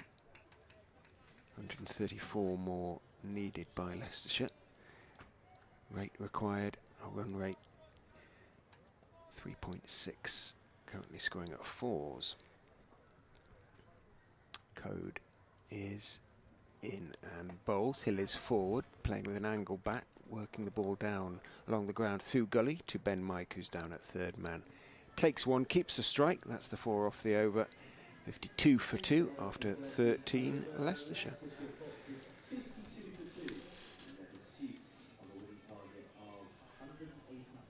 Yeah, so a further 133 to win. They're not dissimilar to Yorkshire in terms of reaching the 50s and over also in front and 1 fewer wicket. Things were going there was a bit of a mini recovery, wasn't there, for Yorkshire we were talking about until the 16th over when they lost the 4th, and that's when the real collapse properly began through that middle order.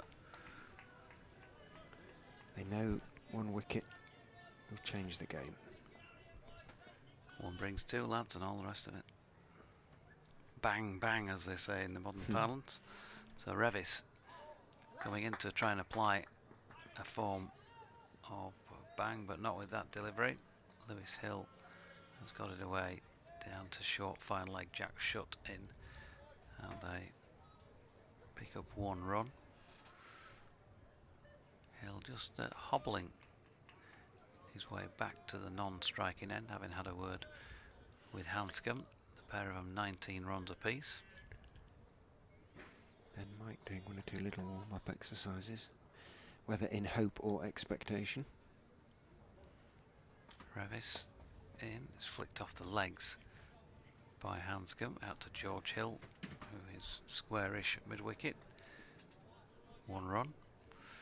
Yeah, they might give him a crack early doors. He took wickets again the other day at a cost of over 8 and over. So, as I've said a few times on commentaries, he knows about that inconsistency. He's trying to work on it. You'll have seen it yourselves down here.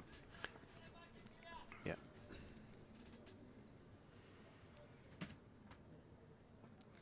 Revis in, and Hill turning that off the hip out to George Hill. Another one run. I suppose working on inconsistency, working on trying to rectify inconsistency, I suppose is the correct term. You know, he's capable of bowling some sort of dream overs and taking wickets, and he does take wickets. So I think there's always an allowance, generally speaking, there's an allowance made in cricket to make a sweeping generalisation of a wicket-taking bowler might cost you a few more, but if he's taking wickets and everybody else is pretty tight, you'll accept that. It's when there's a general feeling of not bowling so well inside, and then somebody comes on, doesn't have a good day either, and it feels like it's more costly. Revis is in. It's an attempt at hoiking that away really down back of the square leg. A pull or hook shot from Hanscom misses out. See, I'm not sure why that isn't wide. Wide, yeah. When the others were wide, it didn't seem any less wide down the leg side. It didn't sort of seem noticeably to step well inside anyway. It is now much more within the umpire's sort of purview now, isn't it? Here's Revis again. Hanscom, solid, pushes back past the bowler, just gives Don Bess, the fielder, the hurry up, and threatening to take a single, but then thinks better of it.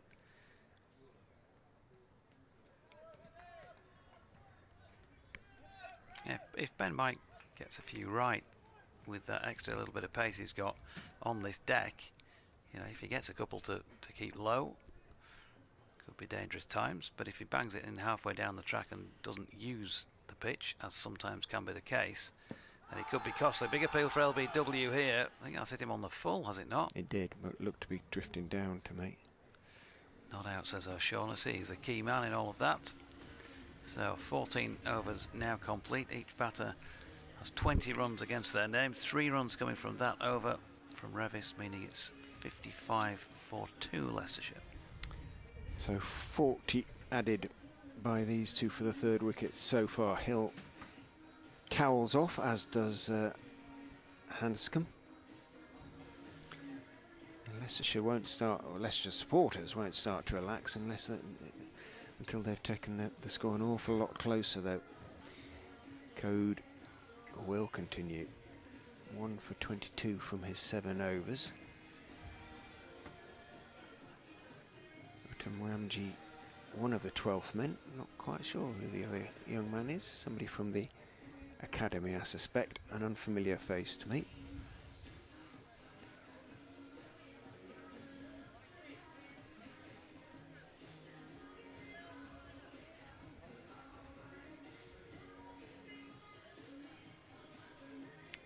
Coed is fiddling with his field again. all sorts of gestures out there, but no obvious changes that I can see. He's got a shortish mid-wicket as he comes in to bowl to Lewis Hill down the leg side, turned by Hill towards backward square. Thinking about a second, he sends Hanscom back, and wisely so, because Wharton was quickly onto the ball and got away his throw quickly. It wasn't particularly sort of hard and flat, but he got it away and it was accurate. And seeing it heading towards Harry Duke, well, you heard the call of no from Lewis Hill. He moves on to 21, 56 for 2. Coed kicks away. Great clouds of dust appears as he kicks the loose earth away from his footmarks. Hanscom moves into position. Coed is in, bowls to him down the leg side, neatly turned away by Hanscom. Off leg stump, just outside perhaps, down towards deep backward square. Wharton takes the ball. Single is taken. 57 for 2. Interesting to see what happens when the spinners come on, or are tried anyway. When Masood will try that. In goes Coed, forward goes Hill, playing it quite late with an angle bat out into the offside, into the covers. Hill the fielder, no run. No slips now. We're not far away, boys, says Harry Duke. And they aren't. The nature of the pitch is such that it may just have flattened a little bit in the sun that has been pretty much uninterrupted on it over the last couple of hours. Coed is in, bowls. Hill is advancing down the track and then defending out into the offside. Would you maybe stand up to Hill just to try and keep him in his crease? Yeah, he might stand up to Coed as well. Sorry, yeah. Well, yeah, he sometimes does. I suppose you'd be standing up to Hill as well, Hill being the batsman in a way, but it would work. I got it wrong, but trying to work my way out of it. 57 for 2.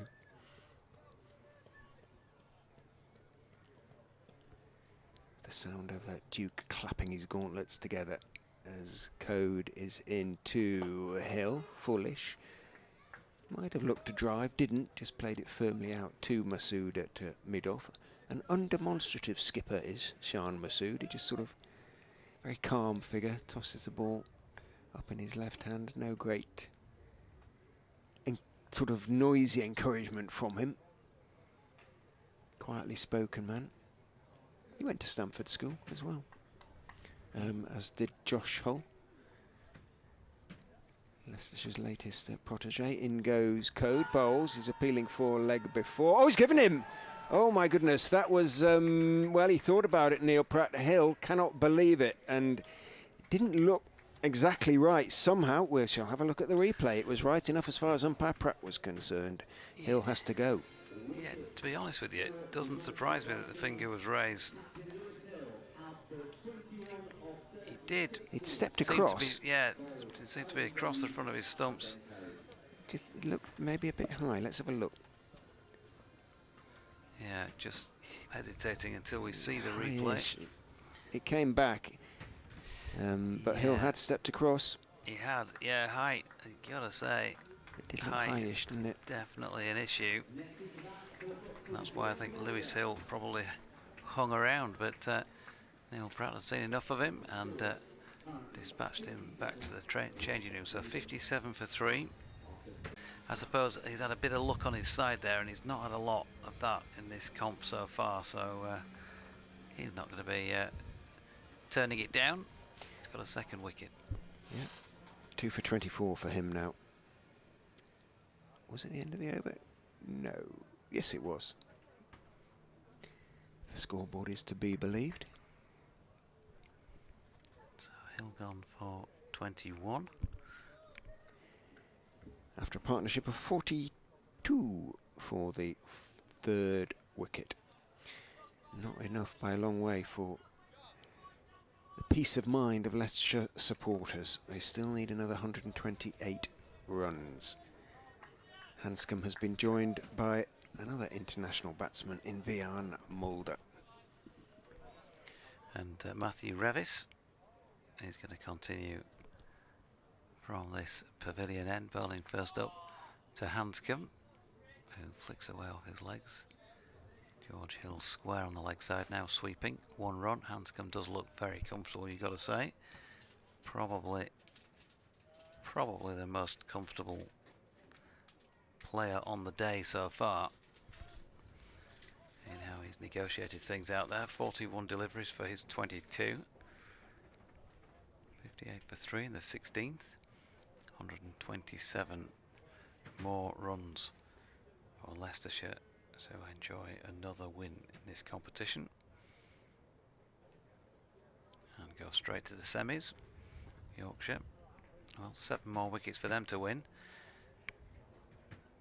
and give themselves a little bit of hope of just making the quarter-finals, which would without doubt be an away tie if things happen to drop their way. Slip being brought back in, Finley Bean, as Revis is in again, and Hanscom flicks that into the leg side. Once again, good control about the shot. Best round to his right field, throws the stumps, or throws at the stumps, but misses. 1 run. 59 for 3. Single should take Hanscom on to 23 when the board updates. And what am I talking about? Hanscom's on strike and flicking one out into the leg side for George Hill to field. That will take him on to 23. It was Mulder's first run the previous ball. 60 for 3. Lewis Hill, 36 deliveries for his 21, the Leicestershire captain. And, they batted together, that pair, for 12 and a half overs for the 42.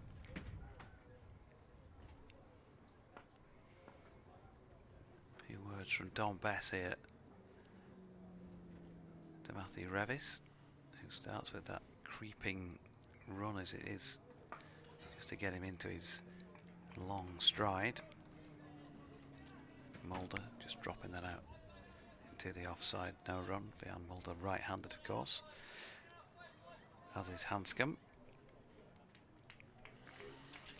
Started the competition with the bat brilliantly, Mulder. 67 not out at Surrey, 67 off just 35 against Kent. There's Revis again. Mulder, full face of the blade, 4 runs through extra cover. Just a bit too much width and half volley length from Matthew Revis, not his best delivery. And Mulder not given to going hard at that ball and benefited, I think, as a result of doing so. Just waited, punched 4 runs. He's on to 5, 64 for 3. He's a very correct player, Mulder. And his third innings, 84 not out off 92 in the defeat. The only defeat Leicestershire have suffered in the competition. That was at home to Nottinghamshire. Been 3 single-figure scores though, so the danger for Yorkshire is if he gets in. 121 needed as Revis is in, so they're about just over a third of the way there, and he kicks the ground in disgust, Matthew Revis, at the end of that over, from which they got a dot, but disappointed himself, I just think, with his performance in the over, and pulls his shirt over halfway over his face as he walks off. You definitely know how Matthew Revis is feeling. He's one of those players. You absolutely do. 64 for 3 then after 16. 34 runs to get 121. He does not hide his emotions. Can Coed pick up another in his, final... Has he had 8 overs now? Yes, he has. Yep. So he's 2 more overs. Another 1 or 2 wickets in there, and that. And he will have made his... He has made a fairly spectacular contribution to the Yorkshire cause today with both bat and now ball. In he comes from the Bennett end and bowls to Peter Hanscom, who defends on the back foot out to mid-off. This may now be the key partnership. Now Ackerman, remember, for Leicestershire. I say Southern... I don't follow the 100 unashamedly. doesn't do anything for me. But I believe, or I was told, that the brave for whom Ackerman has been picked up may go out of the competition today, as Coed is into Hanscom, who is leaning forward, playing with an angle bat out towards mid-wicket. Bess fields and then bowls the ball to mid-on, in which case Ackerman would be available to Leicestershire for the knockout stages, whether that turns out to be a quarter-final or a semi-final. Quarter-finals on Tuesday, I believe. No, not Tuesday, on Friday. Tuesday is the last round of games, and then the semi-final the following Tuesday. In goes Coed, bowls straight, Hanscom straight back down the pitch again, stepping across to his left this time. Bess is the fielder.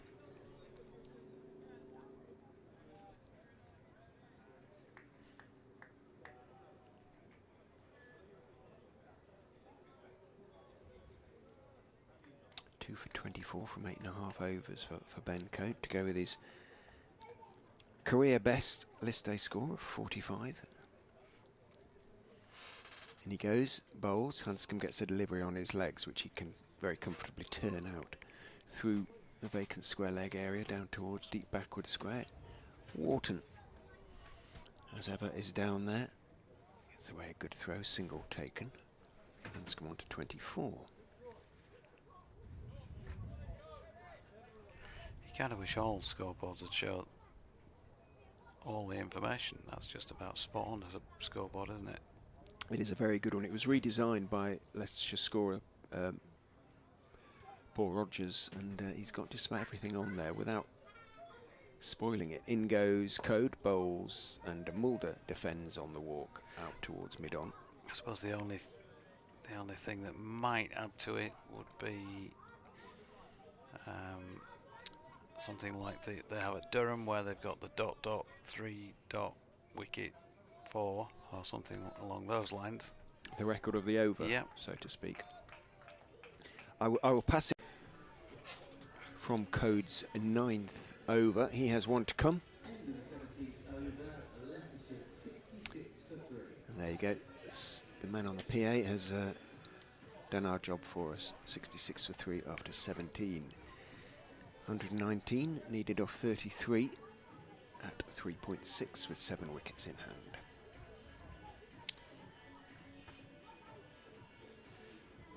Bit of music for you, whoever that may be, at the break between overs. My more recent music knowledge is certainly not as hot as my older music knowledge. Matthew Revis just been checked in his run-up and sent back,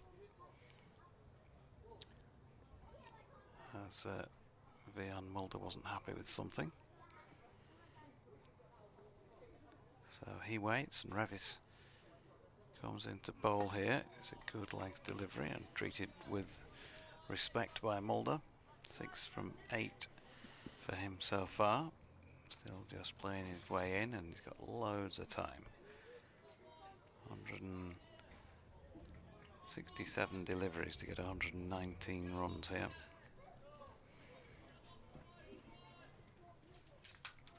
Revis back towards us, then turns, and will make his way away from us with another good delivery, very similar to the ball before.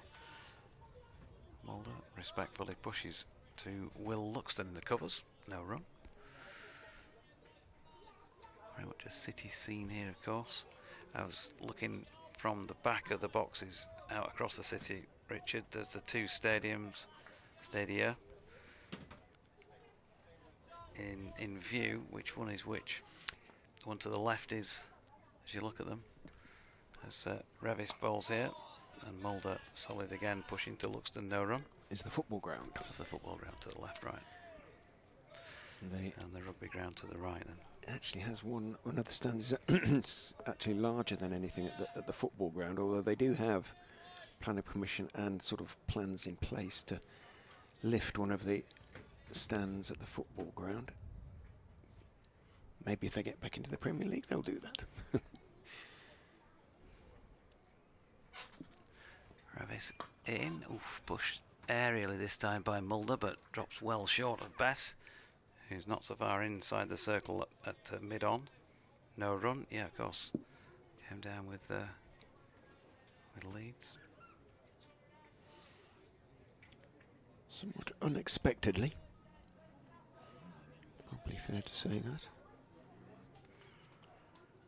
Mulder 6, Hanscom 24, 66 for 3. 2 to come in the 18th. Revis to Mulder. And again, pushing carefully into the offside.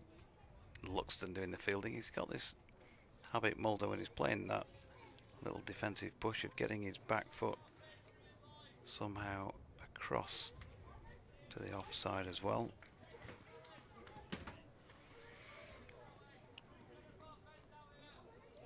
So one to come in the over. Ravi's coming in again past umpire O'Shaughnessy. It's a fairly tight leave by Mulder, but he did so presumably on length as much as line, and it didn't hit the stumps. So it was a good leave. End of the over, 18 gone. Maiden over. That was a maiden. Yeah. The first one of the Leicestershire innings. Well bowled, Matthew Revis. So, is this a big over coming up? Ben Coed's last. The Yorkshire perambulating staff have to jog to make sure that they're out of the way of the line of the batsman's sight over there at the Bennett end.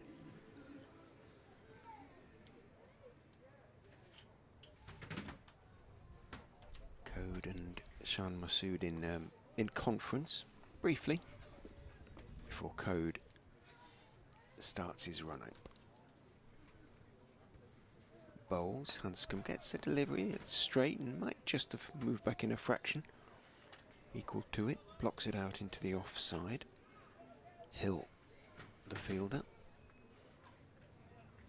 Yes, the Yorkshire one-day kit is, well, navy trousers, but a sort of mixed blue top, largely sort of a skyish blue, Cambridge blue, but with a sort of darker blue shoulders and chest on it. It sort of blends into one. In goes Coed, bowls. Hanscom gets a bit of a thick inside part of the bat on that, but he runs it out towards deep mid wicket. He and Mulder quite quick between the wicket, and they call for the second and make their ground.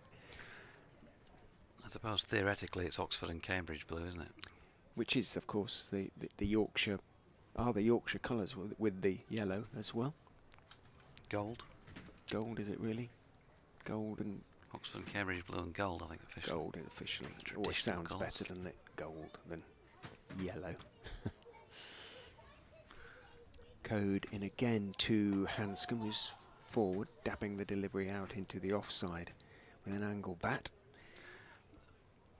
The people away to your right in the stand up here, is that just, can anybody come up there, or is it a special ticket? No, anybody can. If you can clamber up the steps. As one gentleman heading up there described them, he said it's like coming up the Eiger. I said, well, perhaps not quite that bad, but those of us who have to do it several times a day, quite useful. In goes Coed and bowls. Forward goes Hanscom, almost looking to play Coed off here. They know that this is almost the end of Ben Coed, just the two deliveries to come. 2 for 28 for him now. And then what will Masood do? Will he go spin? Will he see if Ben will be inspired against his former county?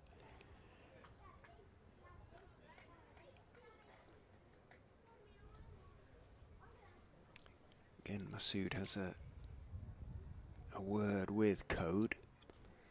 Is he pointing to? He's got Bess at a short-ish mid-wicket. He's summoning Revis up from long leg. Also, Wharton up from deep backward square. Now he's sending Revis, who is asking for instructions, to go back but go wider. Sort of on the pull stroke hook that is either skied or ill-directed on the catch there, and Wharton has come up to just in front of square. Coed is in and bowls, and Hanscom is going to pick up probably just the one on that occasion as he pushes it wide of the shortish mid-wicket. He had a short mid-on, very straight for that delivery as well, but Hanscom, as I say, just nothing much seems to faze him, and he will just keep playing the same way. He moves on to 27 off 51, 69 for 3, brings Mulder down to face Coed's final delivery.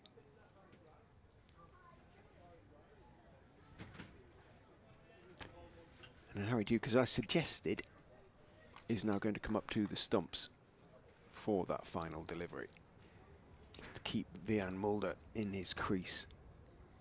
Coed bustles in and bowls down the leg side, flicked on its way. Coed shouts in frustration because it was a poor delivery to finish what has been an excellent spell from Ben Coed. It was down the leg side. All really that Mulder had to do was get something on it, and he did, and it raced away down to fine leg. For 4, he moves on to double figures, on to 10, 73 for 3. At the end of the 19th, Ben Coed finishes with 2 for 33 from 10. Not a bad game for him. No, it's been an excellent game for him, hasn't it? He just needs some of his teammates to step up to the mark and come up with something similar with ball in hand here. 1 wicket to George Hill, who started things off nicely. Took that of Rishi Patel, the first wicket to fall on. The other two, Sol Budinger for 9 and Lewis Hill for 21, both falling to Coed. And here's Revis bowling over number 20. And he has picked up where Ben Coed just left off with a loose delivery, this time outside off stump, and it's been crashed away for 4. And they can't afford a whole lot more of those, Yorkshire, because this total is now looking smaller and smaller. 108 is what is remains to be scored by Leicestershire. Getting into and out of overs with this so many times, don't we, in white ball cricket. Matthew Revis not getting into it, conceding the 4. He's got into it now with the dot ball, which is turned into the leg side, and Ben Mike doing the fielding. So 77 for 3. A couple of quick wickets again here would certainly just give Leicestershire something to think about, but at the moment they're getting on top again. Mulder on 10, the man on strike. Hanscom 31, and Revis just checks in his run-up.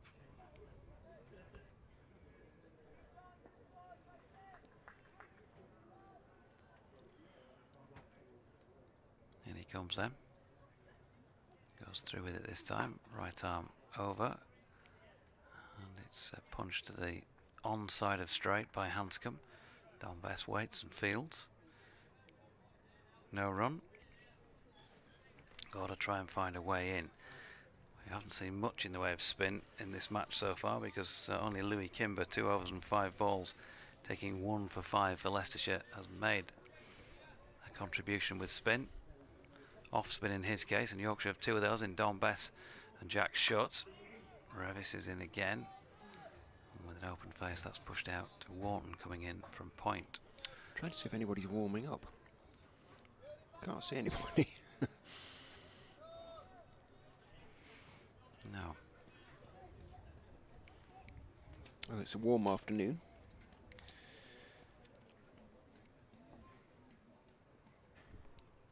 Only really Ben Mike to come, of course, with seam, and then those 2 spinners. Revis, good delivery, down on his knees afterwards. Stayed low. Frustration, he did keep low on Hanscom, and to be fair to the Leicestershire batter, he watched that very well. 56 deliveries he's faced now for his 31. 1 to come in the 20th over. Yorkshire at that stage, at the end of the 20th, were 73 for 4. So again, not a huge amount in it here. As Revis is in and Hanscom flicks it out to George Hill, sweeping on the leg side for 1 run. So 5 coming from the over. Matthew Revis will be disappointed, having conceded the 4 of those 5 on the first delivery, but a bit of damage limitation from that point on, so it's a good comeback. 20 gone then, as I say, 78 for 3, 73 for 4 Leicestershire at the same stage. Well, it will be Bess. Yeah, Yorkshire then lost 4 sort of fairly quick wickets around about now. Leicestershire know at the moment they're in the pound seats. Duckworth Lewis has them just ahead. Should be 73 if they were level. If DLS is to be believed, they are 78. So Bess will take his time to set his field. He's going to have men out at mid-wicket and backward square. 1 sweeper on the offside, and Revis is running out to long on. Fair old jog for Matt Revis. He's got there now. So 3 men out on the leg side. Understandably, he's going to go round the wicket, look to try and turn it into Peter Hanscom. Gives it some air. Hanscom goes back, works it out just wide of the man on the push there, who is Hill, who is at a sort of straight-ish mid-wicket.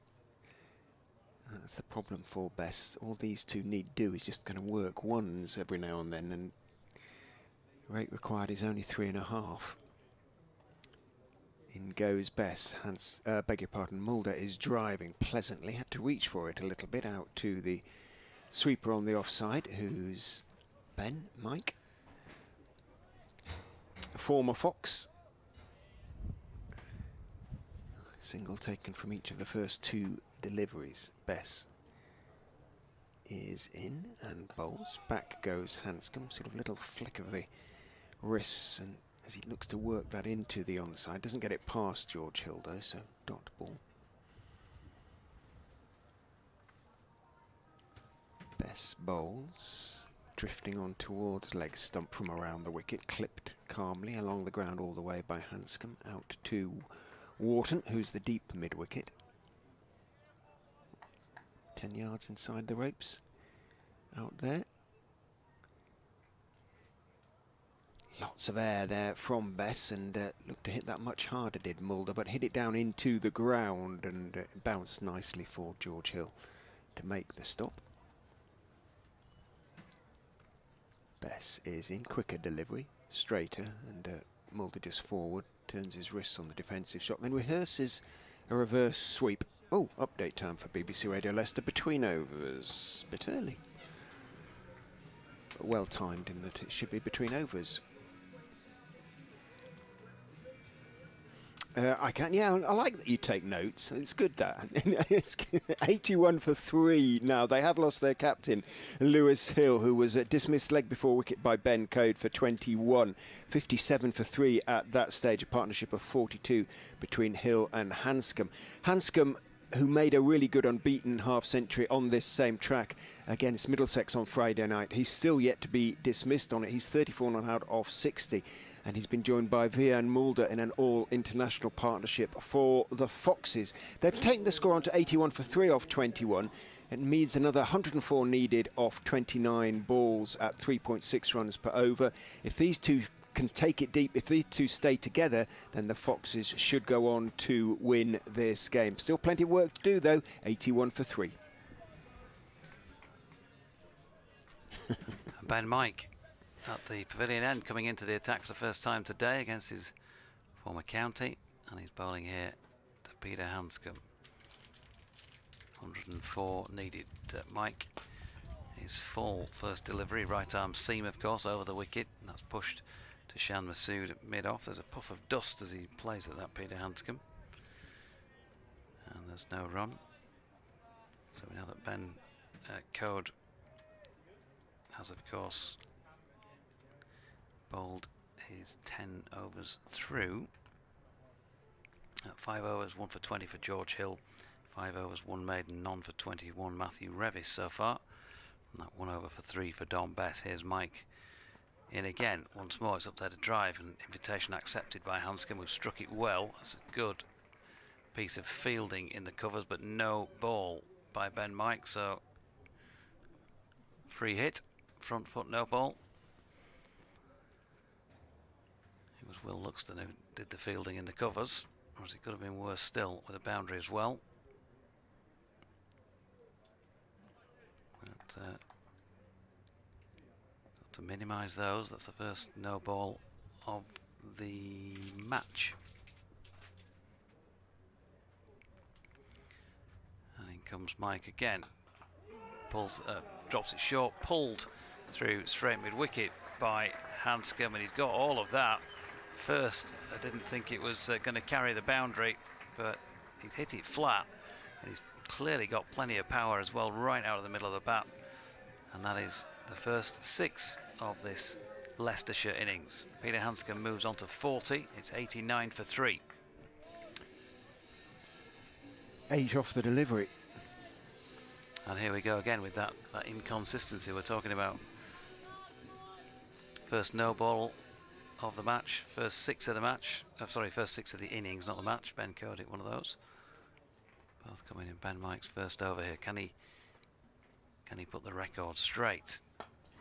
That's a better delivery. There's a feeling that there's a bit of shape about that as Hanscom turns it into the leg side, while Bess at short, straight mid wicket does the fielding. No run.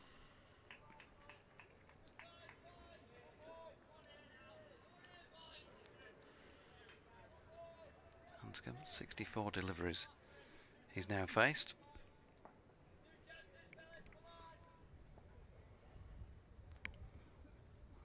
Mike turns at the end of his run once again, leaves us behind.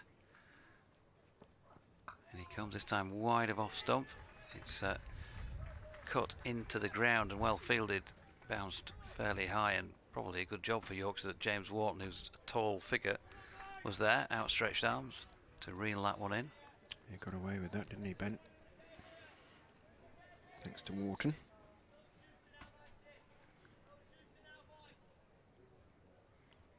Harry Duke doing his level best to quote unquote keep things going out there in the field from behind the stumps. Mike, straighter delivery.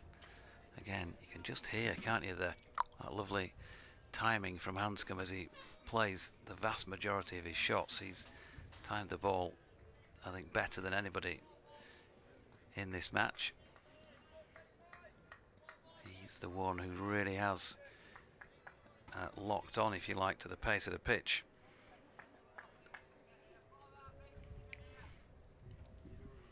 And in comes Ben Mike once again. Sun just gone in for the moment. Ball short of length, but again it's wide and wayward and hammered away square on the offside by Hanscom for 4 more runs. 93 for 3. 12 runs coming from the over.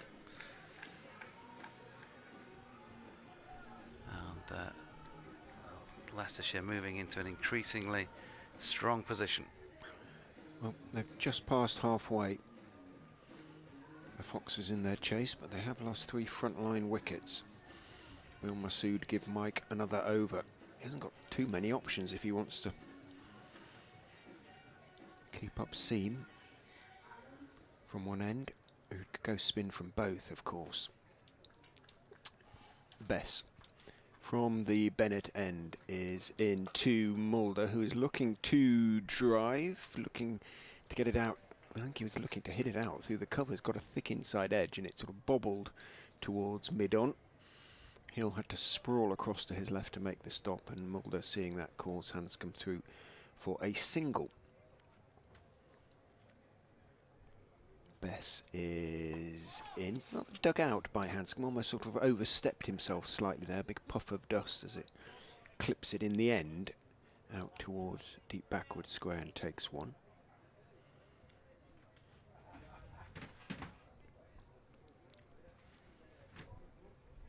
Bess into Mulder, goes back and all the time in the world just dabs it into the gap in the on side. Hill has to run across from mid-wicket. This is the problem really for Masood. he's going to have 2 men out, 3 men out deep on the leg side. There are going to be gaps on the leg side for them, just to the Leicestershire batsmen to take their ones. Bess is in outside off stump, driven away, almost under his nose by Hanscom, but from outside off stump. It was almost Yorker length delivery, dug out rather, and steered out into the offside. Into the gap, takes one. Milked this over nicely so far. Mulder and Hanscom, 97 for 3. Singles from each of the first 4 balls. Bess is in. That's a good delivery. Forward goes Mulder, defends, and then again rehearses the reverse sweep. If he plays it and gets out leg before, or something like that, Leicestershire supporters will not be particularly happy. Bess is in. He goes back. That stays low, but surely pitched outside leg. And umpire Pratt. Let's have a look. Yeah, it was probably going on to hit leg, but it surely pitched outside. There was no real appeal from Harry Duke behind the stumps. Bess went up. Duke didn't. End of the over. 4 from it. 97 for 3 after 23. Leicestershire need another 88. Yep, going along quite nicely at this moment in time. Mulder on 13, Hanscom on 46. Partnership have put on 40 together since the last ball of the 15th over, so 8 overs, 5 and over. I reckon I can work it out since then. And Ben Mike, who's bowled the most expensive over of the innings so far with that 12 off his first one, he's been entrusted with the responsibility of pulling things back around. Said earlier today that he can be expensive. He's been taking wickets. If you can pick up a few here, then you might be able to forgive a few runs. He's not happy with the field. Shan Masood sent James Wharton out to backward of point in the deep. And Ben Mike comes in then, bowling here to Hanscom within 1 stroke of a 50, but chooses to dig out that full length delivery and push it into the gap. Good batting. Man had just been sent back, big gap out there. 1 run. It's very difficult for Masood to set a field for Mike, though, isn't it? Because 2 sides of the wicket. You don't know what he's going to bowl. I'm not entirely sure he always did or does yet. As my old captain used to frequently remind me, can't set a field. I'm not setting a field for a bad ball. Been begged for a bit of extra cover. Here's Mike. There we go. Another extra this time, sliding one down the leg side. So he's just been pushed for 1 square on the offside, having sent the man back for a bit of protection. 1 run, okay. But then maybe overcompensating, trying to get it straighter. He has got a man in there, hasn't he, Don Bess, for a sort of flick off a straight delivery into the leg side. But he's missed with his direction. Another run on the total. 99 for 3, short ball. And Hanscom has played that superbly. That's a brilliant shot. Really is. It might look simple. Mulder. Mulder, my apologies. Might look. They look very similar out there, I've got to say. It might look simple, but it's the placement, isn't it, that's so effective. He's got a man back at deep backward point. He's got a 3rd man down there, and he split the gap between the pair of them. Lovely stuff. And again, you've got a question line from Ben Mike. Just bowled a wide down the leg side. He's come back too far across the offside. 103 for 3. This is better. He's up there to drive. Pushed into the offside by Mulder. Will pick up a single, taking on Shan Masood. So runs continuing to come off Ben Mike. That's 7 off 3 legitimate deliveries in the over so far. And Hanscom is now on strike. He'd be the taller of the two, but apart from his idiosyncratic little twist of the bat, sort of when they get into the slightly crouched position, not looking dissimilar. As Mike is in and nicely played off his legs by Hanscom, pings it out to Finley Bean in front of square on the onside, 1 run. And they've got control of this one now, 80 needed, 7 wickets remaining. It's the sort of situation that Hanscom just revels in, really, under no real pressure in terms of having to score quickly. He can just bat, which is something he does quite well, by and large. Mulder waits, in comes Mike, and once again Mulder just watchful, runs that down to Revis at 3rd man, easy single. I think the pitch has calmed down a bit, you know. There hasn't been as much in it, quite. No, I think you're right. I think Coed definitely sort of moved it, but it was tended to be through the air, and the number of balls staying low is not as many. And only really 1 or maybe 2 in this innings. It's not quite felt like it's stopping as much on the batters either. Hanscom on strike, and he's got that one away square on the offside for a run that takes him to 49. The total to 107 for 3, which means it's a 50 partnership between the pair of them. It's come in reasonably short time as well. 10 off the over. And 22 off 2 for poor Ben, who avoids anybody's eye as he heads back out to, well, will it be the point boundary in front of some, I suspect, unforgiving Leicestershire supporters might be out there, might get 1 or 2 little reminders, although he was very popular, Ben, and I suspect they'll be sympathetic as much as anything.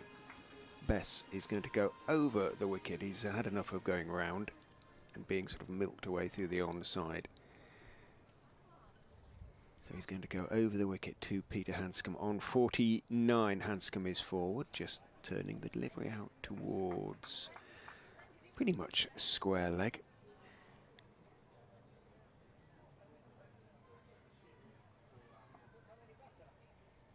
Dot ball. Bess is in, Hanscom goes back, digs it out. That is the single he needed for his 50. Out towards Ben Mike, coming in from the point boundary, gets his throwaway. Hanscom takes 1 and acknowledges the applause. His 50 has come off 74 balls. He's now made, on this pitch, 104 runs without being dismissed. His 54 not out against Middlesex came off 74 balls. He hit 5 fours.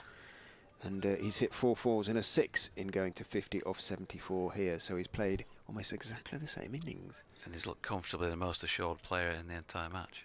Bess goes back around the wicket to Mulder, who just dabs it around the corner, running across from square. Is Frayne out there? Yes, he's. I was looking to see who he's replaced. I hadn't noticed anybody coming off, but yeah, Will Frayne's out there as 12th man at the moment. He's the man at square leg. Got to the ball fairly quickly, but he had a bit of ground to make up to get to it, and so the single was straightforward enough. Mulder onto 20.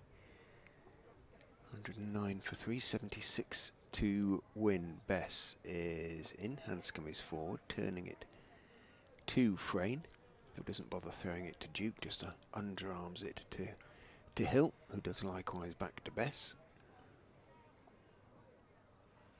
who steps in and bowls. Back goes Hanscom, and with all the time in the world just sort of cuts it out towards backward point and jogs the single. Then Mike the fielder, no turn.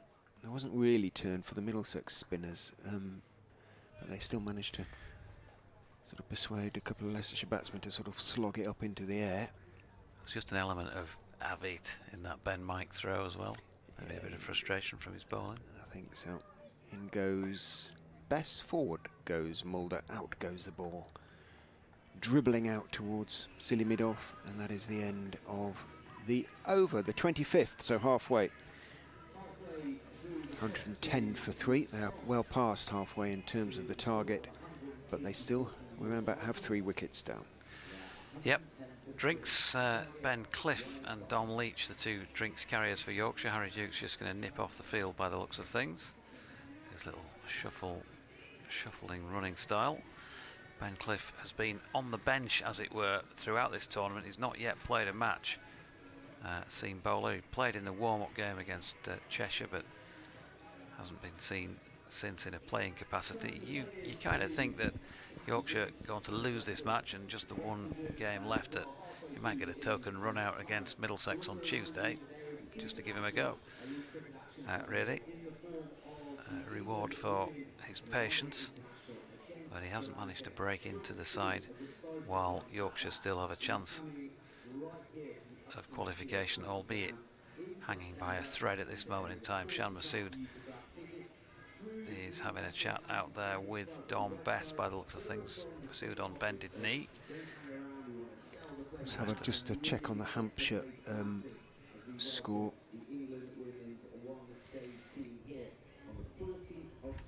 So 110 for 3 after 25. They've won already by 8 wickets with 100 balls remaining. That won't do their run rate any harm, will it? No.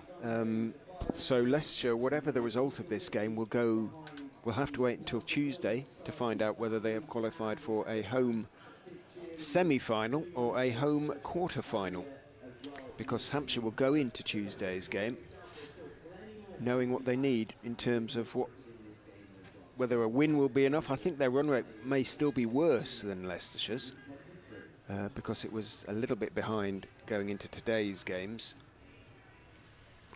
but they will have improved it. Yep, and Lancashire, well, still favourites to win against Middlesex at Lords. 303 for 7 the Lankies got. Middlesex 124 for 4 after 24. Have they updated the table? Further 180 needed. With that Hampshire result, because that will give their run rate if they have. Leicestershire's going into this game was about plus 1.4. They haven't updated, no. Yeah. I'll leave that to the mathematicians, but yeah, if Lancashire go on obviously to win that game and Yorkshire lose this, that will be the end. Curtains for Yorkshire. Middlesex have, of course, knocked off sizable scores in white ball cricket this year, the particular one against Surrey in the T20. So George Hill back into the attack here at the pavilion end for Yorkshire for the first over of the second half of this one. He's got 5 overs, 1 for 20 against his name to date, and he's going to be bowling here to the well set Peter Hanscom, who is on strike, and Hill in. Up there to drive, and Hanscom does so pleasantly. Can't get it past Finley Bean, who's in the covers. Top ball. Some of the Yorkshire travelling support who follow them game in, game out, home and away. Here as usual today, they'll be feeling pretty disappointed again at this point of the contest. And probably slightly more so now, because George Hill has just dropped one short around about middle stump, and that has been hammered away by Hanscom over towards the cow corner boundary. 4 runs, but nothing agricultural about it. Plays his pulls with a sort of straight bat. Yeah. It's a curious shot. Yeah. 114 for 3, Hanscom on 55 now. By straight, I mean sort of vertical rather than horizontal. 71 more to win. Hill in, that's better, straightens things up, and more so lengthwise it was better. Hanscom, with respect, pushes to Frayne at mid-on, no run. Looking around the field, we have Wharton, Revis, Luxton, Masood, Bean, Duke, Hill, Bess, and Ben Mike. So Ben Coed, I think, is the man who's off the field at this moment in time. That's Frayne replacing him. Scurries in from mid-on to field this next flick again to the leg side by Hanscom. They've had that man in there for quite some time now, Dom Bess, in a catching position, but he's played with really good control, Peter Hanscom, and hasn't yet looked like flicking one to him. You know what'll happen next ball. George Hill will bowl him one wide of off stump and he'll push it out to point. No run.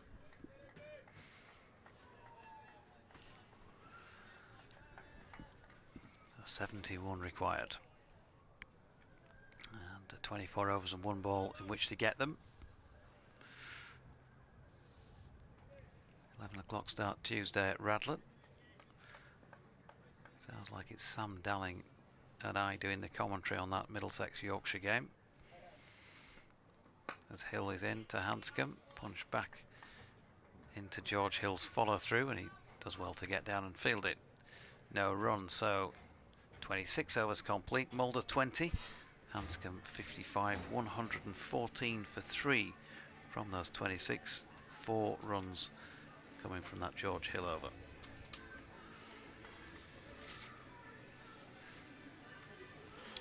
Well, a little bit more control at least from Hill, from Masood and Yorkshire's point of view, but it's not really, it sounds daft, doesn't it, say not control that they need. It's wicket-taking deliveries really that they need now. Bess trying to find one is into Mulder, who is forward, clipping out towards straightish mid-wicket. Hill dives across to his left to make the stop. No run. Bess is in. Driving is Mulder out to extra cover. Ben Mike quickly on to the ball. Still be 2 for Mulder. And there's an appeal for a run out. Good throw. It hit middle stump from Ben Mike, but Mulder was sort of past the stumps by then. Which is usually not out. Which usually, yeah, indicates that You, probably major ground. I say usually, you never know. We'll have seen some given. Or somebody will.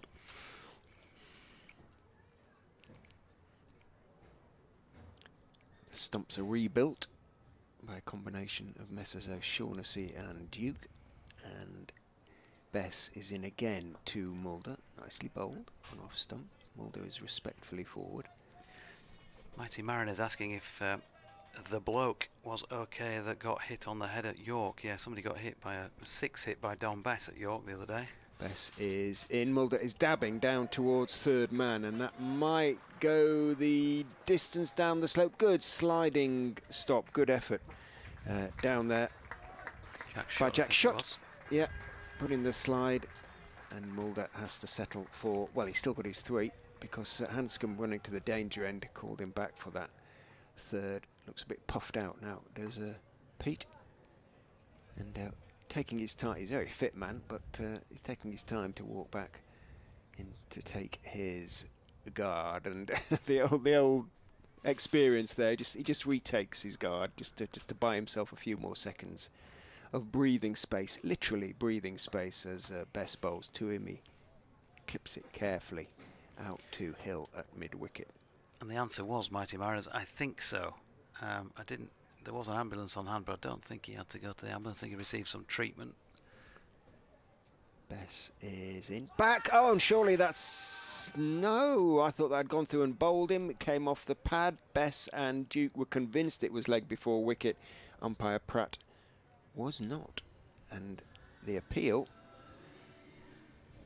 which was almost sort of confirmatory rather than sort of asking the question, is turned down. Let's have a look. Tell you what, Jeepers, what was that missing? Yeah. It turned, hit him on the right knee, for me, about 3/4 way up middle, but... that's out or out, I unless think. he got some sort of edge on that, which didn't look be anywhere near it. No, you're right, unless he got some sort of edge on it. He did actually indicate with his bat. Ah, right, I'm going to say, because otherwise... That's the only thing that saved him there. Yeah, sure was. So 5 off that over. George Hill continuing at this pavilion end of the ground. And his first delivery full and flicked off the legs by Mulder out to the incoming Ben Mike. 1 run. That's the only thing that could have saved him, surely. Yeah, just sort of moved his bat. I know you're not supposed to do that, are you? Because you're not supposed to try and influence them. He didn't show his bat to the umpire. Hill into Hanscom. Again, just the timing there. Superb out to Ben Mike for one easy run.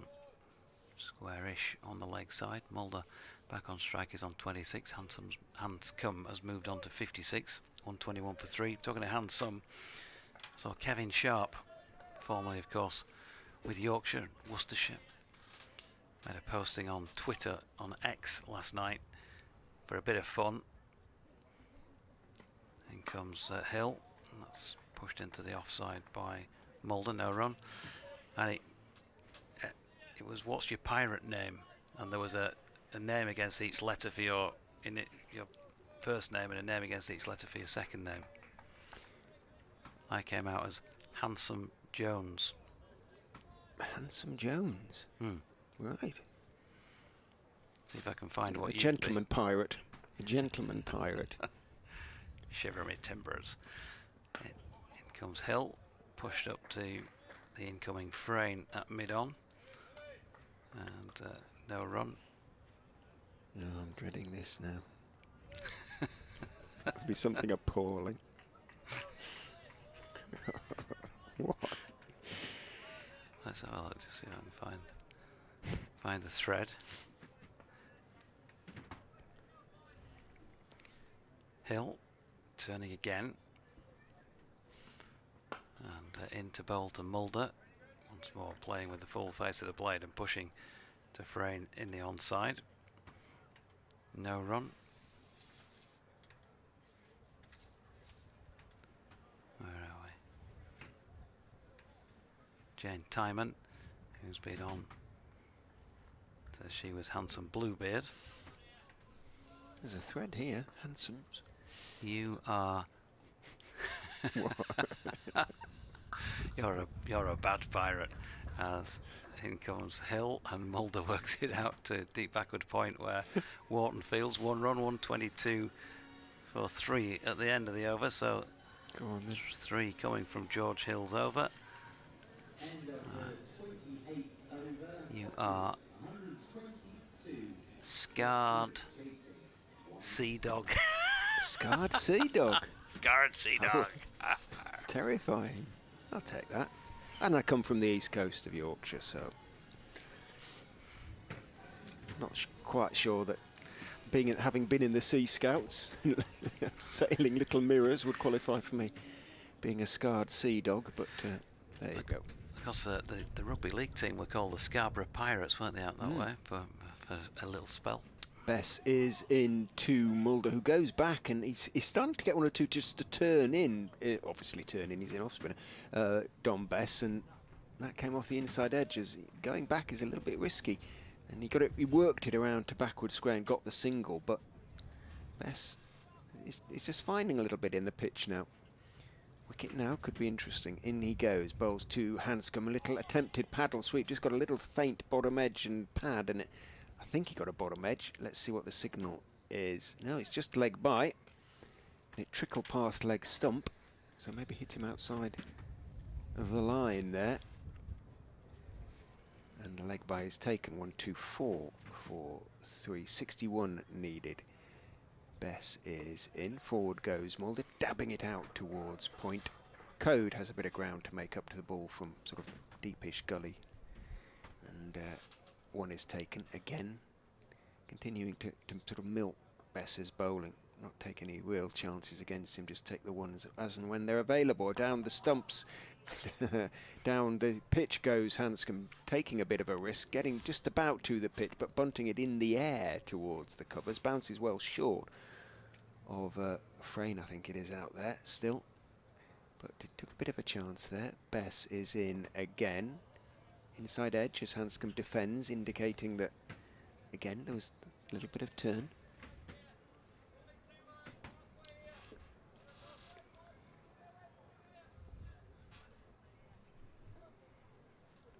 Bess is in, turned by Hanscom, off, almost off stump, out towards square leg. Jogging in is the man at mid-wicket, Finley Bean, and there is no run. End of the over. 3 from it. 29 gone, 125 for 3. Bess has gone for 17 from his 5. But he's asking questions now, and as I say, he's just getting a little bit of purchase, albeit with an increasingly old white ball. Mulder has 29, Hanscom 56. But they only need 3 and over, less than 3 and over Leicestershire, so there's no reason for either of these two to change the way they're playing.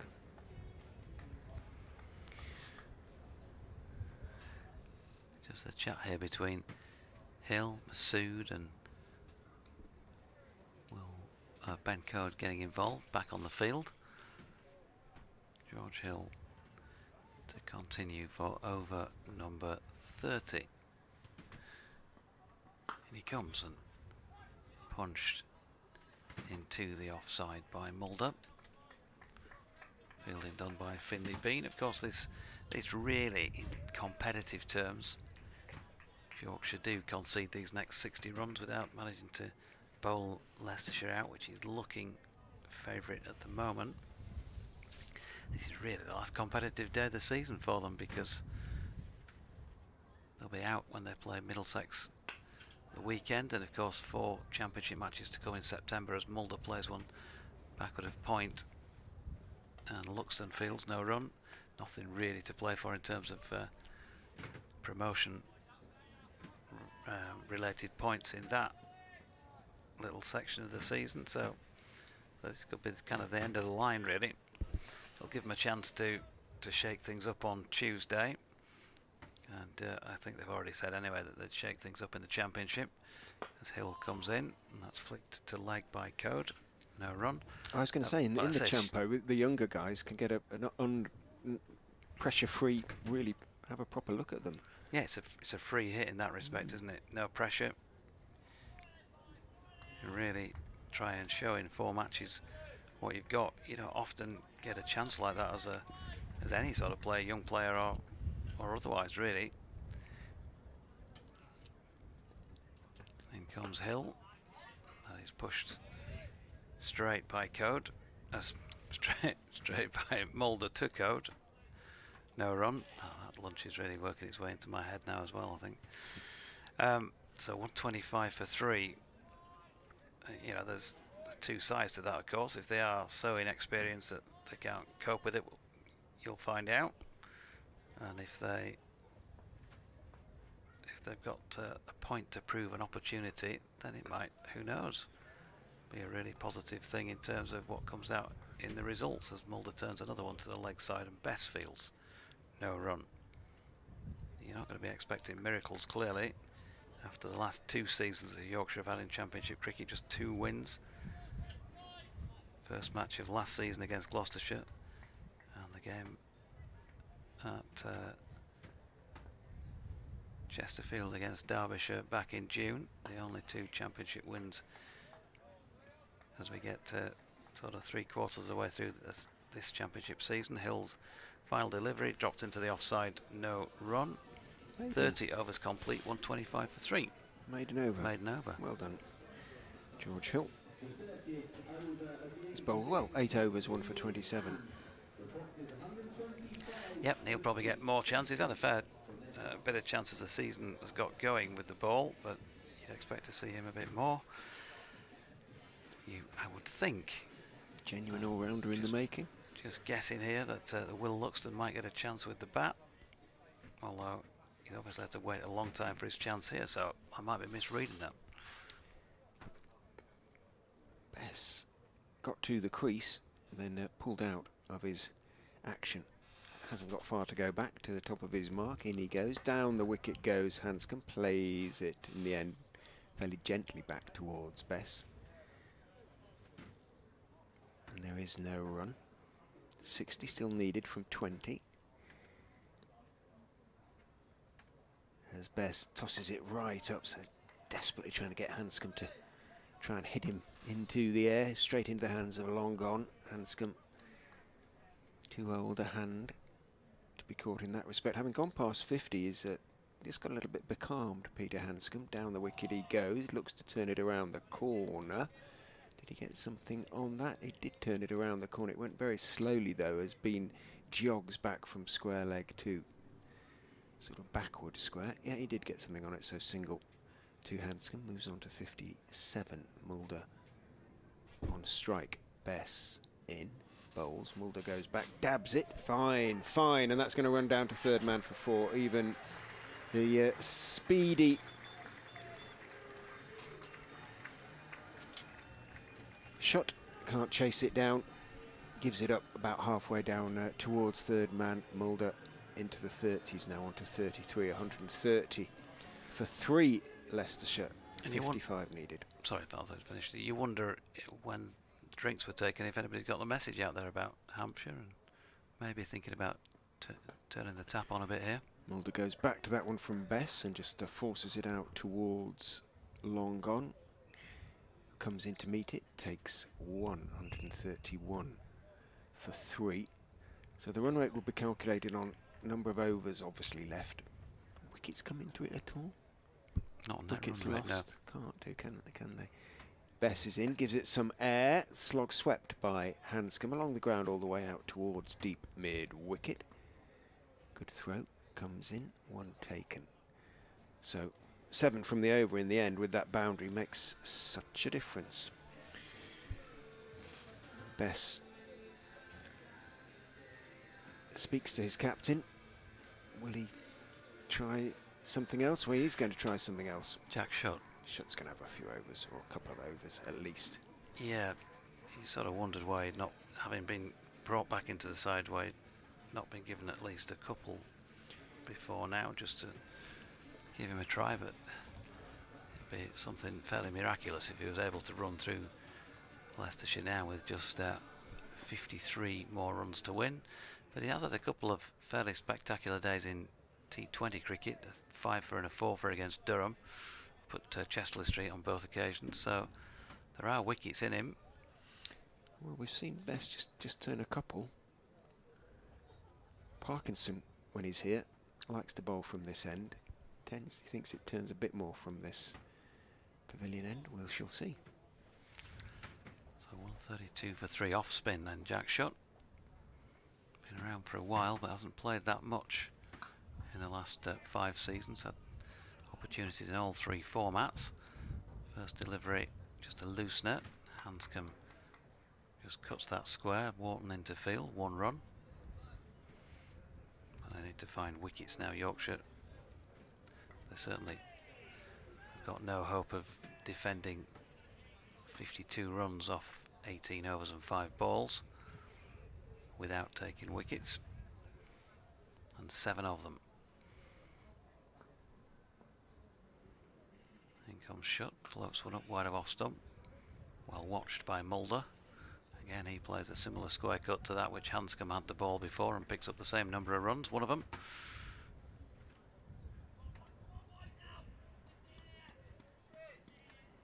Back with that Lancashire match. Middlesex still just the 4 down, 137 needed off 20 to win it. It's not beyond the realms that they could do that. Hanscom turns one square on the leg side. Revis doing the fielding. And Shutt in again, straight delivery. And punched full face of the blade again from Hanscom up to Finlay Bean coming in from long on, 1 run. I wonder if they've updated the table on the BBC website. Let's have a look, see.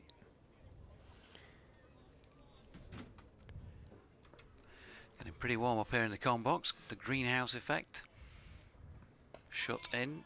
Mulder carefully pushing forward into the offside, no run. Okay, so Hampshire's run rate is now 1.171. They're still sort of 0.2 and a bit behind, which is quite a lot when you've played as many games. As Shutt's latest delivery is pushed up to long on once again, this time by Mulder, who moves on to 36. 135 for 3 at the end of the 32nd. Sorry, 136 for 3 at the end of the 32nd. So they would have to win by a pretty decent margin. And who do they play on Tuesday? Who did we say they played?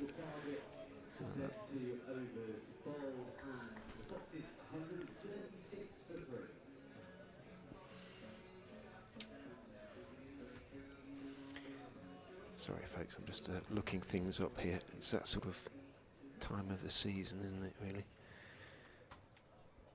Time of the day, trying to work things out.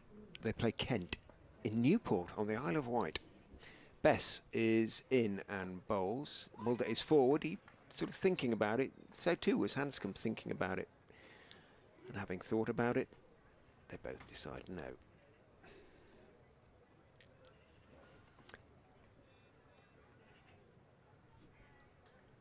Bess is in. Mulder clips it, but only as far as Hill at that sort of straightish mid-wicket on the push.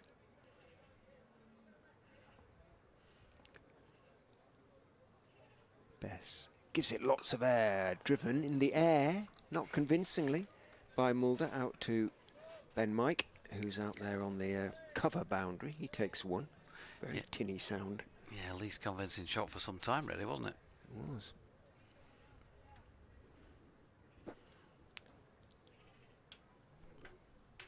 Bess bowls down the leg side. He stomped. There you go. It turned, and he has to go.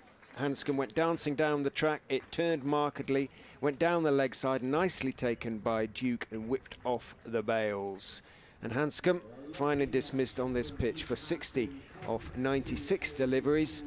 Well batted, Pete Hanscom hasn't quite done enough, arguably, to get Leicestershire to be absolutely confident, but they're in a good position nonetheless. I'll let you hear the applause for Peter Hanscom. Yep, tidy piece of work. Peter Hanscom, to be fair, I'm just going to see it maybe, if I thought we were going to see it from side on for a moment there. But we're going to see it from the bowler's end. Yeah, and he'd come a stride and a half, and once he'd missed it, I think he pretty much gave it up, and Harry Duke was able to flick the bails off with his right hand, but you've still got to take him, so well done, Harry. 137 for 4. 32.4 overs in, and that partnership really has broken the back of things for the Foxes. 80 for the 4th wicket. They'll hope so. But as I say, no Ackerman. Louis Kimber comes to the crease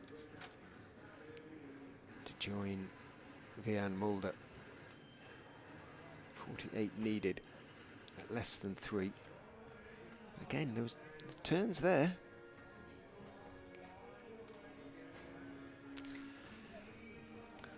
Yeah, could there be a twist? It's clearly wickets needed. Runs, they're not defendable, are they, in this length of time?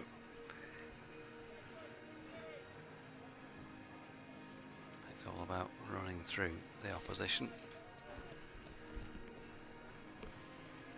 Kimber usually likes to hit. Louis Kimber usually likes to hit a big ball and does so very effectively, but he can dig in. Dug in to see Leicestershire over the line at Kibworth against Essex. 11 not out of 34 balls. Usually is the one to accelerate things when he comes in. 89 not out of 62 at the Oval against Surrey. His best score of the competition this season. So, knowing that wickets are key, Slipper's gone in. Bess is in to Kimber, outside off stump though, and he got to the pitch of it. He's a very tall young man and drove it away through the gap in the covers to Mike on the offside boundary. Takes 1. Gets Mulder back down on strike. New energy about the Yorkshire fielders now. Happy to see the Rhinos have nicked a win. 2 points against Warrington this afternoon. Bess is in and bowls. Mulder clips it out to square leg, and there's no run. Warrington have had an awful last few weeks, haven't they? It's been really strange what's gone on, or what went on when Darryl Powell was in charge. End of that 33rd then. 2 runs from it, I think, Richard, was it? It was. 138 for 2. Or even for 4. But for 2? 2 runs from it. God dear me, brain needs to kick into gear today. So, shut to continue. 1 over for 4. He's bowled so far. Certainly has hotted up. Kimber Kimber steps away to the leg side to open up the off. There's a bit of a fumble by Will Luxton in the covers, but he's able to recover, and no run.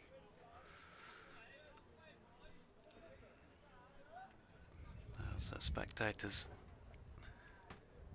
who are in the line of the sun here going to need a bit of cream on, because it's pretty hot out there as Shutt's latest delivery is pushed back to him just wide of straight.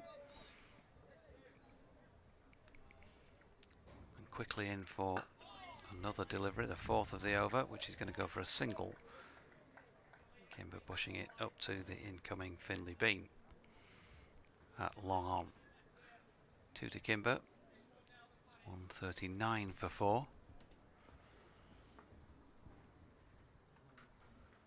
Here's Shutt again, and that one flicked to leg with the spin by Vian Mulder. Don Bess doing the fielding at straight mid-wicket. Final ball of the over. Shutt in once more. Tentative little push this time from Mulder. Fielded by Luxton in the offside. No run. So just the one coming from that over, but they've got loads of time, as I keep saying. 46 to win. Ample time to do it. Yorkshire needing 6 wickets, 139 for 4. As you said, I wonder if anybody's sort of mentioned to them that Hampshire have done themselves a bit of good today, and that if they can close it out with a good few overs in hand, they could do their own run rate. Leicestershire, that is, some good. I'm not sure they could actually. I can't really work it out essentially. Same old story, Richard. Couple of quick wickets changes the feel again, and if you do that in trying to score quickly. Oh, Bess bowls outside off stump. Kimber goes for the drive, edges between Duke and Hill at slip, and it runs down to find third man for 4. Bess can't believe it, and he looks imploringly at Duke and Bean, who kind of look back at him. It went pretty quickly and very low, but he was down the wicket, and he could have been stumped and could have been caught if he'd stumped it. Obviously, if he'd missed it, caught, he hit it, and then somehow got away with it. Kimber lives to fight another delivery at least, as Bess is in, bowls to him. He's turning into the leg side. He's going to have to send Mulder back, and does, as Shutt quickly closes on the ball. 143 for 4 now, 42 to win. Bess is in. Kimber is down the pitch and then timing it, gets something of a leading edge as it looks to work it into the onside, and it loops up into the offside, short of the extra cover, and there's no run. Bess is in. Kimber is playing much more convincingly on that occasion, pretty much getting to the pitch of it, clipping it very firmly out towards long on and taking 1. I suspect he might have been told to try and crack on. Wind, as it sometimes does in the afternoon, gets up a little bit. In these parts, anyway. In goes Bess. Lots of air, driven or looking to drive is Mulder. Thick inside edge, bounces back down the pitch to Dom Bess. 1 for 31 from 7.5 for Bess, who steps in and bowls. Back goes Mulder, trying to work it out to mid-on. Hill scrambles across, makes a stop. Well done, Hilly. Is the approving call from one of his teammates. End of the over, 144 for 4, so 5 from that one. A fortuitous boundary to Louis Kimber. So again, no problems at all in terms of rate required, but it may be they're setting themselves a slightly more ambitious target now, Leicestershire. 41 needed from 15. Yeah, 2.7 and over needed. And Yorkshire needing wickets. And Jack Shutt continuing at the pavilion end beats Kimber with his first delivery. Hard to tell whether it went past the inside or outside edge, to be fair, from here. Straight on past his outside edge. Ooh. In he comes again, Shutt. Punched out into the leg side. Oh. have a bit of a conference about whether to take one or not, because Matthew Revis got something on it but couldn't prevent the single. 40 precisely to win. Kimber moves on to 8 with that one. Mulder looking assured, 37 back on strike, and just pushes forward into the offside of this shut delivery. Loads of time here. I'm sure they're saying to each other out there in the middle. Shut to Mulder, it's full, and it's punched up to Finley Bean coming in from long on, another single. Well, that's it. I'm not. Will they be saying it? You know, will they be having a look at the bigger picture? Dare they, or just let's get the game won? And that's what I think at the moment, yeah, probably. Maybe there's a point. I don't know. When they get down to 25, something like that, they go, well, right, okay, I think we're pretty much safe now. Let's just try and whack it out of the park and get it done. Just at this moment, you wouldn't want to lose a couple of quick ones. no. As that is pushed into the offside to complete the over with a dot. 146 for 4. Yorkshire certainly getting through the overs pretty quickly with this all spin combination on. I'm just thinking about that T20 game where it really should have beaten Yorkshire with what they reduced Yorkshire to, and then couldn't hack it with the bat. And so there's a history of that just in one of the matches here, where you can come unstuck if you try and force it. So first and foremost, the most important thing is to make sure you win. Bess is in. Mulder is forward, guiding the ball to backward point. Ben Coed is the fielder. It depends on what confidence you've got in 7, 8, 9, 10 and 11, doesn't it, really?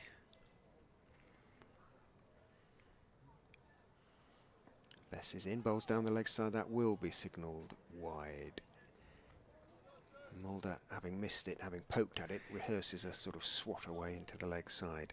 Who'll be next in, if needed? I would imagine, as in goes Bess, and Mulder dabs it down towards square leg, and there is no run. Walker probably. 7 sounds it. No, Evans. I would imagine Walker hits a long ball as Mulder goes back, turns to square leg. Good diving stop by Bean, and there's no run. Evans is the batter, opening batsman normally, but he sometimes finds it difficult to get the ball away, which is why it just doesn't really play much role in white ball cricket.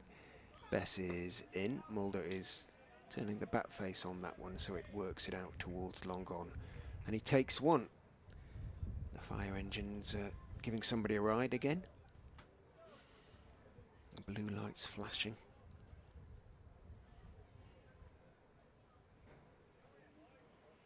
Bess is going to go over the wicket to Louis Kimber. In he goes. Kimber goes back, looks to steer it down to third man, and has steered it down to third man, almost off the stumps. In fact, it's going to go all the way. That was a very delicate little late cut by Louis Kimber. And, well, Bess and Duke can't quite believe it. That was fearlessly played, shall we say, and beautifully played in the end by Louis Kimber. Moves on to 12, 150 up for the Foxes, 152 for 4, 6 off the over. Which is continuing. Oh, we've got another delivery. Apparently so. We have.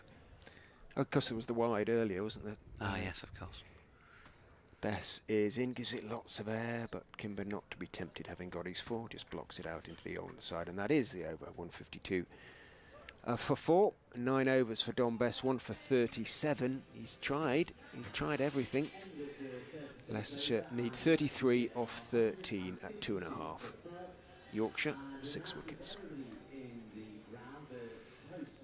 Yep, it's looking a forlorn hope for Yorkshire and Yorkshire Vikings supporters at the moment. 33 to win, as Rich says, and I'll try and find 6 wickets in that time. But we love cricket because strange things happen, so you'd want to be clinging on to that hope if you were a Yorkshire supporter. But it's there to lose, isn't it, for Leicestershire? And the first ball from shot is dragged down the leg side, and it's just clipped on its way up towards the boundary. It's creeping ever closer. And a long chase around that boundary by Ben Mike, I think it is, has managed to prevent them getting 4 for it. But they've got 3 instead. Has not been a happy return for Benjamin. 3 to Mulder that was, so Kimber back on strike at 155 for 4, pushed into the leg side this time for Bess to field. Will Kimber step down and take on Shutt, who's coming into bowl again, gone back foot to a ball short of length and punched it back to the bowler and then checks his bat as if he didn't make a clean contact with it. Shot again, and it worked to leg this time by Kimber. Bess once more doing the fielding.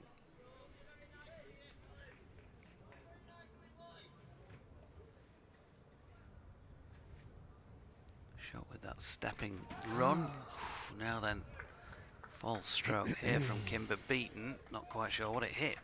Maybe inside edge onto pad or onto Duke. Either way, it's a dot ball, having made its way out to Ben Coed, short third man. Shut in again. There's evidence of some turn. He throws his hands to the skies in frustration. And well watched by Kimber, who clipped it away into the leg side for 1 to complete that over. 4 runs having come from it. 156 for 4 after 38 overs, Leicestershire. Stayed a bit low. Evidence of that uneven bounce that was such a feature of the Yorkshire innings, really. For Jack Shutt there. So Bess has 1 over left to bowl. And then will we see Ben Mike back on? Well, unlikely, because Hill has got a couple of overs left, I think, and might as well bowl them. Bess is in, bowls. Kimber is forward, angle back down to Coed at deep-ish gully. Not on the edge of the circle, he's about 3 or 4 yards in, saving 1. Bess bowls, faster, flatter delivery. Kimber steps across and just sort of ramps it down towards long leg. Good diving stop by Will Luxton. I haven't mentioned his name very often. He's been out in the deep most of the time. Manages to pick himself up and get his throw away. Kimber picks up a couple, moves on to 15. Bess bowls to him again. He's down the wicket and well, almost sort of a windmilly type flick out towards long gone. I was looking wider than that. Actually hit it quite straight. Takes 1, moves on to 16, 159 for 4. Bess is in to Mulder, a little bit short outside off stump. He goes back, looks to sort of cut it out into the offside. Doesn't really time it, and it's fielded in the covers, but he does pick up 1.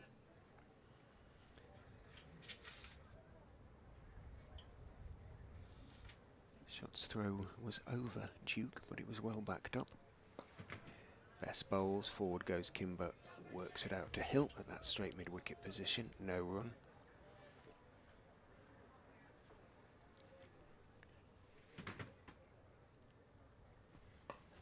Tries to do the same. This time Hill moves to his right to make the stop, and that is the end of the over and the end of Bess's spell. 10 overs, 1 for 41. Was probably a better spell than that suggests, doesn't it? It kind of makes it sound a little bit ordinary. It kind of wasn't. It was a bit better than that for Don Bess, and he can consider himself as he takes his cap and looks a bit dejected. A little bit unfortunate. Yep, 4 and over. Not, you wouldn't call it loose by any stretch, would you? Took a wicket, but on another day that's a good spell, isn't it? But when you've only got the 184 runs to your name, and of course not forgetting you got 40 of those, it's not quite enough as Shutt is in, and that is just flicked square on the leg side by Mulder. 1 run, Mulder on 41, 161 for 4, just 24 needed now as Leicestershire going into cruise mode here. And in he comes again, this time to Kimber. He has the time to punch that Up to Finley Bean coming in from long on for 1 run, and it definitely has played better. Than there's any question of that second half. It's not done probably remotely what it did in the first half in the end, has it? Nothing like. In the air, early doors, as we both said, there was swing. But in terms of it being a bit sticky like it was when Yorkshire batted, it hasn't been. And that's nicely played again by Mulder, who opened up the offside square. James Wharton's out there sweeping. It'll be interesting to hear what the players say about it afterwards. The interviews are on BBC Radio Leicester. 163 for 4. Shot bowling to Kimber. And again, he's played that well, hasn't he? Well, both of them have played it pretty well, but Kimber's punched a few now. Up to Finley Bean at long on. That ball was another case in point. Down to 21 needed, 164 for 4. And this time a more attacking shot through the offside.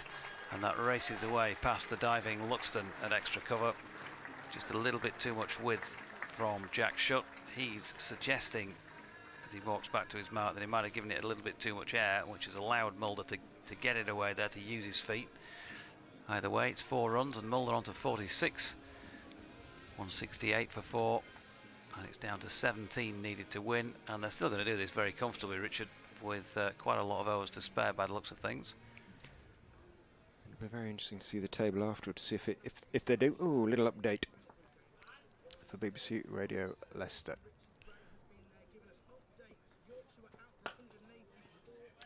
As Mulder picks up another, down to long on off Shutt. Very nicely indeed. They've moved on to 168. They have lost another wicket, that of Peter Hanscom, who was stumped by Yorkshire keeper Harry Duke off the bowling of Don Bess for 60, but he'd put on 80 for the 4th wicket with Vian Mulder and taken Leicestershire a long way towards that target of 185. Vian Mulder is still there. He's 47 not out. He's been joined by Louis Kimber, who is 18 not out. Looks like they're going to go on and win by a reasonably comfortable margin. There are still 10 overs to be bowled and they only need another 16 runs. They could do with getting them quickly there, Andy, because Hampshire have won and won well today, and in so doing they join Leicestershire at the top of the table. Their run rate is inferior, but they have a game to play. So if the Foxes go on to win this game, as seems likely to be the case, and they will improve their run rate slightly, Hampshire can still pip them at the top of the table by winning well when they play their final game next Tuesday. That will make the difference as to whether Leicestershire are playing in a home quarter-final or go directly to a home semi-final. You finish top, you get a home semi-final. You finish second, you play a home quarter-final. So an awful lot will depend on that. But all the Foxes can do is win this game and hope for the best. And they look like they're going to do that. They're 169 for 4.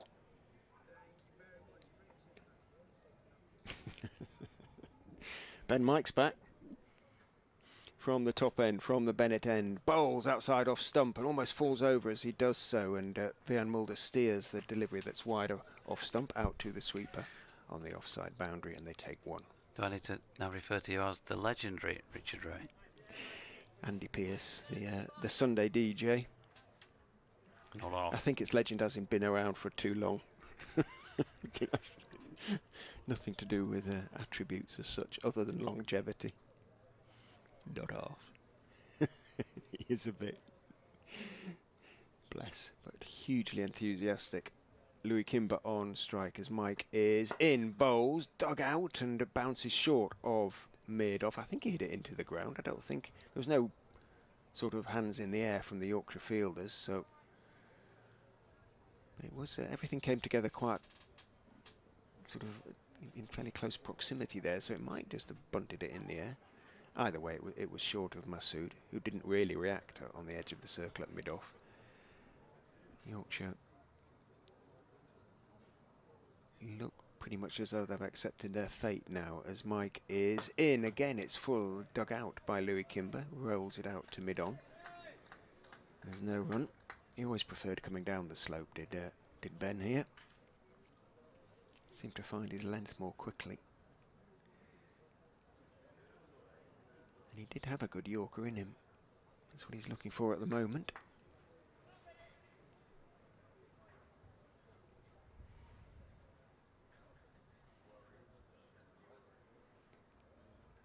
Very straight run comes in and bowls. Kimber drives from outside off stump out to the sweeper on the offside boundary. Had to reach a little bit. Takes one, moves on to 19, 171 for 4. 14 to win for the Foxes. Not a man you want to go out with on a night out, apparently, Ben Mike. So James Wharton told us when he came in the comp box earlier this season. He says he's so good looking that you don't get a word in if you're going out for a chat with him, because there'll always be somebody interested in having a chat with him. Yeah, I do believe it. In he goes and bowls outside off stump, dabbed down to third man by Vian Mulder. He likes his fashion as well, Ben, doesn't he? He's often Instagramming pictures of the latest trainers or what have you. We, alas, are we are unlikely to be sponsored by some cutting-edge fashion manufacturer at any stage. You speak for yourself. Now or in the future. Ben, however, yeah, I think he has a future as a model if he wanted one. Goes charging in and bowls to Louis Kimber. An appeal for leg before as it thumps into the pad. It was going on down the leg side though, and the appeal is choked off as umpire Pratt emerges from behind the stump, pats his right knee.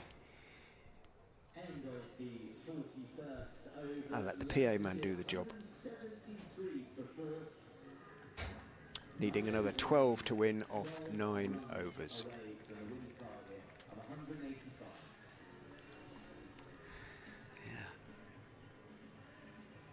Yeah, I can imagine it can be a bit depressing if you're out with Ben. And the ladies have eyes for only he. But then you haven't been out with him, and I don't think. And who knows? He's not been out with me. That's what I mean. Yeah.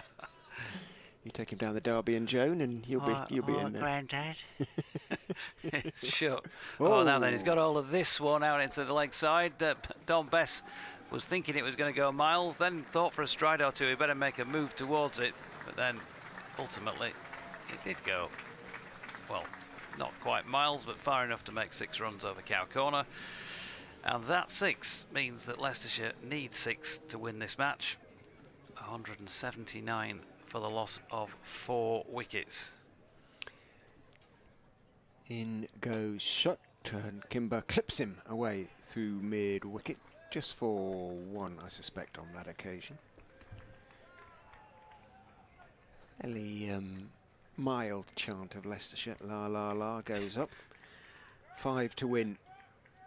As shot is in. Mulder is forward. He won't want to give it away. He's 49 not out at the moment, so I don't think he'll try and end it in a blow. Vian Mulder, possible 4th half-century of the competition for him in 8 games. As shot is in. Back goes Mulder, looking to force it down to long on. Can't get it past Hill, who scampers across to his left. These wins against Yorkshire becoming norms at Leicestershire. Shot is in. Bowls a quicker delivery. Again, Mulder on the back foot, looking to work it down to long on. Can't get it past the scrambling Hill. Floodlight pylon shadow extends almost across the width of the outfield now as shot is in. Back goes Mulder. Finally has got it hard enough down to get it too long on and jogs the single he needed for his 50. It's come off 73 balls, and the South Africa international gets a very warm round of applause indeed, because he has steered Leicestershire almost to a victory and has played a big role in this competition. He was MVP, as they say, in this competition last season, and might, if he takes Leicestershire to ultimate victory, to the trophy itself, he's got a chance of being so again this season. He kept the strike with that single as well. It's almost like this is punishment for Ben Mike for getting a duck and being whacked in his first couple of overs. He's probably going to be bowling the over that brings the winning runs here. In he comes, bowls to Mulder, who just drives it calmly out into the offside. He's thinking about a second, but no, there is just the one as the fielder emerges from the shadow of the trees that line the road between the stands and the net area here at the Uptonsteel County Ground. 3 to win. Will it be Louis Kimber who hits them? Ben Mike 3.1 overs, none for 26. Charges in, elbow swinging, bowls to Kimber, who hits him high over mid-wicket, and along the ground it rolls over the ropes at mid-wicket for 4, and Leicestershire have won. They have won in good style in the end. Louis Kimber finishes 30 not out, Vian Mulder 51 not out. 7.4 overs left to the Foxes. They've won by 6 wickets. What will that do to their run rate? Will they finish on top of the group table? It is not yet definite one way or the other. It will depend on Hampshire's game against Kent at Newport on the Isle of Wight on Tuesday. All that they can do, they've done everything that they can.